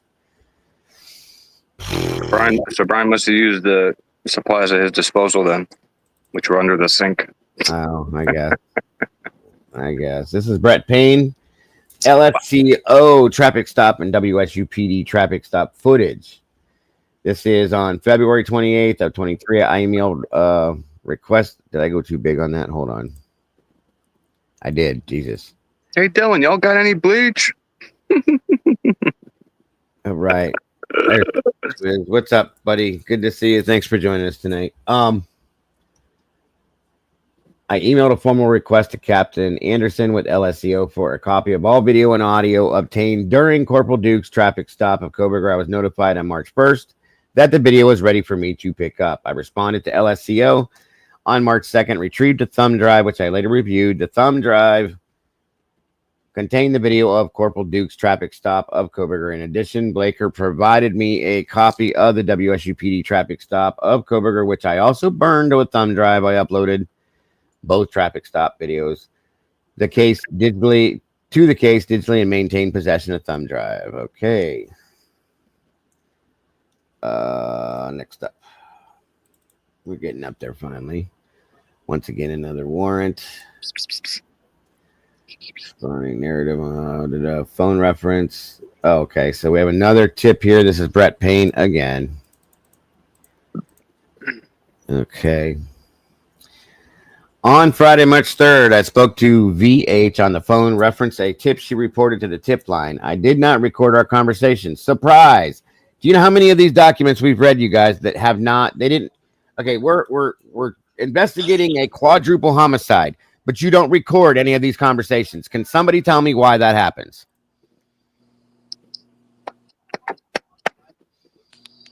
Mm-hmm. Coincidence. It slipped their mind. I mean, how many of these have we seen, you guys? There's been like a bunch of them that he didn't record any of the conversations. That makes no sense to me. He just forgot to. Incompetence. Guys, I'm just or deliberate incompetence. Yes. I mean, I mean, it just doesn't make sense. But okay, whatever. Age told me she was working as a dancer at S on blank blank club in blank blank during the 2018-19 time frame. Is a 2-hour drive from blank PA. Hopper stated she was unsure which of those 2 years the encounter took place. H stated she came into work. She described as a slow day and noticed only one man seated next to the stage alone. H stated that she got on stage and began her dance when she noticed a man seemed to be talking to himself. H stated the man made her feel uneasy, but she continued her dance. H told me during the dance she heard the man state something about wanting to kill people. Oh my God, okay. H told me she thought she misheard the man, so she did not acknowledge the statement until he said it again. H said she could not remember exactly what the man said, but thought it was something to the effect of the effect of wanting to kill people. H told me she engaged with the man after the second comment, thinking he was trying to get attention. H told me she jokingly asked the man who he was going to kill, to which he replied something to the effect of whomever I want. H completed her dance and left the stage. H told me the conversation was strange enough that she remembered telling the bouncers at the club to keep an eye on the man who she said sat and watched the other dancers for some time. Eventually, H told me she offered the man a private dance as he was the only patron in the club. During this dance, H told me the man told her to look him directly in the eyes the entire time and asked her questions about what car she drove and where she lived. H told me she finished the private dance, at which point the man left and did not return to the club to her knowledge. H told me she did not think about the encounter until she saw Cobra's picture on TV upon his request, of course. H told me she was fairly certain Koberger was the man she encountered in the club that day. H did not have any further information to corroborate her story and told me she just wanted investigators to be aware. H reiterated to me she was fairly sure Koberger was the man that she saw. I concluded my conversation with H after I confirmed. That's who I would trust, dude. A drunken high stripper. Yep.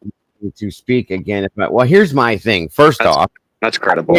I can't see Brian standing there telling a woman to look him in the eye. Dude, what is this? What is this, bro? Come on. It's interesting that she came out with this after he was arrested and she saw him on the news.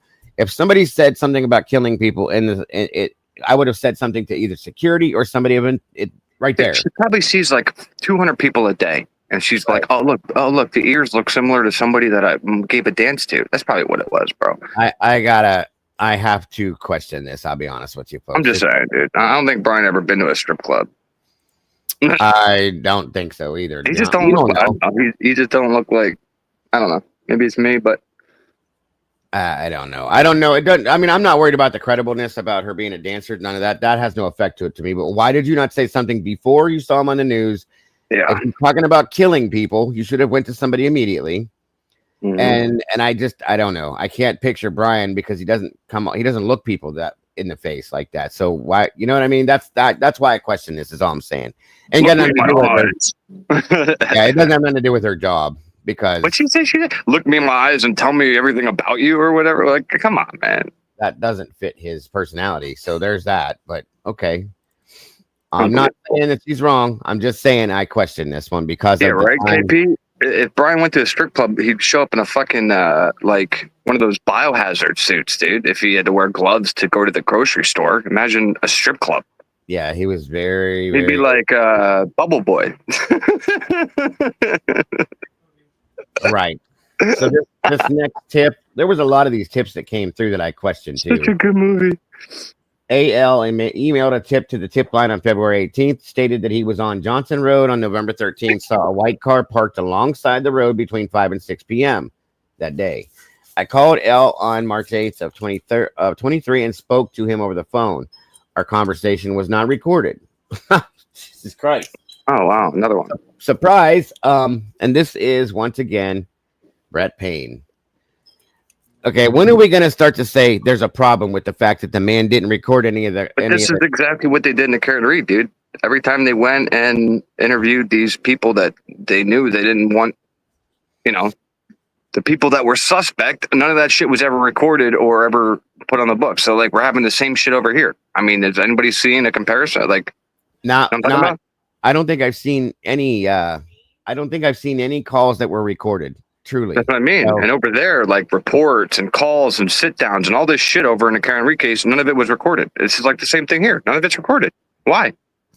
and again, this is a quadruple homicide. So any tip you get should be looked into, recorded, and written down. So yeah. L told me he had gone to his sister's house in Blank, Washington on November 13th and was on his way home later that evening. L told me that he noticed a white foreign model car parked on the side of the road under a tree as he went by. L told me he believed the time was approximately 5:30 p.m. L stated he did not pay close enough attention to see anyone in or near the car, but thought it was odd. Upon release of the probable cause affidavit for Koberger's arrest, L thought it may have been Koberger's vehicle as it was on the Koberger's path of travel the evening of the 13th, of course. I had L describe the location to me as he stated the car was under a large lone tree on Johnson Road between Johnson and Pullman. He added the pull out was located where Johnson changed from pavement to gravel. I located the location described and responded there. Upon receiving permission from the property owner, J.S., whoa, that's interesting. I began to dig in several areas which appeared to have disturbed earth, but was unable to locate anything of evidentiary value. Sergeant Blaker and Detective Vargas responded with a metal detector and swept the area, but did not discover anything of note. We also searched under the nearby bridge, but did not discover anything of note. Further investigation will be conducted when weather permits. This was October 15th of 01. No, that's sorry. March 9th of 23. Sorry, guys. Okay, so this is a few months after the murders. And the JS, that's interesting. I wonder if this is Showalter property out there. I don't know. It's probably not. It could just be a coincidence with the name. That's all. So they were supposed to go back and conduct another part of the investigation when the weather was a bit more cooperating. Okay. While on scene, L arrived and explained the vehicle was nosed in off the road facing the farm field. L also stated he and a friend came to the spot several days prior. Where'd it go? And also used the metal detector to search the area. I thanked L for his assistance and cleared the area after additional visual searches were conducted. In addition to this information, during my initial phone call with L, he told me he was painting the apartment of BK, the previous tenant, and a person named in tips during the initial investigation. L stated he could see a knife blade in the gutter of a building from the apartment window. I requested WSUPD respond and collect the item, which they later did. The blade is a serrated cooking style knife with the handle broken off. The blade portion was approximately 8 inches long and 2 inches wide per the WSU officers who collected it. Based off this description and the condition of the knife, I do not believe it matched the wounds found on each other of the victims. However, I will still collect the knife from WSUPD as soon as possible in order to properly analyze the item. They always waited on everything. Whenever I can get to it. Whenever I can get to it. Whenever I can get to it. That's crazy. That is crazy.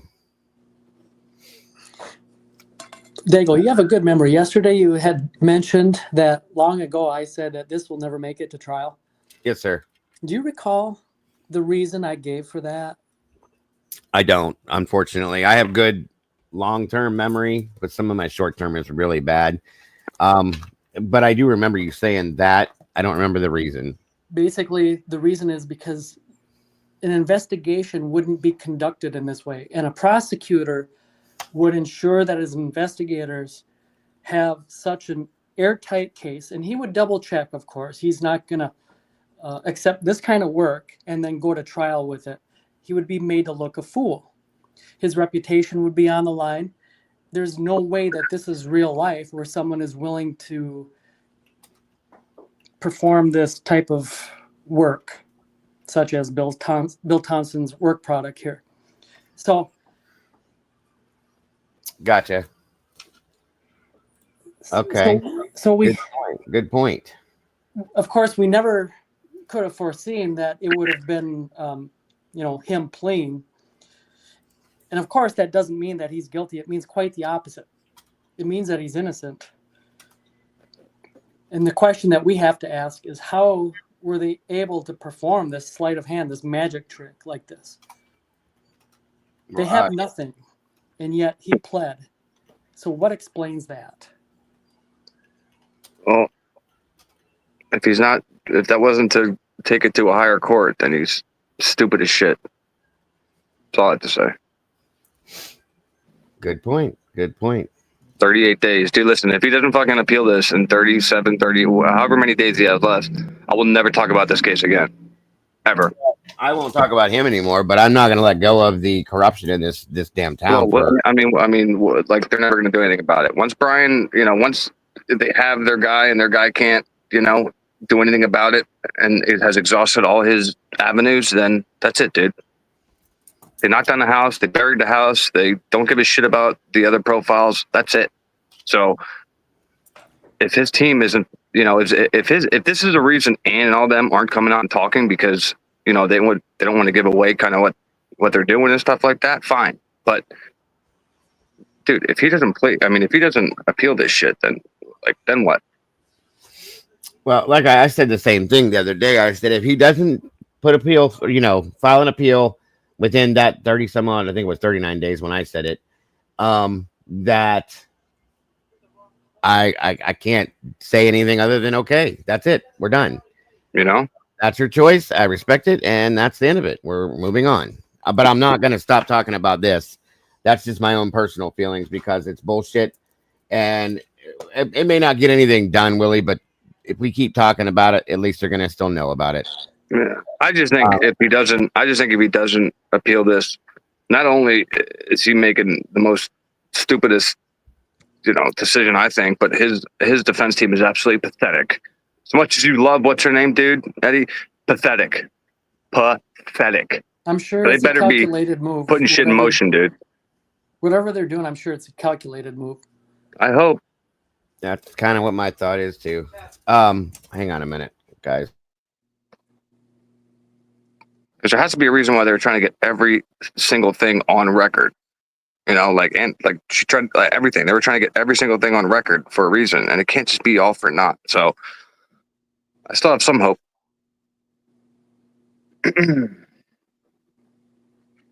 We'll see.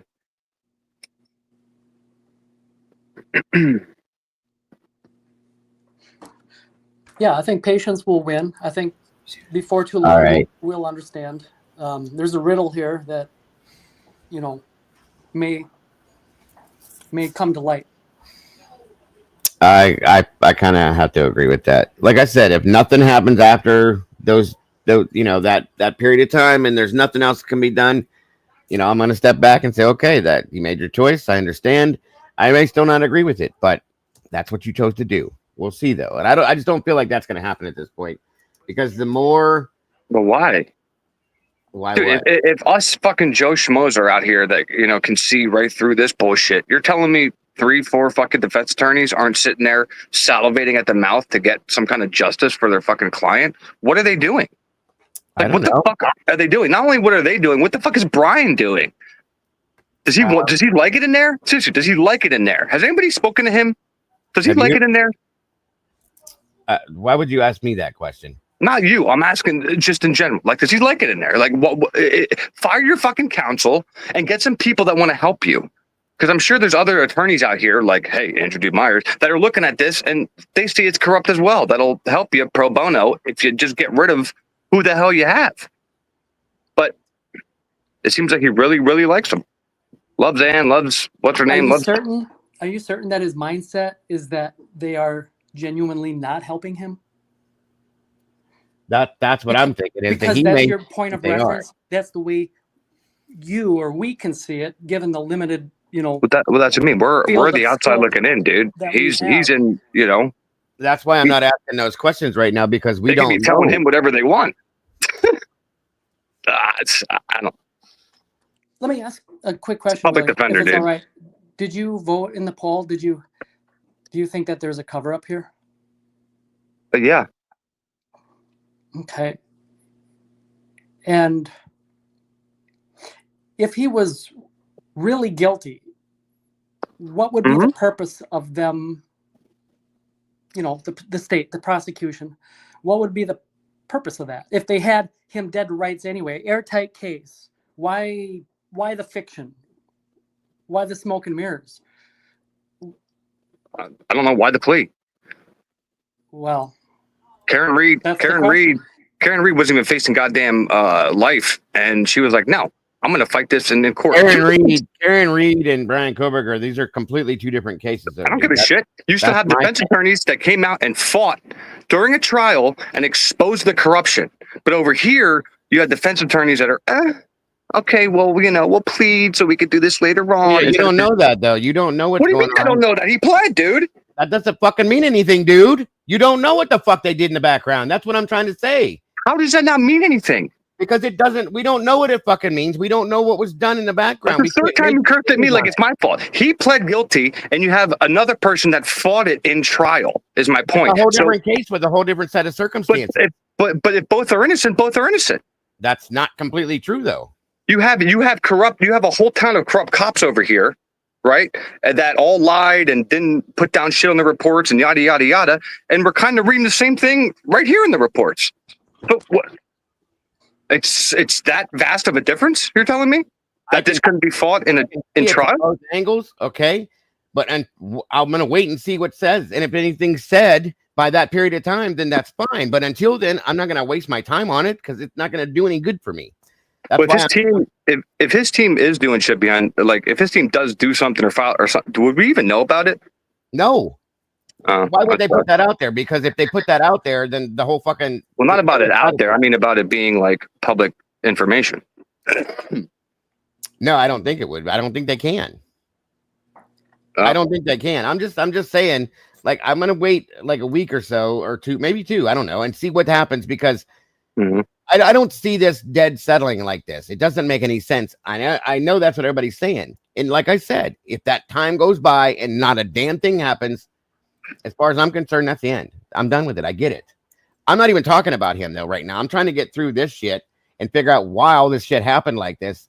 That's in my opinion, that's what put him in this situation, possibly. But that's what I mean. Why isn't there a higher entity pushing some department to find the other people involved with him? We don't know that there isn't. That's the thing. They're not going to tell us that because again, if there's another investigation going on, okay, they're not going to put anything out there because that's going to spook anybody else that could be involved in that, in my opinion. No, I just figured if there was another investigation going on, whoever was doing that would have put a stop to the house being torn down. But both sides, Ann said that on their I know side both sides agreed to it, but if there was, somebody else looking into this case, then I thought that would trump. Well, here's the thing, though, is the powers that be, in my opinion, of course, they wanted that house gone for many reasons. Okay, the university wanted it gone for whatever reason. The prosecution wanted it gone because it played into their narrative. The defense wanted it gone because it made Brian look bad to a jury. That was the whole point. That's why everybody agreed on it. Scott Green was the biggest person on this that I believe wanted that place gone because of the financial aspect to it, I guess. His child at home. But again, I don't know yet what's going on in the background. None of us do, and I know it's frustrating to an aspect because it's quiet. Nobody knows. Okay, they're not saying a word. They're not doing anything that we know of because we're not seeing it. That doesn't mean it's not going on. And like I said before, if nothing happens in this 37, 38, whatever days it is now, okay, you made your choice. That's the end of it. I don't know what else to say about him. Now, with the rest of this stuff, I can't let all this shit go because, once again, this could happen to you, Eddie, me, anybody else in here. And if people just sit by and let it happen again and again and go, oh, well, I can't do nothing about it. I'm not going to talk. Well, fuck that. No. That's what I mean. And like you would think, that's the whole reason for having a lawyer. But if you get lawyers just to do, if there's no appeal. I feel like and I've said this before, I feel like she did a good job to a point, and then I think she hit a wall.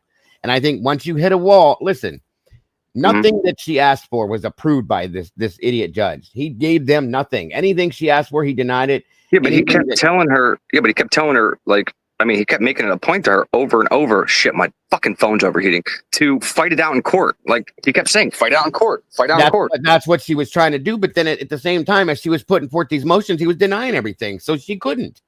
That's why I feel like she did what she could do to a limit and then, or an extent, and then had nowhere else to go. Sorry. That's why I feel like this happened like this. And her job was to save his life. She did that part of it. Okay. That's what she did. And if nothing else was being accepted, that the third party defense was denied, they couldn't continue this to do anything else with it. There was other pieces of information she needed to put. None of it was happening. The what do you call it? The discovery still wasn't in all the way. That was another. I want to know if Anne saw all this shit. I'm sure she did. She brought. Go ahead. Sorry. Go ahead. No, I'm saying, does she even have time to like? Probably not, dude. She said that it would have taken them 3 years to go through all of the 64 or whatever the hell terabytes it was for that. So she's got to deal with that and all this other shit. They didn't give her half this, if you remember. Okay. I wonder how much of this stuff we're reading right now she actually did get to see. That's all I'm wondering about that, because we don't know for a fact. All of it and unredacted. Right. Well, that is why, like Annie said, Amasov said that there are multiple alternate suspects within this entire case.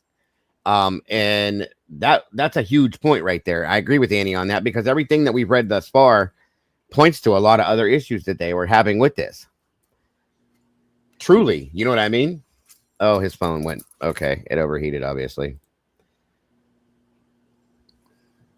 All right, I guess your phone overheated, dude. Sorry. I understand. Shove it in the air conditioner or the freezer or whatever you do. Yeah, and like Willie said, I'd love to know Ann Taylor's thoughts, because if I knew that, if we had way back when I said that there's no way this goes to trial, Ann must have felt that too. And that's my thought she too. was confused about what is going on. Can you imagine?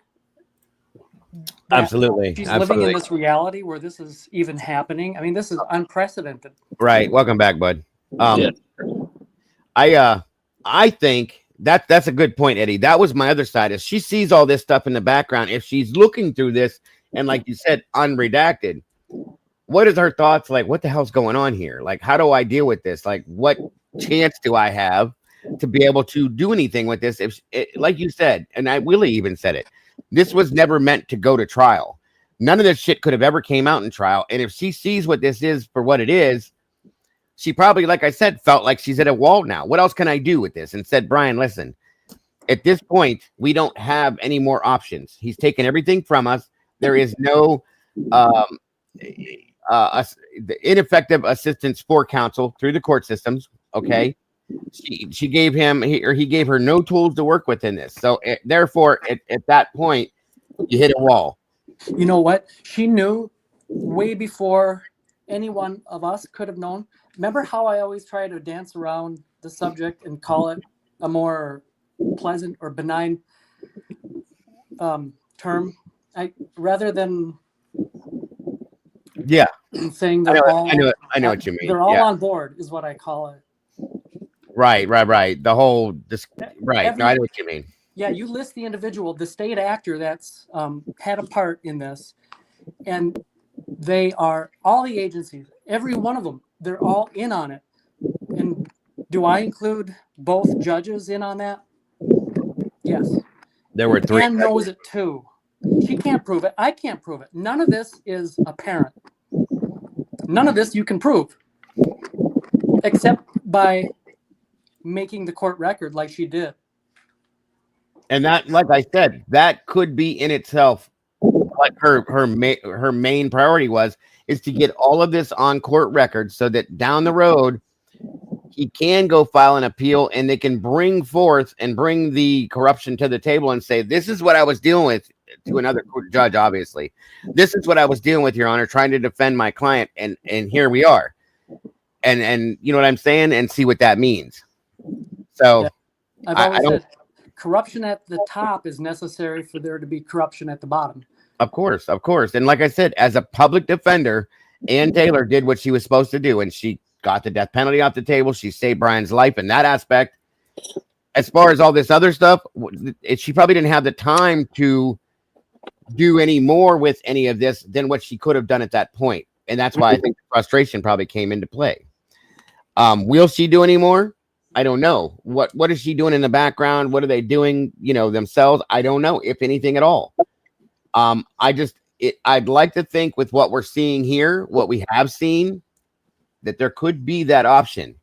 And we have 30 some odd days to a month, roughly a little over a month, maybe, to see if the man files an appeal. And if he does, that is going to tell us where this is going. If he doesn't, then that tells me it's done.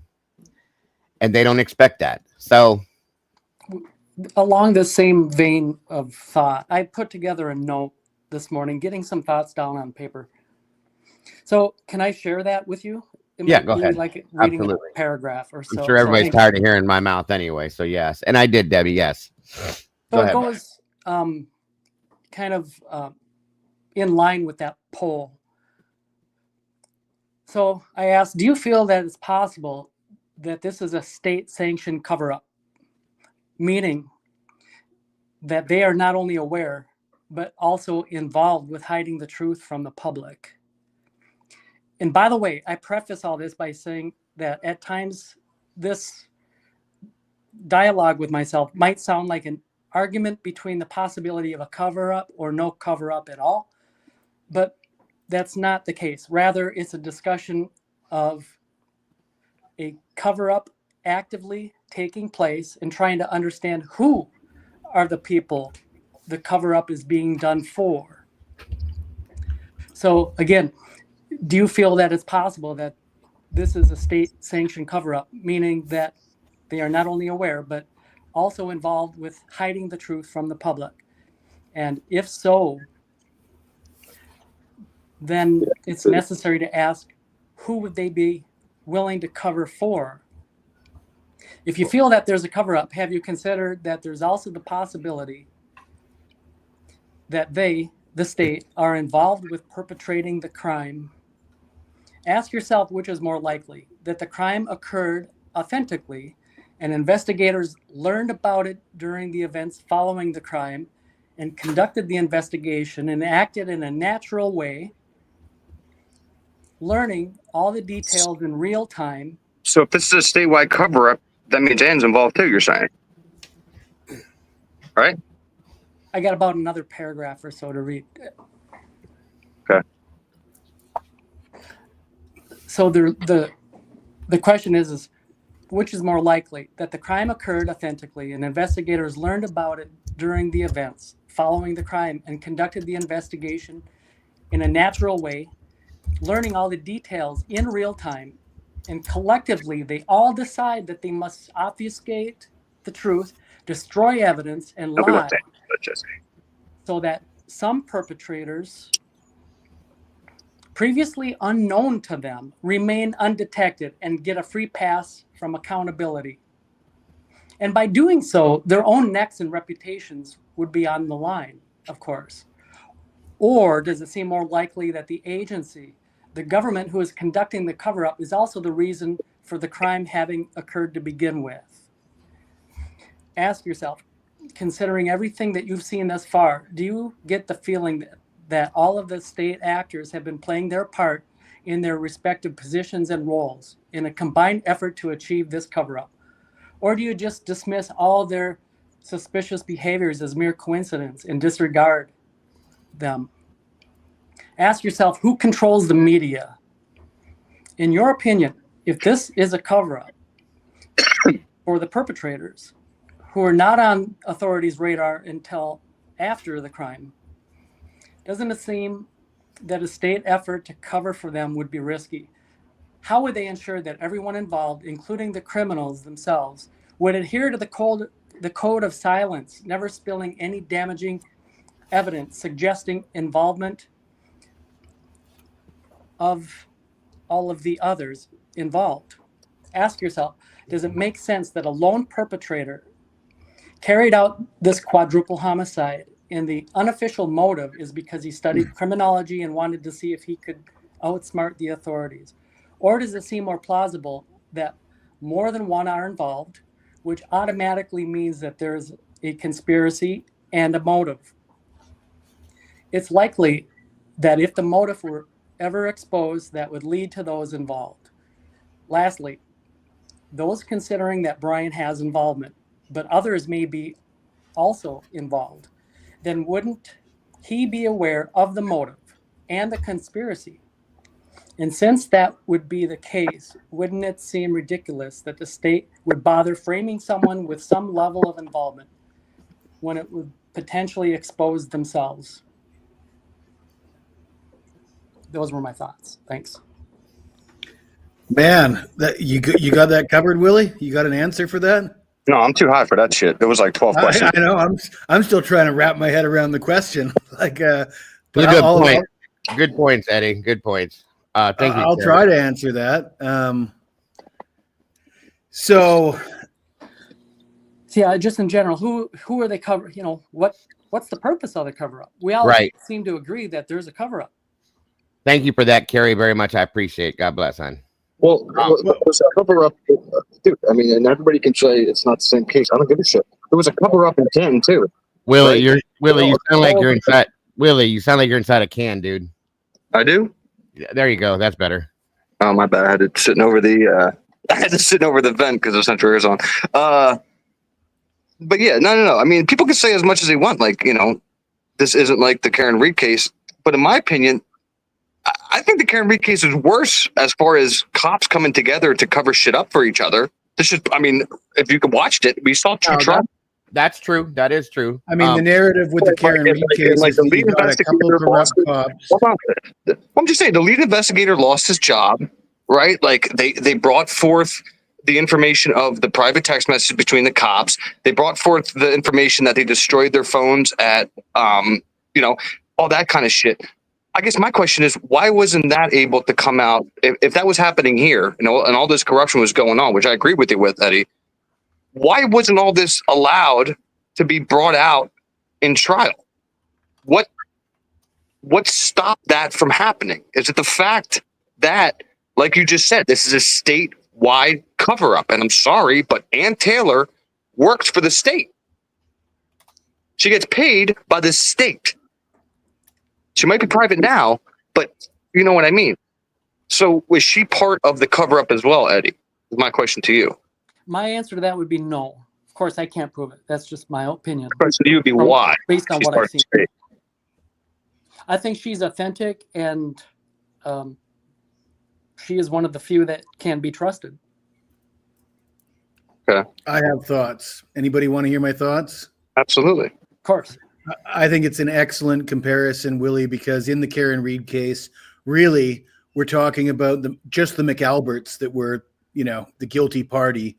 But we can see that the apparatus, the district attorney, the investigating, the Buchanans and the Proctors, who weren't actually involved in the crime and have nothing to do with the crime in itself, but just they're aligned with criminal police officers, and they're willing to put their and literally Proctor falls on the sword, loses his job over this case as he's exposed as a corrupt cop. But it didn't require more than just a few bad apples, and then like a bad police department, a bad corrupt government around them that were willing to protect them.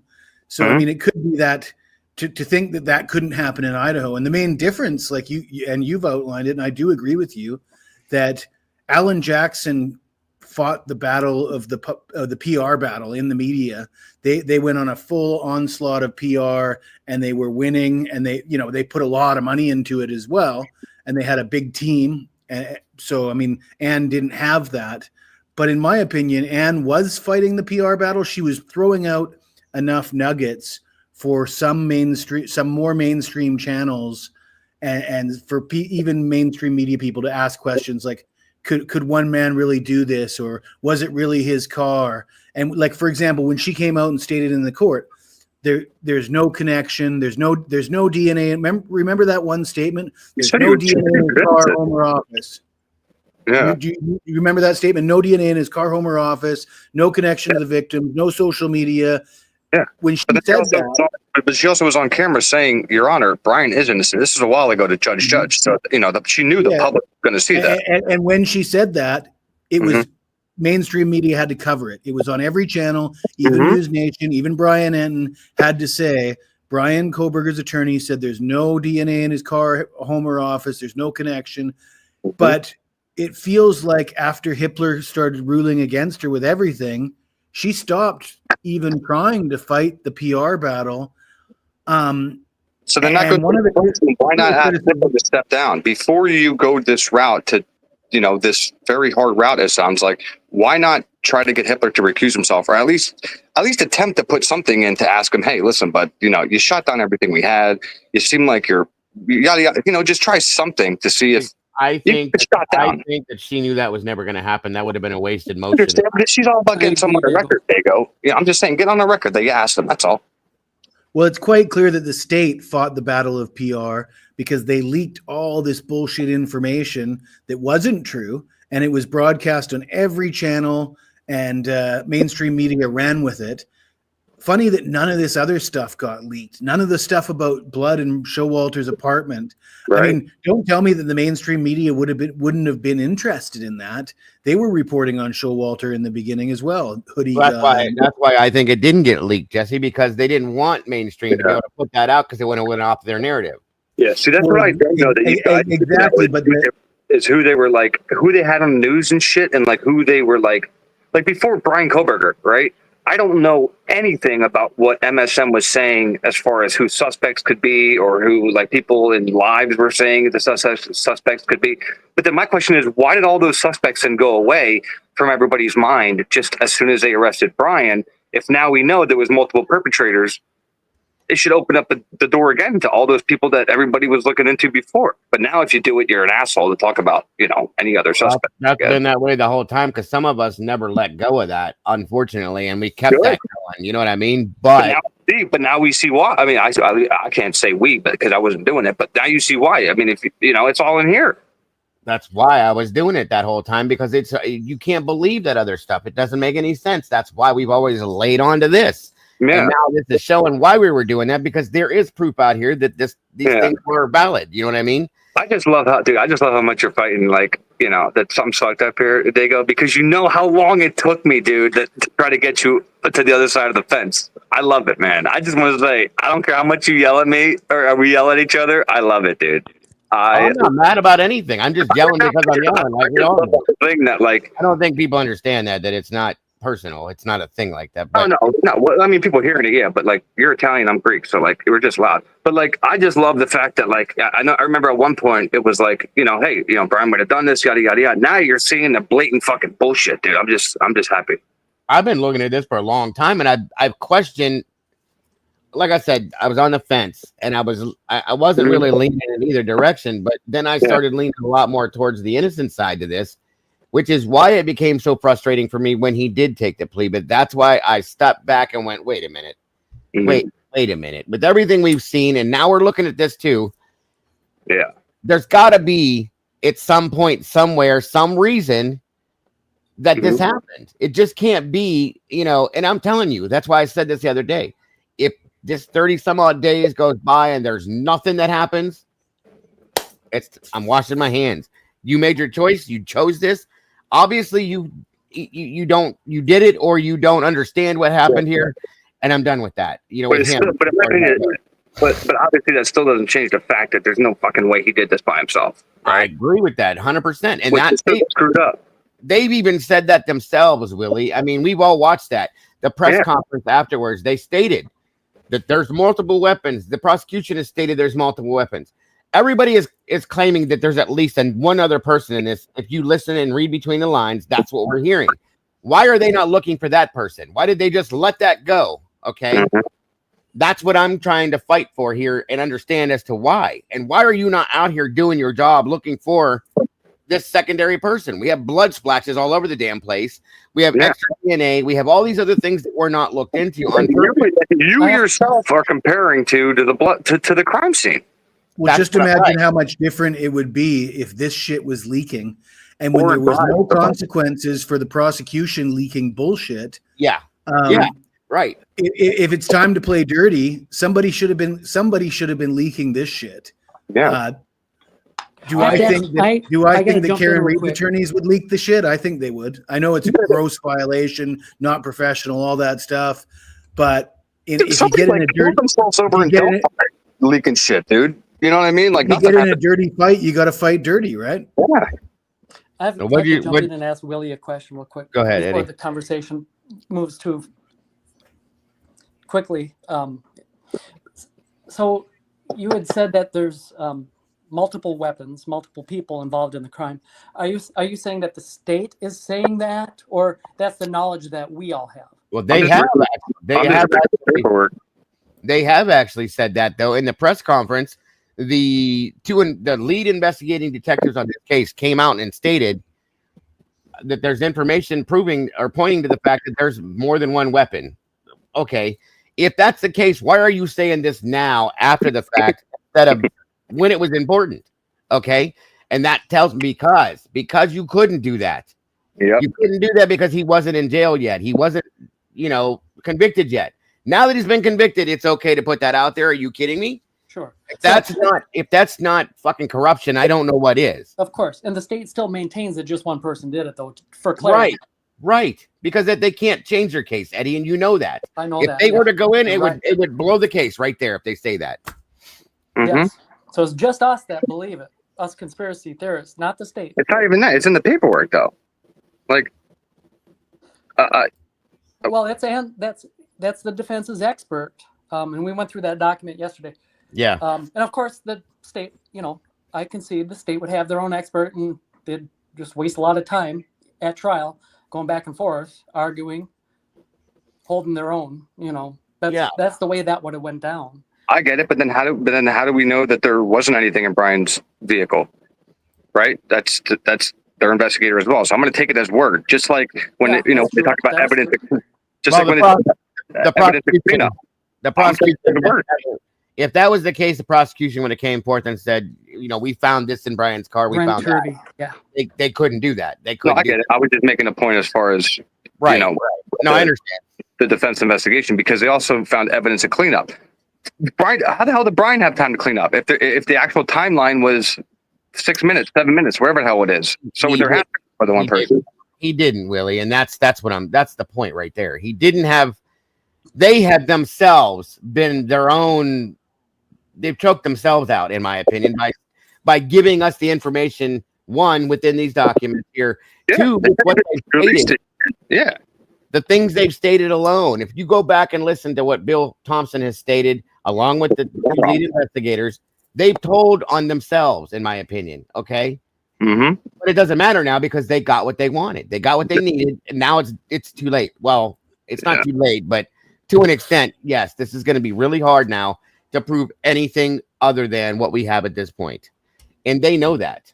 So that's why it's okay to throw these little trinkets out to get everybody, hook everybody to get all wired up and everything. And they know damn well MSM isn't going to like, report this in a way of like, oh, look, there's other people involved. They're going to report it in a way of, look at all the crazy shit he did. You're right, because they are controlled. Don't think that they haven't read all these documents. I mean, they've got teams of reporters. Of course. They would have been aware of everything in this doc drop within 24 hours. They don't have one guy, one creator reading it. They've probably got a whole newsroom, Keep going. I'll be right back. Keep going. I'm still listening. They'll have half a dozen underlings reading it for them and with highlighters. So they know about the flashbang. They know about all that, and they're choosing not to report it. Amen. Some people are starting, like Megyn Kelly just tore them a new one after the sentencing hearing when they said, we have no motive. We have no explanation for why the house was targeted. I saw that. She still thinks Brian Kohberger's guilty because she's a little bit blonde in the end, but she's starting to realize that the cops are full of shit, at least. Yeah. I mean, anybody who thinks Brian's guilty, fine. Like, I don't fault him for it because Brian did plead, fine. But nobody can tell me this case isn't fucked up. So if they say like reality says, the 50 stab wounds and 30 stab wounds on two individuals, when you start using like sexual fantasies and Ted they've lied the whole time about what's her name being a target to us. Ted Bundy motives. I mean, did Ted Bundy ever inflict that much damage to four different people in a short period of time? Because I always thought Ted Bundy was rather clumsy and he was killing for the sake of killing, not for the sake of, this 50 stabs to one person. Yeah. This seems like absolute hatred. Absolutely. And Brian doesn't have that motivation. I mean, if you're just trying to get in and out, right? You're going to stab somebody 50 fucking times. The whole perfect crime motive, right? Yeah, he's a criminology student. He wants to commit the perfect crime, so he's going to stab them 80 times. It's like, yeah, well, that's not perfect. Yeah, right. Nothing perfect about that. But he went to college to learn how to solve crimes, not commit them. Okay, that's the big thing there. And I mean, I'll never play into that. Even if he watched like Dexter or something, he would know to just stab once or twice. Like 50 between two victims, 80. One, he would know not to take a knife sheath in with him. Two, he would know not to drive his own car there. Three, he would know not to take his phone with him. Yeah, I know. Come on. Any of these things, it's all just ridiculous. It truly is all. And then you have this DoorDash driver chick walking around. She never sees Brian. Say that again. You guys over talked to each other again. What did you say? The DoorDash driver chick that said she was walking around for 10, 15 minutes. Like, do we know it? Like, she never saw Brian? I know she said she saw somebody up in the window or something like that. But if she she saw somebody in the window, and then it says she saw somebody with a red-haired, spiky hair. Like, that's not Brian. So who did you see? Who is that? Where's that person at? Okay. Thank you. Well, not only that, the person she saw in the window was trying to hide themselves. So that's not one of the victims. Yeah, in my they kept opinion, hiding because- themselves. Oh, so that might have been somebody that shouldn't have been there at the time. Well, but then you're going to tell me that somebody came down the steps like I asked before and got their goddamn DoorDash order. Okay, man. I'm just saying that's what we're made to believe. So, it was a tan sedan. That's right, Mojo. Once again, everything that we've been told has either been twisted, turned inside out, changed around, a little 360, a little 180 here, things like that. So, yeah, we're just a flat out. From what we've seen so far, though, why not just go even with Hitler? Right. I mean, right. How do they win? How do they win with this evidence? I just don't know. And that right there is my whole point as to with the defense team. She hit a wall, in my opinion, and said, I can't do anything unless I have these tools. And he would not give them to her no matter what. And okay, but as well as I do, any other aspect, they would not allow them to. Can you please tell me what it is, though, dude? I don't mean to get in an argument here, but what? Can you please tell me what that is? I'm not arguing about anything. I know. I just don't want to upset you. What is it that she completely stripped from Ann Taylor, other than third-party defense and these other, What is it? Obviously, she needed more time because they delayed They delayed giving her discovery for such a long period of time that when she did receive discovery It was, they were trying to go through this. It was taking forever, so on and so forth. And as they obviously wanted to get every bit of it, okay, because that's important. I agree. And he did not give her the continuance. That was that. He denied multiple other things. I can't remember them all right now, but I could probably pull up the document list and say here, here, here, here, and there they are. Yeah. He did not say. He did not. I don't even know how to explain. I mean, she was still going to be able to cross-examine Dylan and Bethany, right? That yeah, he was going to be able to ask Dylan and Bethany, oh, did you see something that looked like a gun? Oh, did you see a flash and hear a bang? Oh, and that, why didn't you call 911? Oh, and you called your dad the next morning and said you had a toothache at 7 o'clock? I mean, what juror in the right mind is buying that shit? Nobody. Nobody's buying that shit. Bethany's story, flash, bang, and then the other one didn't hear it. Was the other one even fucking there? Like, come on. And then there's the toothache in the morning is hilarious. What Fizzy just said, she got the last bit of discovery after a week after the plea. That's not helping you know what I mean? So that's what I'm saying. How many we saw 24 or 25, I can't remember, Eddie. Requests for discovery that took 2.5 years to get.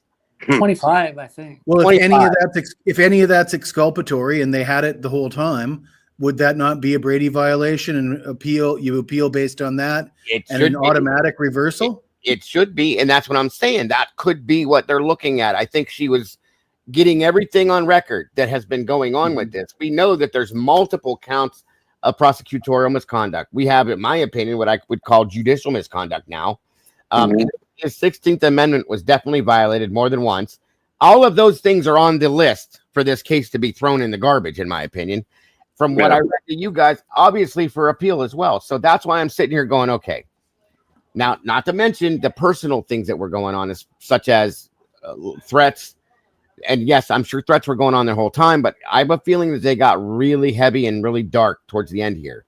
And if you're getting threatened, your family, your kids, your grandkids, your life, whatever, I'm just saying it would make you step back a little and take, a second look. Brian's family was being,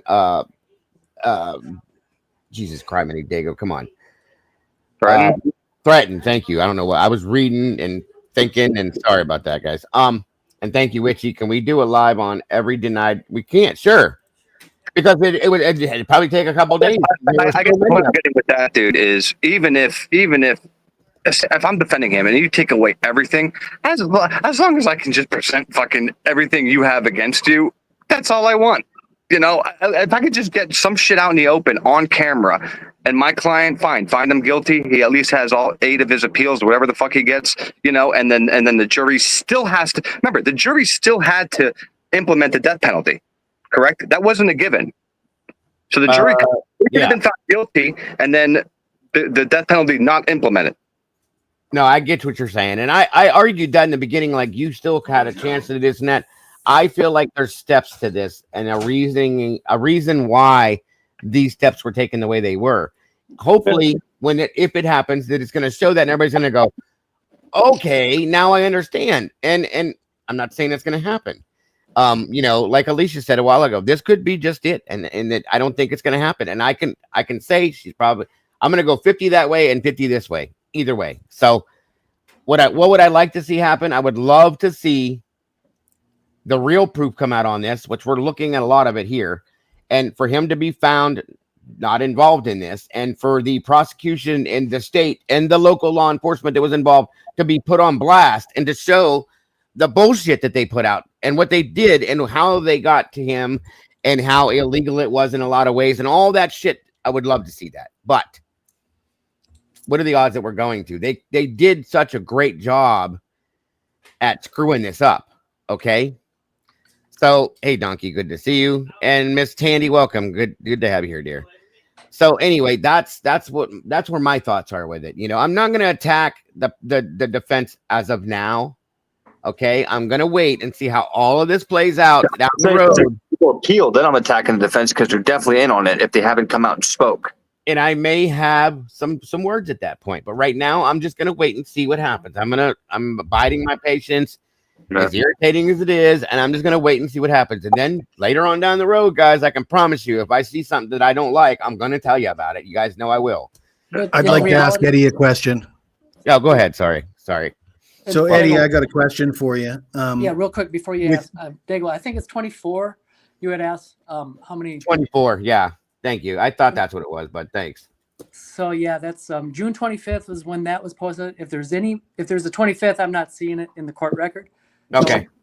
So just 24. And that was in 2.5 years. 24 requests for discovery that took them 2.5 years, which could have been given at least within the first year, in my opinion. But I could be wrong. Just saying. Go ahead.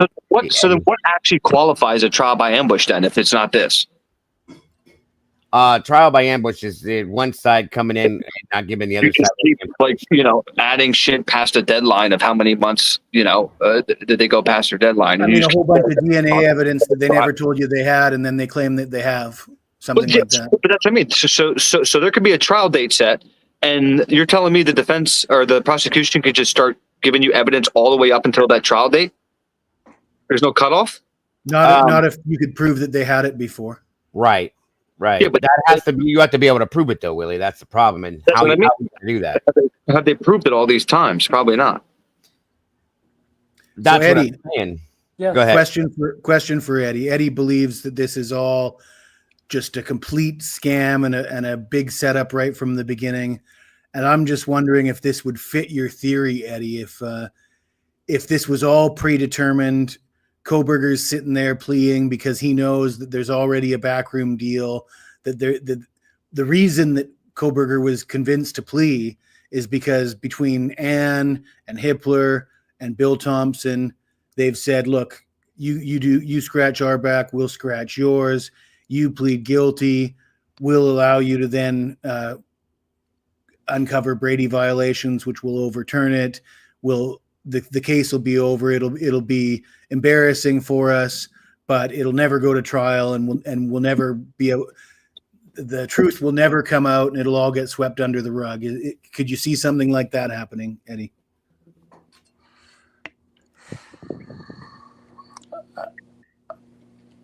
No, I don't think like that. That's No. too wild for you. No, so you had mentioned earlier about, and you recall, Anne asked the question, how does Brian Kohberger come to the state's attention, right?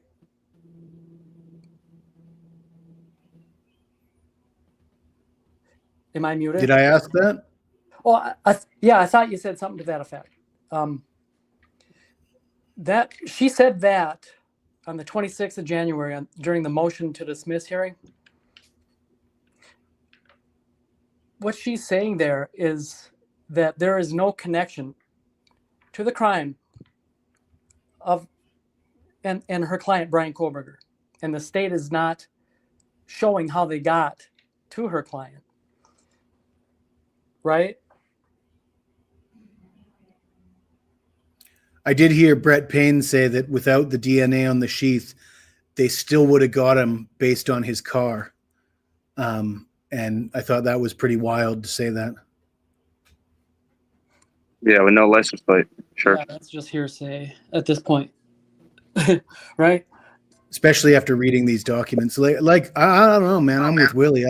I read these documents and I think Hippler can't keep all, even if he's like Judge Gall, he can't keep all this stuff out. You don't need to point towards third party perpetrators to ask about evidence found in the apartments next door. You don't have to mention their names or suggest they did it. You could just say, "Did you find blood in an apartment next door?" I don't think they could say you can't talk about that.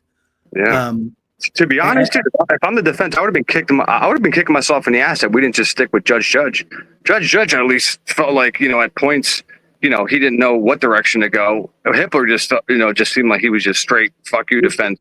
It just seems like there's at least a dozen things in these documents that on their own, just that the blood in Showalter's apartment, and then the fact that the samples were tainted and they were never able to be tested.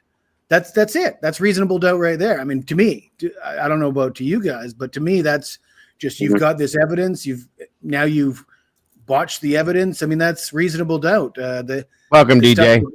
the stuff with the car. I mean, there's like a dozen things in these documents that would Well, qualify to me as reasonable. He doubt. retired, but he still could. He still would have had to carry out. He still would have had to see out this case. He only retired because this case moved. Let me say something though, because I don't know. We saw Triple J at that point in the case. We don't know how he'd have been at this point in the case, though. That's what I'm saying.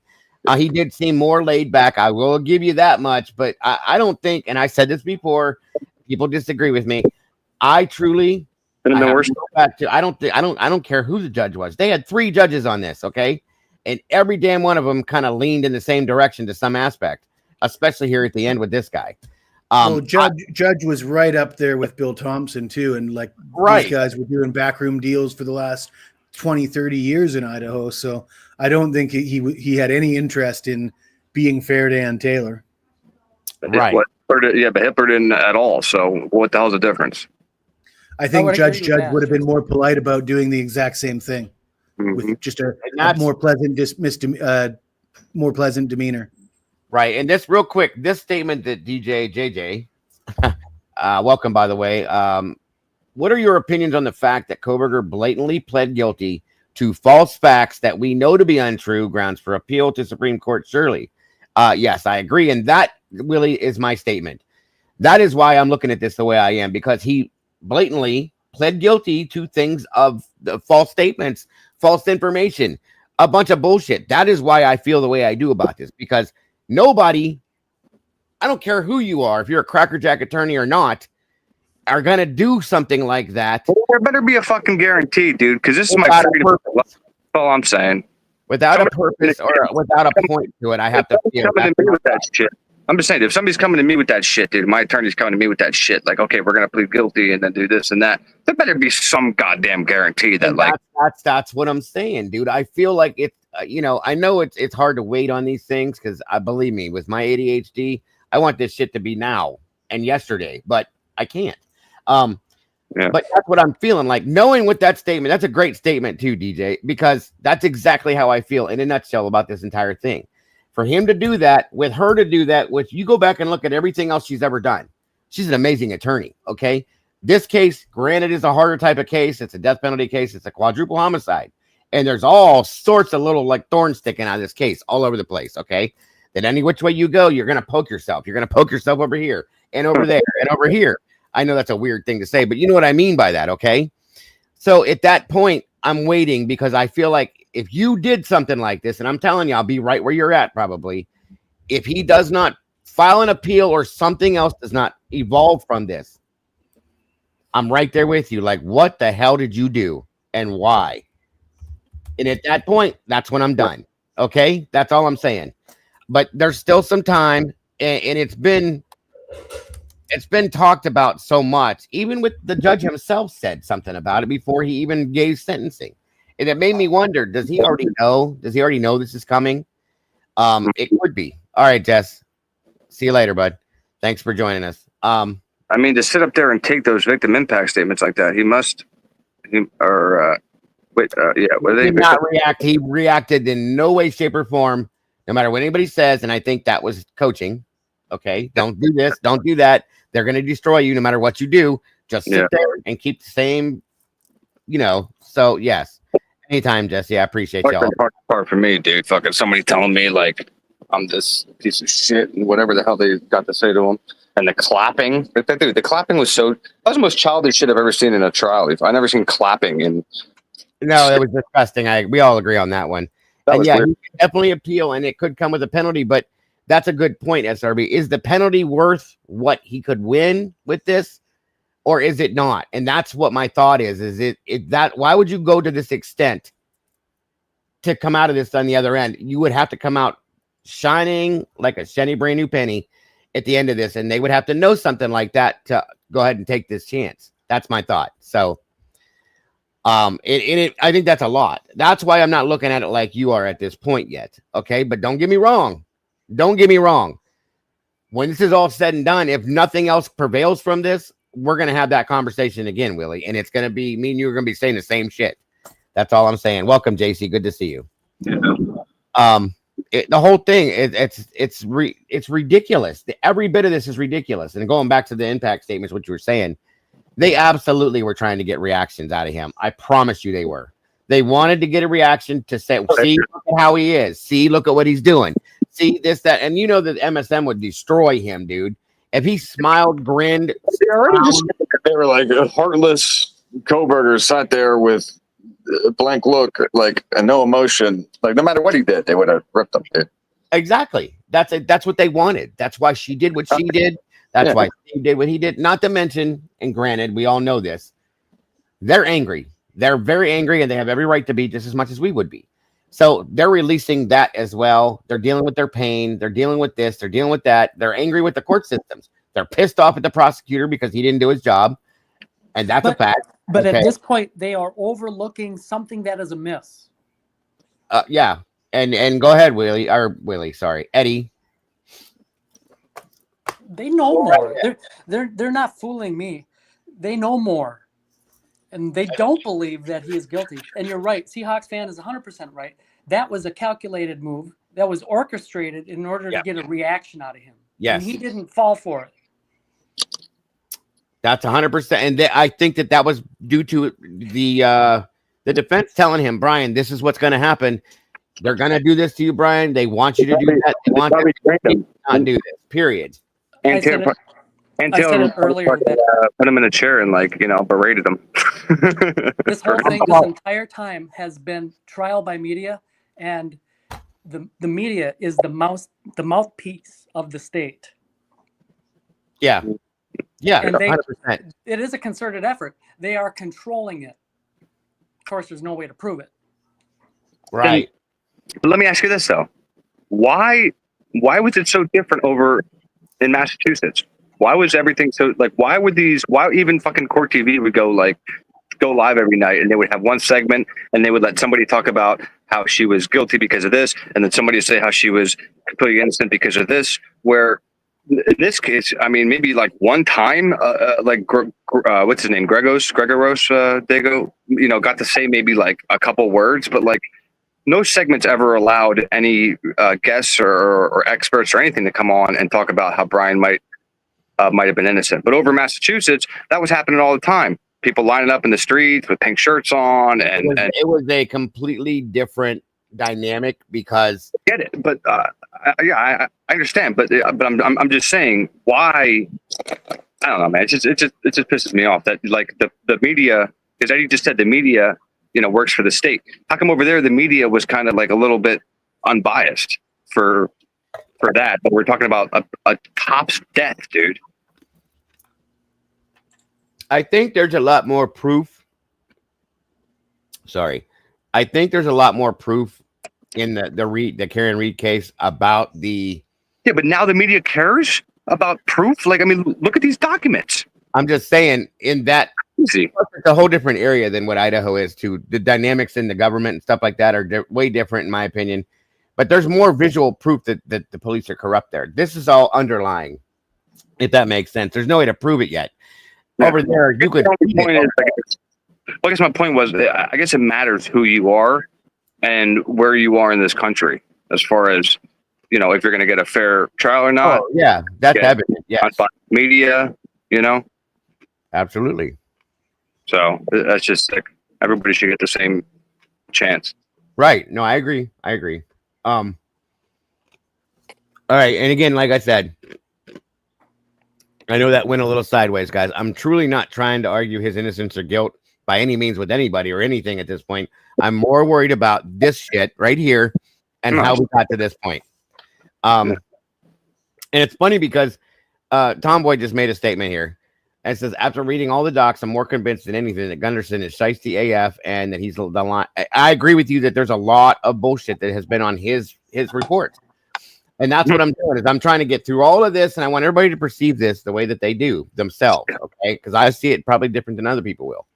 And then once we get through all this stuff, we can sit down and debate back and forth the problems. We do it here as well, and the issues that need to be seen by the world in this case. It's just that bad. It's that deep, that dark, and that goes that high, in my opinion. So now these are MPD. This is MPD reports. Yeah, every one of these I usually read whoever's involved. There are multiple people that were on here. There's ISP stuff. There's There's been So, after this, ISP. so after this, would like, are we going to get ISP?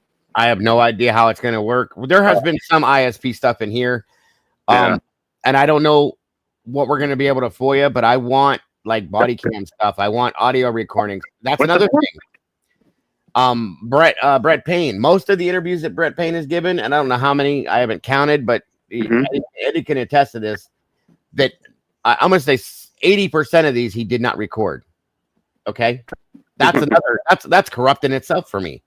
This is a quadruple homicide investigation, and you're having witnesses, possible suspects, this, that, and everything else, and you're not recording the tips that you're interviewing. Why?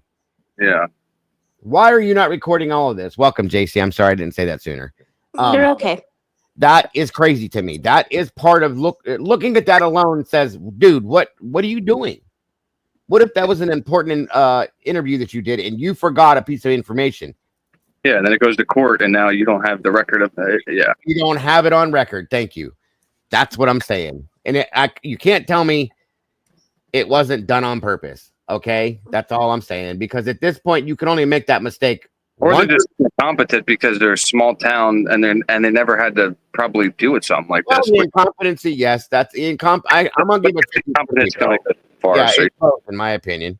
They brought in a guy that has 2 years experience on the department and made him the lead detective after 24 hours because he's going to do his job. He's not going to ask questions. He's going to smile and wave, and that's the end of it. That's why he's there. He was not the lead detective. The FBI was lead on this case. He was the face of Moscow PD. That's all I'm saying. That's my opinion, and I'm sure people will disagree. And that's okay, but that's what I'm doing. I mean, he proved it when he got on the stand during that hearing, and they asked him questions. He was like, "I don't know, I don't know, I don't know." Look, Texas Ranger, you're right on that aspect, but I am not going to stop asking questions until I get answers on them. Okay, whenever somebody can answer all this shit for me and tell me why this was done, how this was done, and why it's okay, then we're good. But you still can't. You still can't convince me that the man did it alone.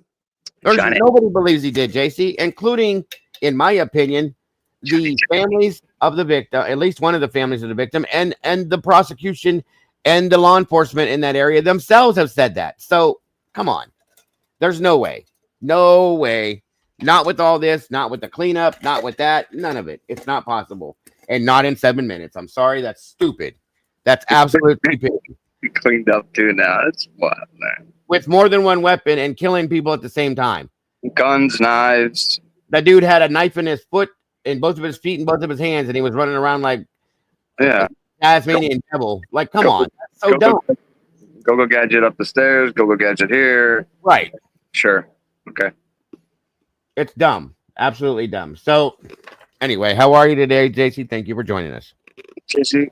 I'm okay. I'm just waking up, but I do have another question though. Are there documents out saying how Kaylee died? There is a report based off of the autopsy. It's not the actual autopsy. It gives a very generic version of what the autopsy was. It's just a report on that. And the Gonsalveses are pissed off about it? Well, because they found out with everybody else? Basically, yeah. According to their Facebook post? It was not verified by law enforcement when they asked. They had to find it out this way. That's what they're pissed off about. Okay, because I was just like, I don't know about seeing this. I didn't hear about this document or whatever, and I just wanted to know if it was it just for Kaylee or was it for everybody? It was everybody. It was a generic report on the autopsy is all it was. It's not an actual, the autopsy report shows like a diagram of the body and it shows all that stuff. We didn't get that. And I don't know that we will. I'd love to see that at some point to see if it matches the report that we got. Do you know what I'm saying? Yeah. Because I think it's not going to. Yeah. So I don't know what was in their system, dude. That right, and that's the toxicology is important to me, as well as the actual autopsy, and that's probably something I will try to FOIA at one point. Whether we get it or not, I don't know. It's number 32, JC. If you want to know, thank you, SR. I knew you'd know it, or one of you two. But number 32 in the documents was where they gave that information, JC, or in these reports. Okay. Okay. All right. This one here, guys, again, is another one from Brett Payne. about the knife. It says knife collection. Okay. The narrative on this one is this: I was notified via email on Monday, March 20th of 23, a found property call reported to LCSO, which is Latah County Sheriff's Office, wherein the RP discovered a K-Bar brand knife in some bushes in the city of Genesee. This is brand new, folks. Never heard of this in my life. This is interesting to me. In the city of Genesee, Idaho, on the same day, per the LCSO call records, the knife was located by a child playing in some trees at the top of Ash Street near Spruce Street Department. Whiting responded. Oh, she fell out the window. Where'd it go? Responded and booked the item into LCSO evidence. On March 21st, I responded to LCSO to look at the knife. The knife was a K-Bar brand knife with a blade approximately 4 inches in length. The knife was in a black Kydex sheath with cordage wrapped around the handle. This knife did not appear to match the wounds inflicted on all 4 victims. Okay, let's stop right there. What? Have a great night, Bonnie. Love ya. I hope you're doing okay. More love to you, dear. Let's stop right there. Stop, freeze frame, and back the hell up. But the K-Bar sheath had to be somebody. Okay. This knife did not appear to match the wounds inflicted on all 4 victims. But it was a K-Bar. But it was the K-Bar. Okay. See what I'm talking about? This kind of shit right here. Right here. Wow. Jesus Christ. Okay. But the K-Bar had to be Brian's, right? That they, you know. Okay, sure, yeah. Yep. Okay. Fucking joke. This is the kind of stuff that makes me go, okay. So this is what I mean, dude. When the guilty ask questions like, how can you even think now that he? Have you read this shit? Like, I don't even get it. It's not. This is crazy. It really is. This is really special, folks. So okay then, that's fine. And that was once again Brett Payne, and then it was signed off on by Blaker. These things, this case blows my damn mind, folks. It gives me a headache. Okay, this is again. Wait, hold on. You just said that they found a K-Bar. Hold on. Can you say what you just said like 30 seconds ago? They found a K-Bar knife in Genesee in the bushes. It's a K-Bar knife, and it does not match the wounds on the victims. Okay. So hold that thought right there, my friend. So if they found a K-Bar knife that doesn't match the wounds to the victims, was a K-Bar knife even fucking used? Well, I've been saying that forever, Willie. I don't think it was. I don't think it was. The only reason why, listen, the only reason why we're to believe that this was the weapon used is because of the damn sheet. Oh my God. It's stupid. It is so stupid to me. And where was this at before today? What is happening? Eddie, thoughts, comments, laughing, exasperation, whatever. Yeah, I'm just too busy laughing. That's what I mean. You can't make this up. Sure, guys, we're to believe everything they tell us. And I'm telling you, I said a long time ago that a K-Bar did not do this. But I just put 2 and 2 together, and I was like, wait. That means there was no K-Bar entry wounds, because that's the only way they would have known what knives. What? Here's what I've seen in other cases like this. As an investigator, I've seen them take and test out the wounds, okay, with different types of weapons to see what could cause the same wounds and injuries that the victims had. And I don't believe that was done in this case, because I think they would be more on point knowing the type of weapon that was used for these types of injuries and weapons, and they're not. Okay, they never, ever, in my opinion, tried to do that. It says it has similar characteristics as a K-Bar. The ME could not confirm it was a K-Bar. Right. But then how can they confirm what knife was in that fucking sheath they found in Kaylee's room? How the hell do they know what it was straight bladed, serrated? They can't, Willie. That's what I've been screaming for 2.5 years. Just because there's a sheath there, just because there's a sheath there does not mean that was the weapon that was used. Okay, that's all I'm here. Yeah, that's insane to me. Absolutely insane to me. Oh, wait a minute. Eddie, are you up here still? Yeah, it was dropped for a minute. Okay, let me remove this one. There you go. All right, it happens all the time. They can't confirm it, and that's the issue. That's ridiculous. So, this was Jesus Christ. I'm gonna have nightmares again tonight about this shit. Okay, we don't need that one. That's another. That's the Strava warrant. 1 second. We're getting there. We're getting there. Oh. Okay. Let's go. Did I already do this one? No. Okay. This goes back to this same. What number did you use before this one? I need to write it down. 169. 169. Okay. The one that I did, no, it was 168 for that one. I just skipped 169 because we're on another one about this same situation. Okay. This is again Brett Payne. The narrative on this: I was notified by ISP Detective Roberts at approximately 1300 hours on March 21st of 23 that a landowner near Genesee, Idaho, found two knives in a roadside ditch. Detective Roberts was not available, so I called to speak to the reporting party RH.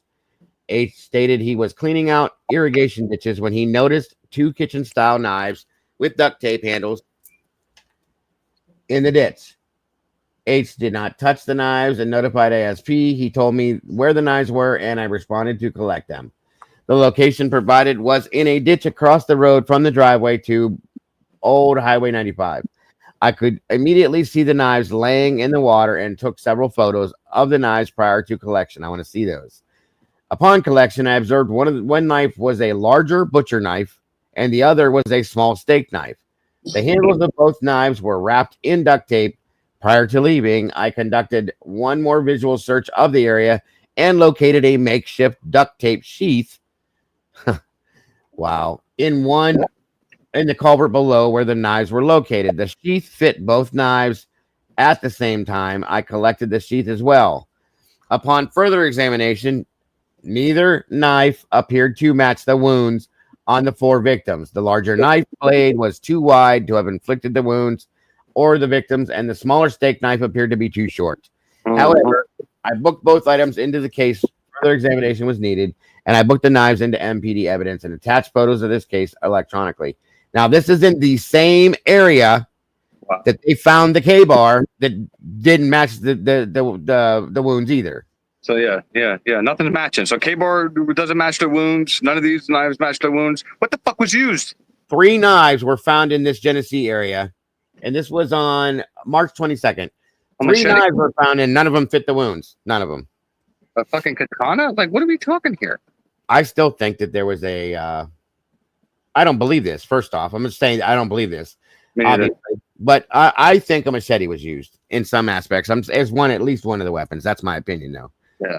So anyway, there we go. 3 knives found in the Genesee area in March. Okay, and none of them fit the type of wounds that they had. In a makeshift sheath, which means did that knife maybe lose a sheath somewhere else? No idea, dude. No idea. Just wondering. I mean, this is so insane to me. It truly is. Truly is. Okay. So this was another one about one of the tips. One second. Handle wrapped in duct tape. You know what that tells me? Fingerprints. Yeah. Yeah. On March 4th of 23, CT called the MPD tip line and left a voicemail regarding a tip for this case, which she described seeing a man walk by her house at blank, blank, blank sometime during August or September of 22. Sergeant Blaker sent me the tip on March 15th of 23. I spoke to T via phone on March 21st of 23. I did not record our conversation. Brett Payne, once again, my friends. This is so stupid to me. Sounds like a habit. It is. I asked T to relay to me what her tip was in reference to. T told me she used to live at blank blank. This house is located approximately 13 miles due east of 1122 King Road. T told me she was home one day in August or September of 22 when her daughter came running into the house saying there was a man walking through their yard. T stated, excuse me, She looked out the window and saw a man who looked nervous walking on the south side of their house from east to west. T told me she frequently saw people walk by the house, but not in that particular area. T said the man had curly hair with a large nose. Jesus Christ. And he walked by without saying anything. T stated the encounter became stranger when the same man walked back by the house in the opposite direction, but taking the same route approximately 15 minutes later. So he went somewhere and came back the same way. Okay. T said she stepped outside and yelled to the man. He was on private property. T said the man didn't look at her and simply walked away. T then told me unprompted that she believed the male she saw was Koberger. Of course she did. After she saw a side profile picture of him on the news after his arrest, T stated that she was 92% sure it was Koberger. T stated she did not see the man any other times after the occurrence in August or September. However, T told me there was another occurrence in June or July of 22 when a white sedan was parked near her mailbox for over an hour. It should be noted, blank is a dead-end road with only residences. T told me the vehicle left after her neighbor walked out to ask the man if he needed help. T could not positively say what type of vehicle she saw that day. T was not able to provide any further specific detail about dates. On March 22nd of 23rd, Sergeant Blake and I went to the area where T said she saw the man. There is a well-worn path from Boyd Avenue through to Blake Avenue, which is likely where T saw the man. In addition, I spoke to the neighbor who spoke to the man in the white car, identified only as blank at blank, who stated he remembered the encounter but could not add any further information. First off, Brian doesn't have curly hair, in my opinion, and yet got a big nose, but so do 70,000 other people in that area, I'm sure. So once Brian hit the news, everybody was going to see him. I knew that. Everybody knew him. Right. So, welcome, K9 Captain Jules. Why is no one side-eyeing Brett Payne for not recording? That's what I'm talking about, Jules. That is exactly what I'm talking about. We are side-eyeing on that. Every damn thing he doesn't record anything. Why is that? Why don't you need that to have to refer back to? And why is he getting shit for it? Why isn't somebody giving him shit for not? Why is nobody saying a word to him about this? Why did they not look at that and say, ineffective investigators here? I mean, why are they being investigated? Why the fuck is MPD not being investigated? Like, are you kidding me? Yep, they definitely should be. Maybe they are. We don't know. Well, that's a good point too. I was gonna say, like, we don't know what is being done right now. Remember the FBI came to what's her name's defense team with like all this fucking exculpatory evidence after what's it called? So I mean, hey, maybe you never know. Yeah. Yep. Definitely. Okay. So this next one, this was Danny Vargas. Injury accident review, January 3rd, 23. Pullman. Okay. All right. Hold on. Yeah, this is nuts. They should definitely be. If they're not being looked into, they should be. That could be why everybody has either retired or left, Willie. Think about that. That's one of the main reasons, in my opinion. You know what I mean? Yeah. So, Danny Vargas again. Judge is like, I'm going. They're all retiring. It's ridiculous. On 11/12 at approximately 23:40 hours, Whitcomb received a hit and run accident in the area of blank Pullman, Washington Drive, number blah. This is the accident happened in front of Brian's apartment, I believe. Multiple PPD officers arrived on scene, blocked out the area where this incident occurred. So this is at 23:40 hours. Just to remember that for the timeline. C blank F was later arrested as the suspect in this case and booked into Whitman County Jail. F was booked into Whitman County Jail on 11/13 at 8:54 a.m. January 3rd of 23, KL, the Pullman PD record specialist, sent me a link to PPD evidence. Okay, we don't need to know anything else about that because that has no bearing on this other than the time. So on we go. Another warrant there, DVD, subpoena installments 4 and 5, evidence files attached. These are emails. WSG. Okay, yeah, that has nothing to do with anything we need. So I probably in like 20 minutes now, I'm gonna hop down. I got a video of my daughter. She's there. Yeah. No, I get it. No problem, dude. Take your time. Do your thing. Do your daddy thing. I get it 100%. That's not going to do us any good either. Oh, wait. Yeah, that is. Hold on. So this one is in reference to. Where'd it go? Sorry. This was Brett Payne. Again, on Wednesday, March 29th of 23, I contacted WSUPD Assistant Chief Don Daniels and requested all case file information concerning Koberger and the homicide investigation. Later on March 29th, Assistant Chief Daniels emailed me a link with the requested information. I downloaded the provided information and attached it to this case electronically. Why would you wait until March to get all that info? They should have had that in their grasp like immediately. If you're the lead detective on this case, this is my opinion. Probably means nothing. Just saying. Okay. This is another warrant download.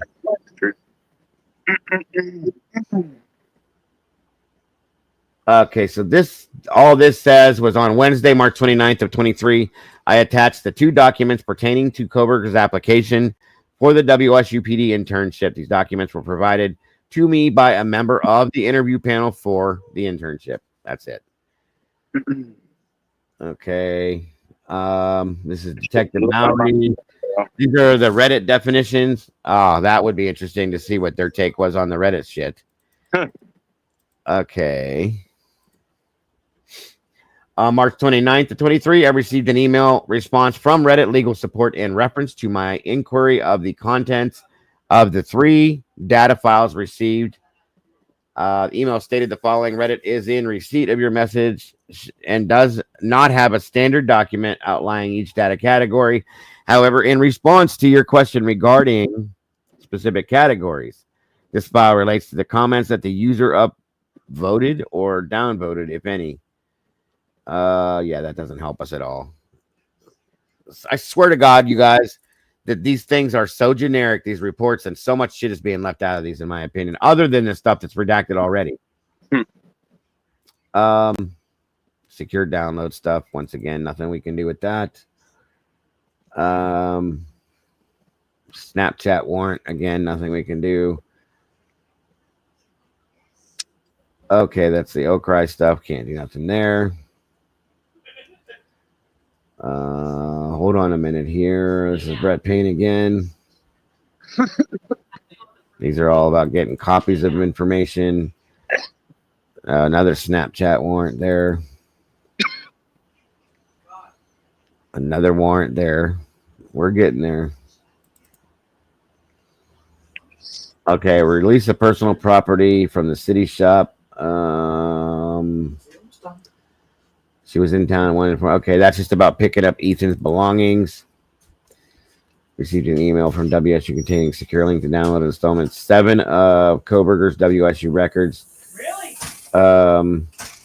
Hold on here. Once again, another download document.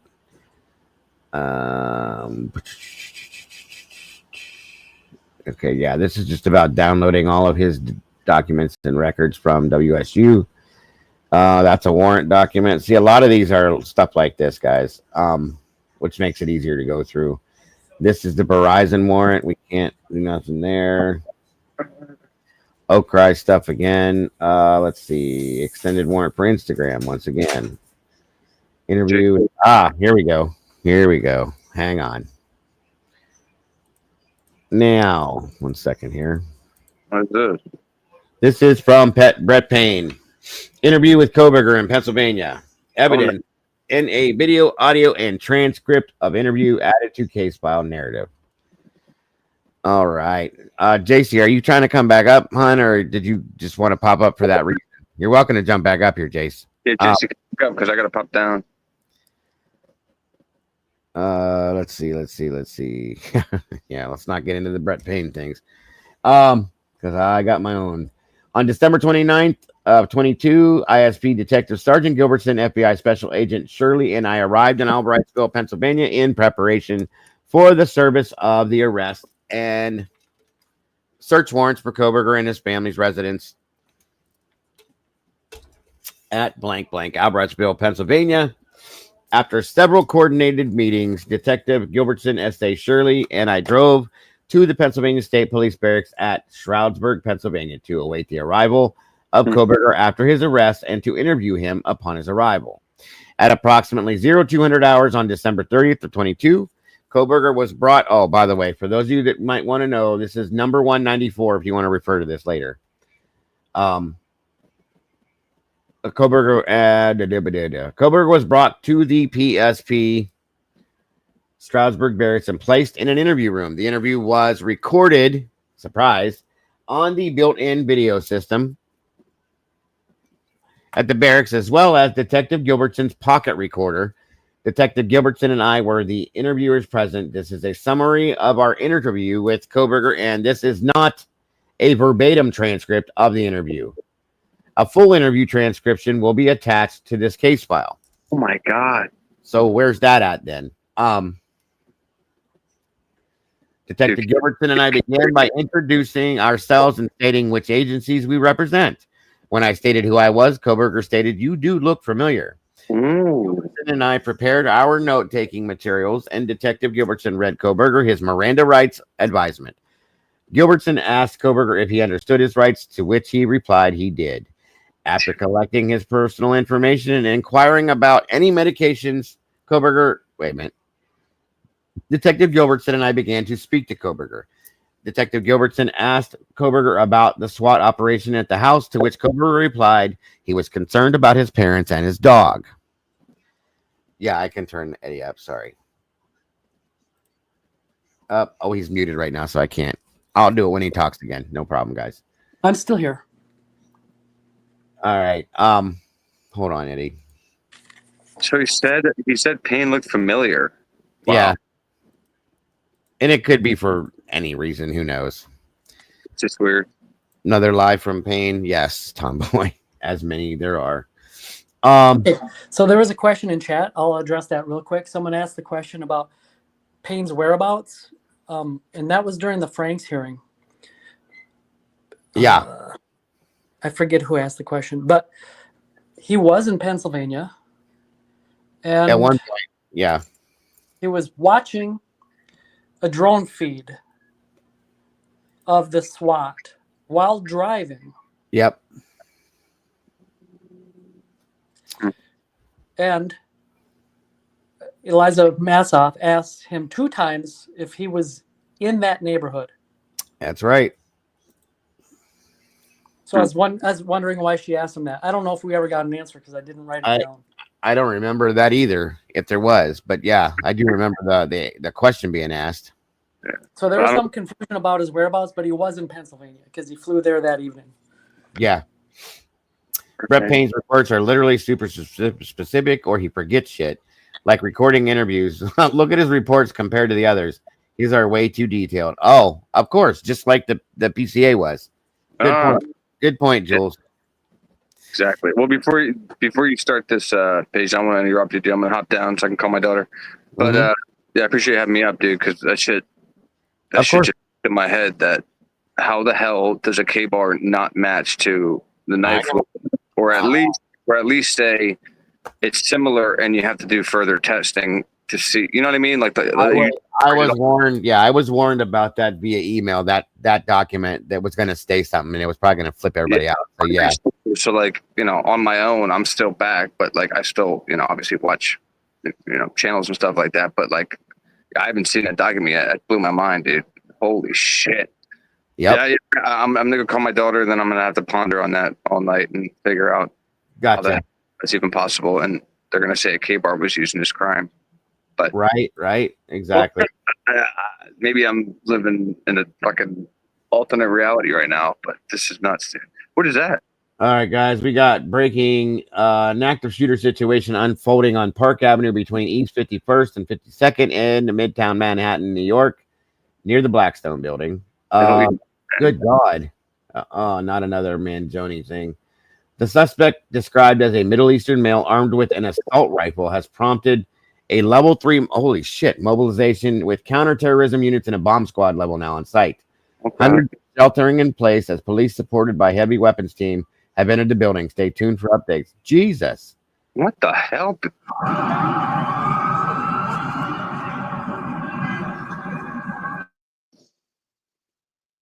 Holy shit, guys. They're running in there. Oh my God. I'm going to have to check that out. All right, This guys. is, Good all night. right. All right, Willie. Have a good night, bud. All right, Willie, take care. See you, Chad. Wow, guys. Thank you, team. Our crew, the Blue Crew, for bringing this to my attention. Well, they brought in the counterterrorism team. They're describing him as Middle Eastern. He's got an assault rifle. This is nuts. This is crazy shit, guys. Every other damn day.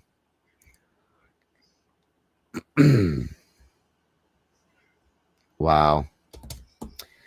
We'll get back to this, guys. I'm going to finish this one document we have here. We've been here for almost 5 hours anyway. So let me get through this, and we will jump back over and check out more on this too. Thank you guys again for bringing that to my attention.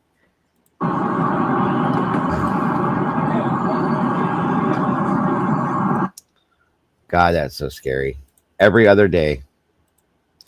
In New York, that's a really, really heavily populated area. Good God. Prayers to everybody in those, in that situation, guys. That's nuts. Okay.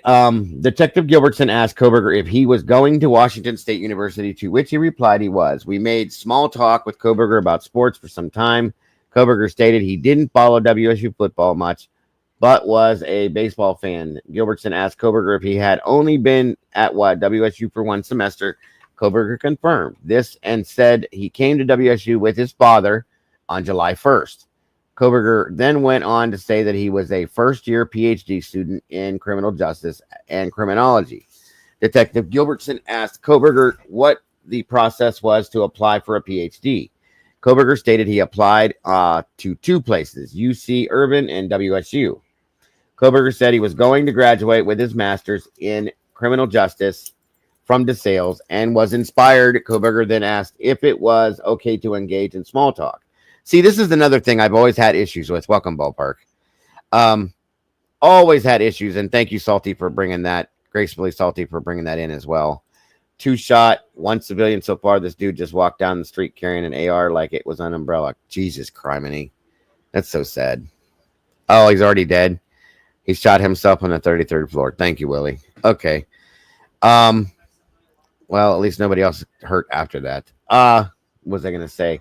So this is what one of my biggest issues with Brian being involved in this is that the man went for a PhD, was for schooling and all this stuff, and threw every bit of that away for this is what I never did understand. That's one of my biggest issues with this, folks. So you know.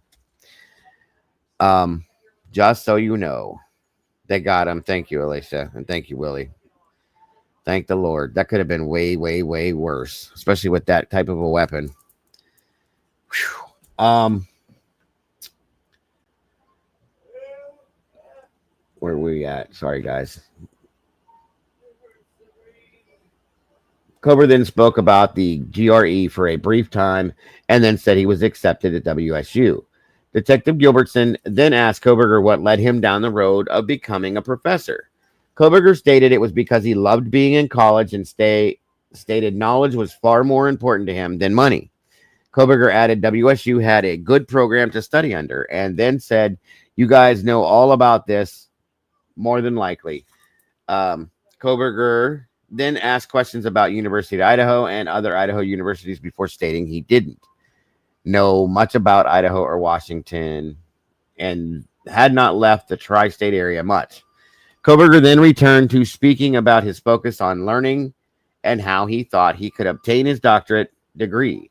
Koberger said he recently returned home to see his family. Detective Gilbertson then asked Koberger about his time at DeSales. Koberger spoke for some time about this time at Northampton Community College and DeSales. Koberger then spoke about how he became interested in criminal justice and stated he thought about being a police officer, but did not want to make that commitment unless he was absolutely sure. Koberger then continued to speak about his education and universities. Koberger also spoke more about the process to get into a PhD program. and how competitive it can be. Detective Gilbertson then asked Koberger about his move to Washington. Koberger said he drove across country and wanted the challenge of driving cross country and experience it with his father.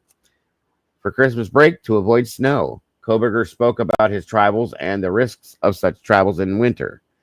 Koberger then began to speak about the beauty of the environment and its relationship to God and a higher power. We spoke about this for some time, and Koberger said that he was raised Christian, but was always a skeptic, except when confronted with the beauty of the natural world. Detective Gilbertson asked Koberger if he had ever been to the Pacific Northwest prior to coming to WSU, and he said he had not. I asked Koberger if he and his family made any stops along their way back to Pennsylvania.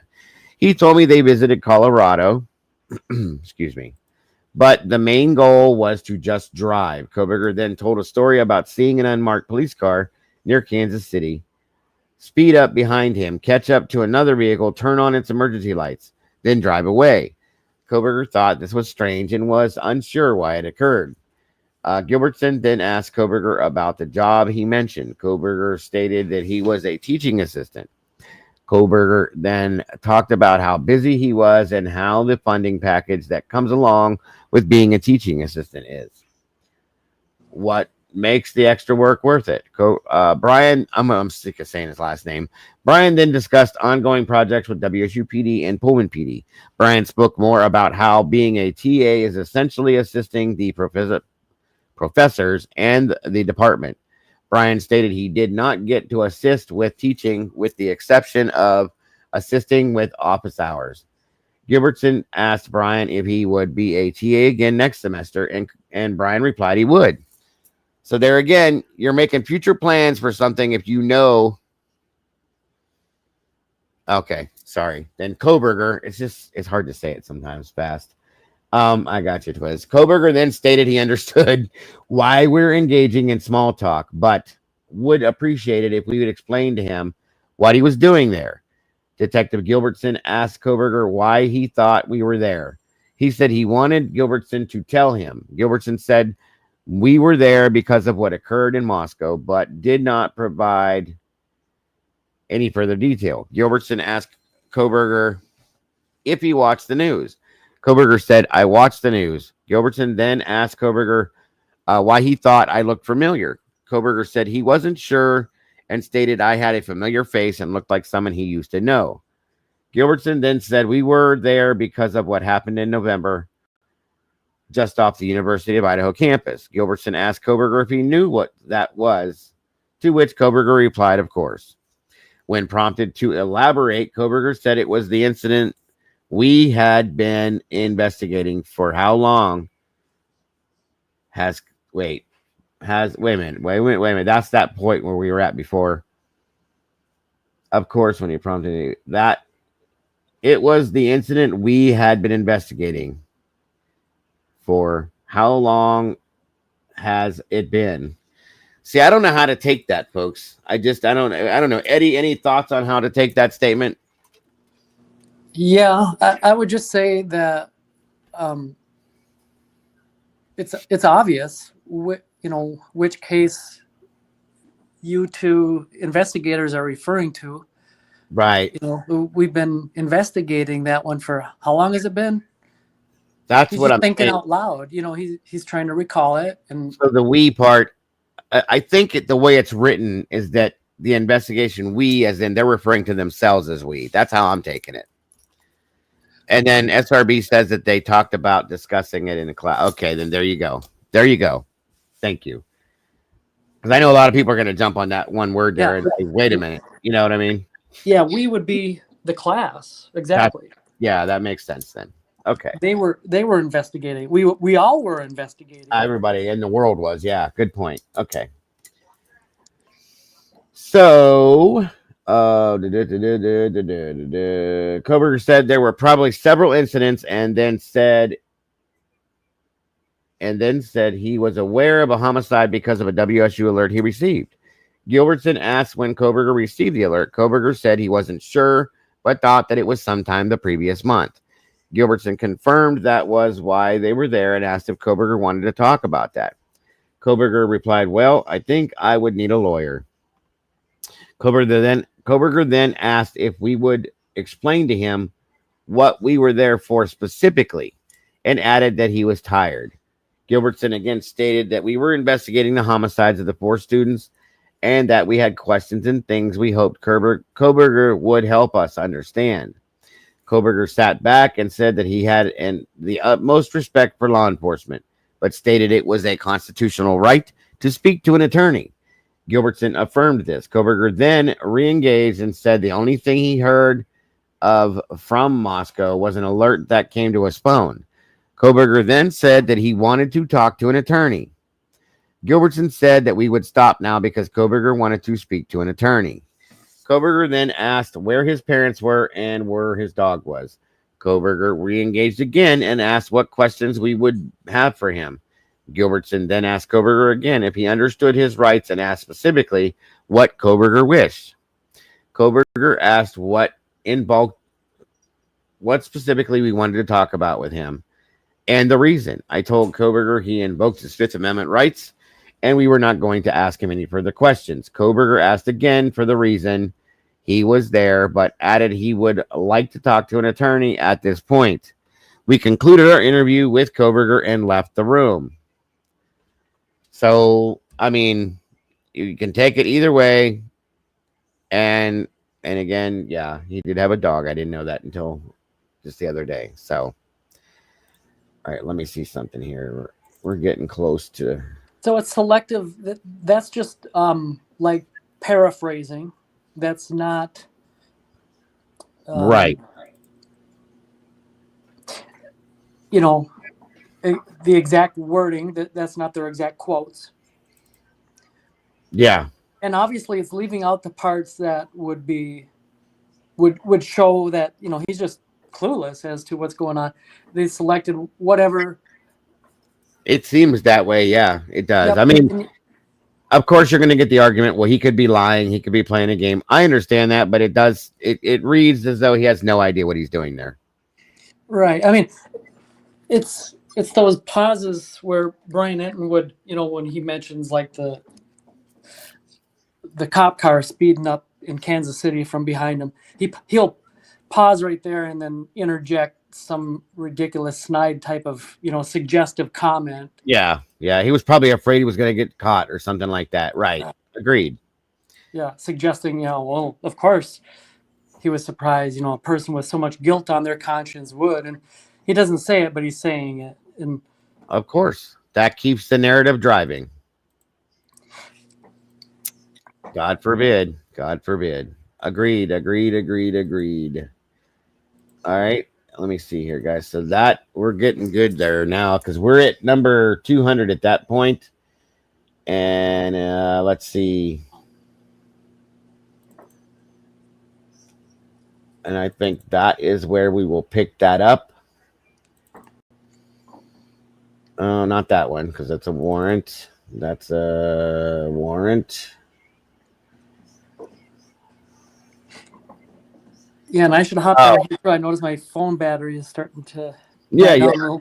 Absolutely. I think as always, Daigle. Dude, I appreciate you. I have no idea how much I appreciate you being up here with me for these. Anything we talk about, always, Eddie. Always appreciate it. Always appreciate it. So I hope you have a great rest of your night. I appreciate you, and I hope to see you tomorrow. We'll see you soon. All right, bud. Have a good one. You too. I'm going to read this last one, folks, because it's kind of interesting. Again, Brett Payne. Receipt of pictures from PPD 157. And this was, again, on Tuesday, May 24th of 23. I reached out to JS of Pullman PD for photos of a knife recovered by PPD, another knife, after AL reported seeing it. I received an email from PPD Public Records Officer, KS, with a secure download link. I accessed the link and downloaded a zip file of the photos taken by PPD. I attached these photos to the case file electronically. So there's another knife that was found in Pullman now. We haven't read that document yet, but okay. All right, so that's where I'm going to stop at. That's number 2. 02. So we should be able to finish this off tomorrow, in my opinion. All right, let me move that there, and here we are, guys. Back to my ugly mug.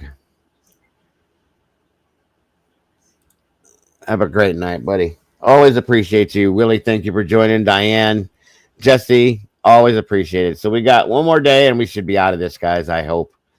I really appreciate you guys having patience with me. Like I said, I want to read every single document that needs read and go through it word for word.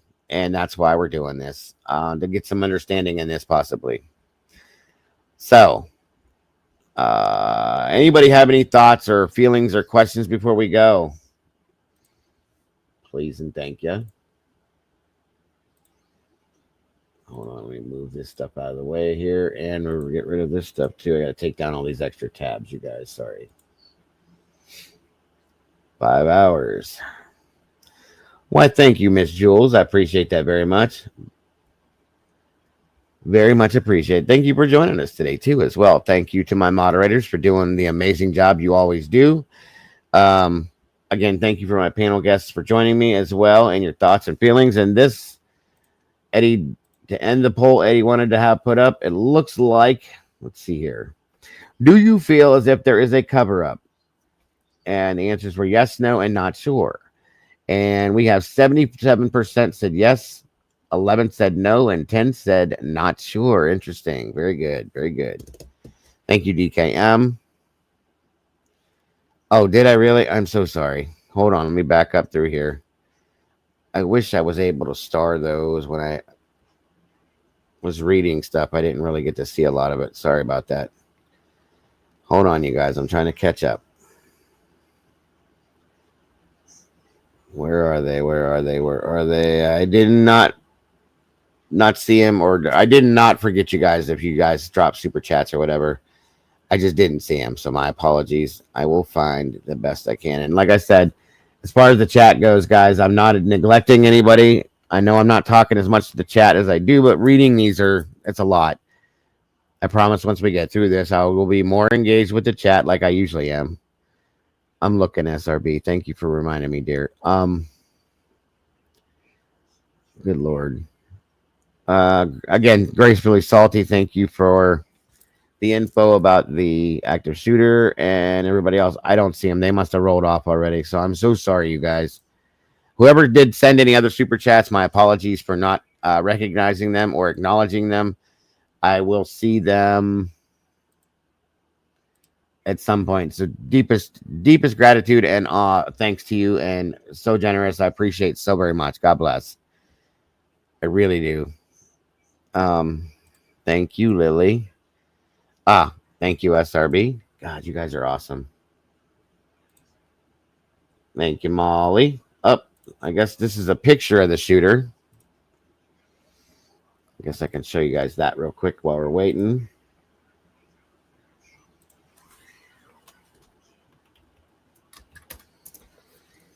Hang on. Where did you put him at? Oh, here she is. All right, looks like Mama J dropped $4.99. Thank you so much. Says, explain another BK previously named as suspect in this report. I do remember that. We talked about that once before. I did catch Carrie Perzulis. Thank you so much for that. Brian, and congratulations, Carrie, for 11 months. Happy anniversary to you. Congrats, Katie Batts, for becoming a mini meatball. Welcome back to the sauce, or to the sauce. And I think I got all those. And again, Brian dropped a membership once again. Thank you, Brian. Witchy dropped $2. Can we do? Yeah, and I did acknowledge that one. Yes, Witchy, we're gonna do that. It's a good idea on the defense motions that were denied. Michelle F, thank you so much for the $2 super chat. Payne said he stood in Maddie Mogan's room for a while. Why? Good point. Good question. That would be something to be nice to know. Thank you, SRB, for doing that. You're an awesome person. I appreciate you guys. This is why I have this crew, guys. They're amazing. They are amazing. Have a great night, Josie Joe. And we're still not sure how the state decides on Brian. No, because there's been nothing yet to show that. That's a true fact. This is our shooter, guys.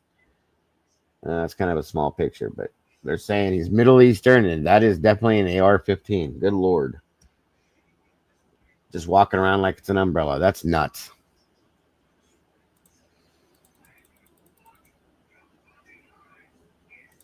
Well, God be with everybody that went through what they went through in this aspect, and I hope everybody's okay. Jesus. This world's a mess. And he took himself out. I know. Great show, guys. I appreciate you guys' patience, like I said, and I appreciate everybody that was respectful in the chat, to the panel guests as well as the chat members. Thank you to the panel guests again. Thank you to my mods once again. They do such an amazing job. If I can have a moment with the mods right after, I just catch up with you guys if you can. If you can't, I understand. Other than that, I think that's going to do it, guys. You guys are amazing. Much love to each and every one of you. Thank you so very much for being here. Don't forget to love yourselves and love each other, and don't change a thing. You guys are the beautiful people, and I will see you all. I won't subject you to Brian Anton, I promise. I will see you all very soon.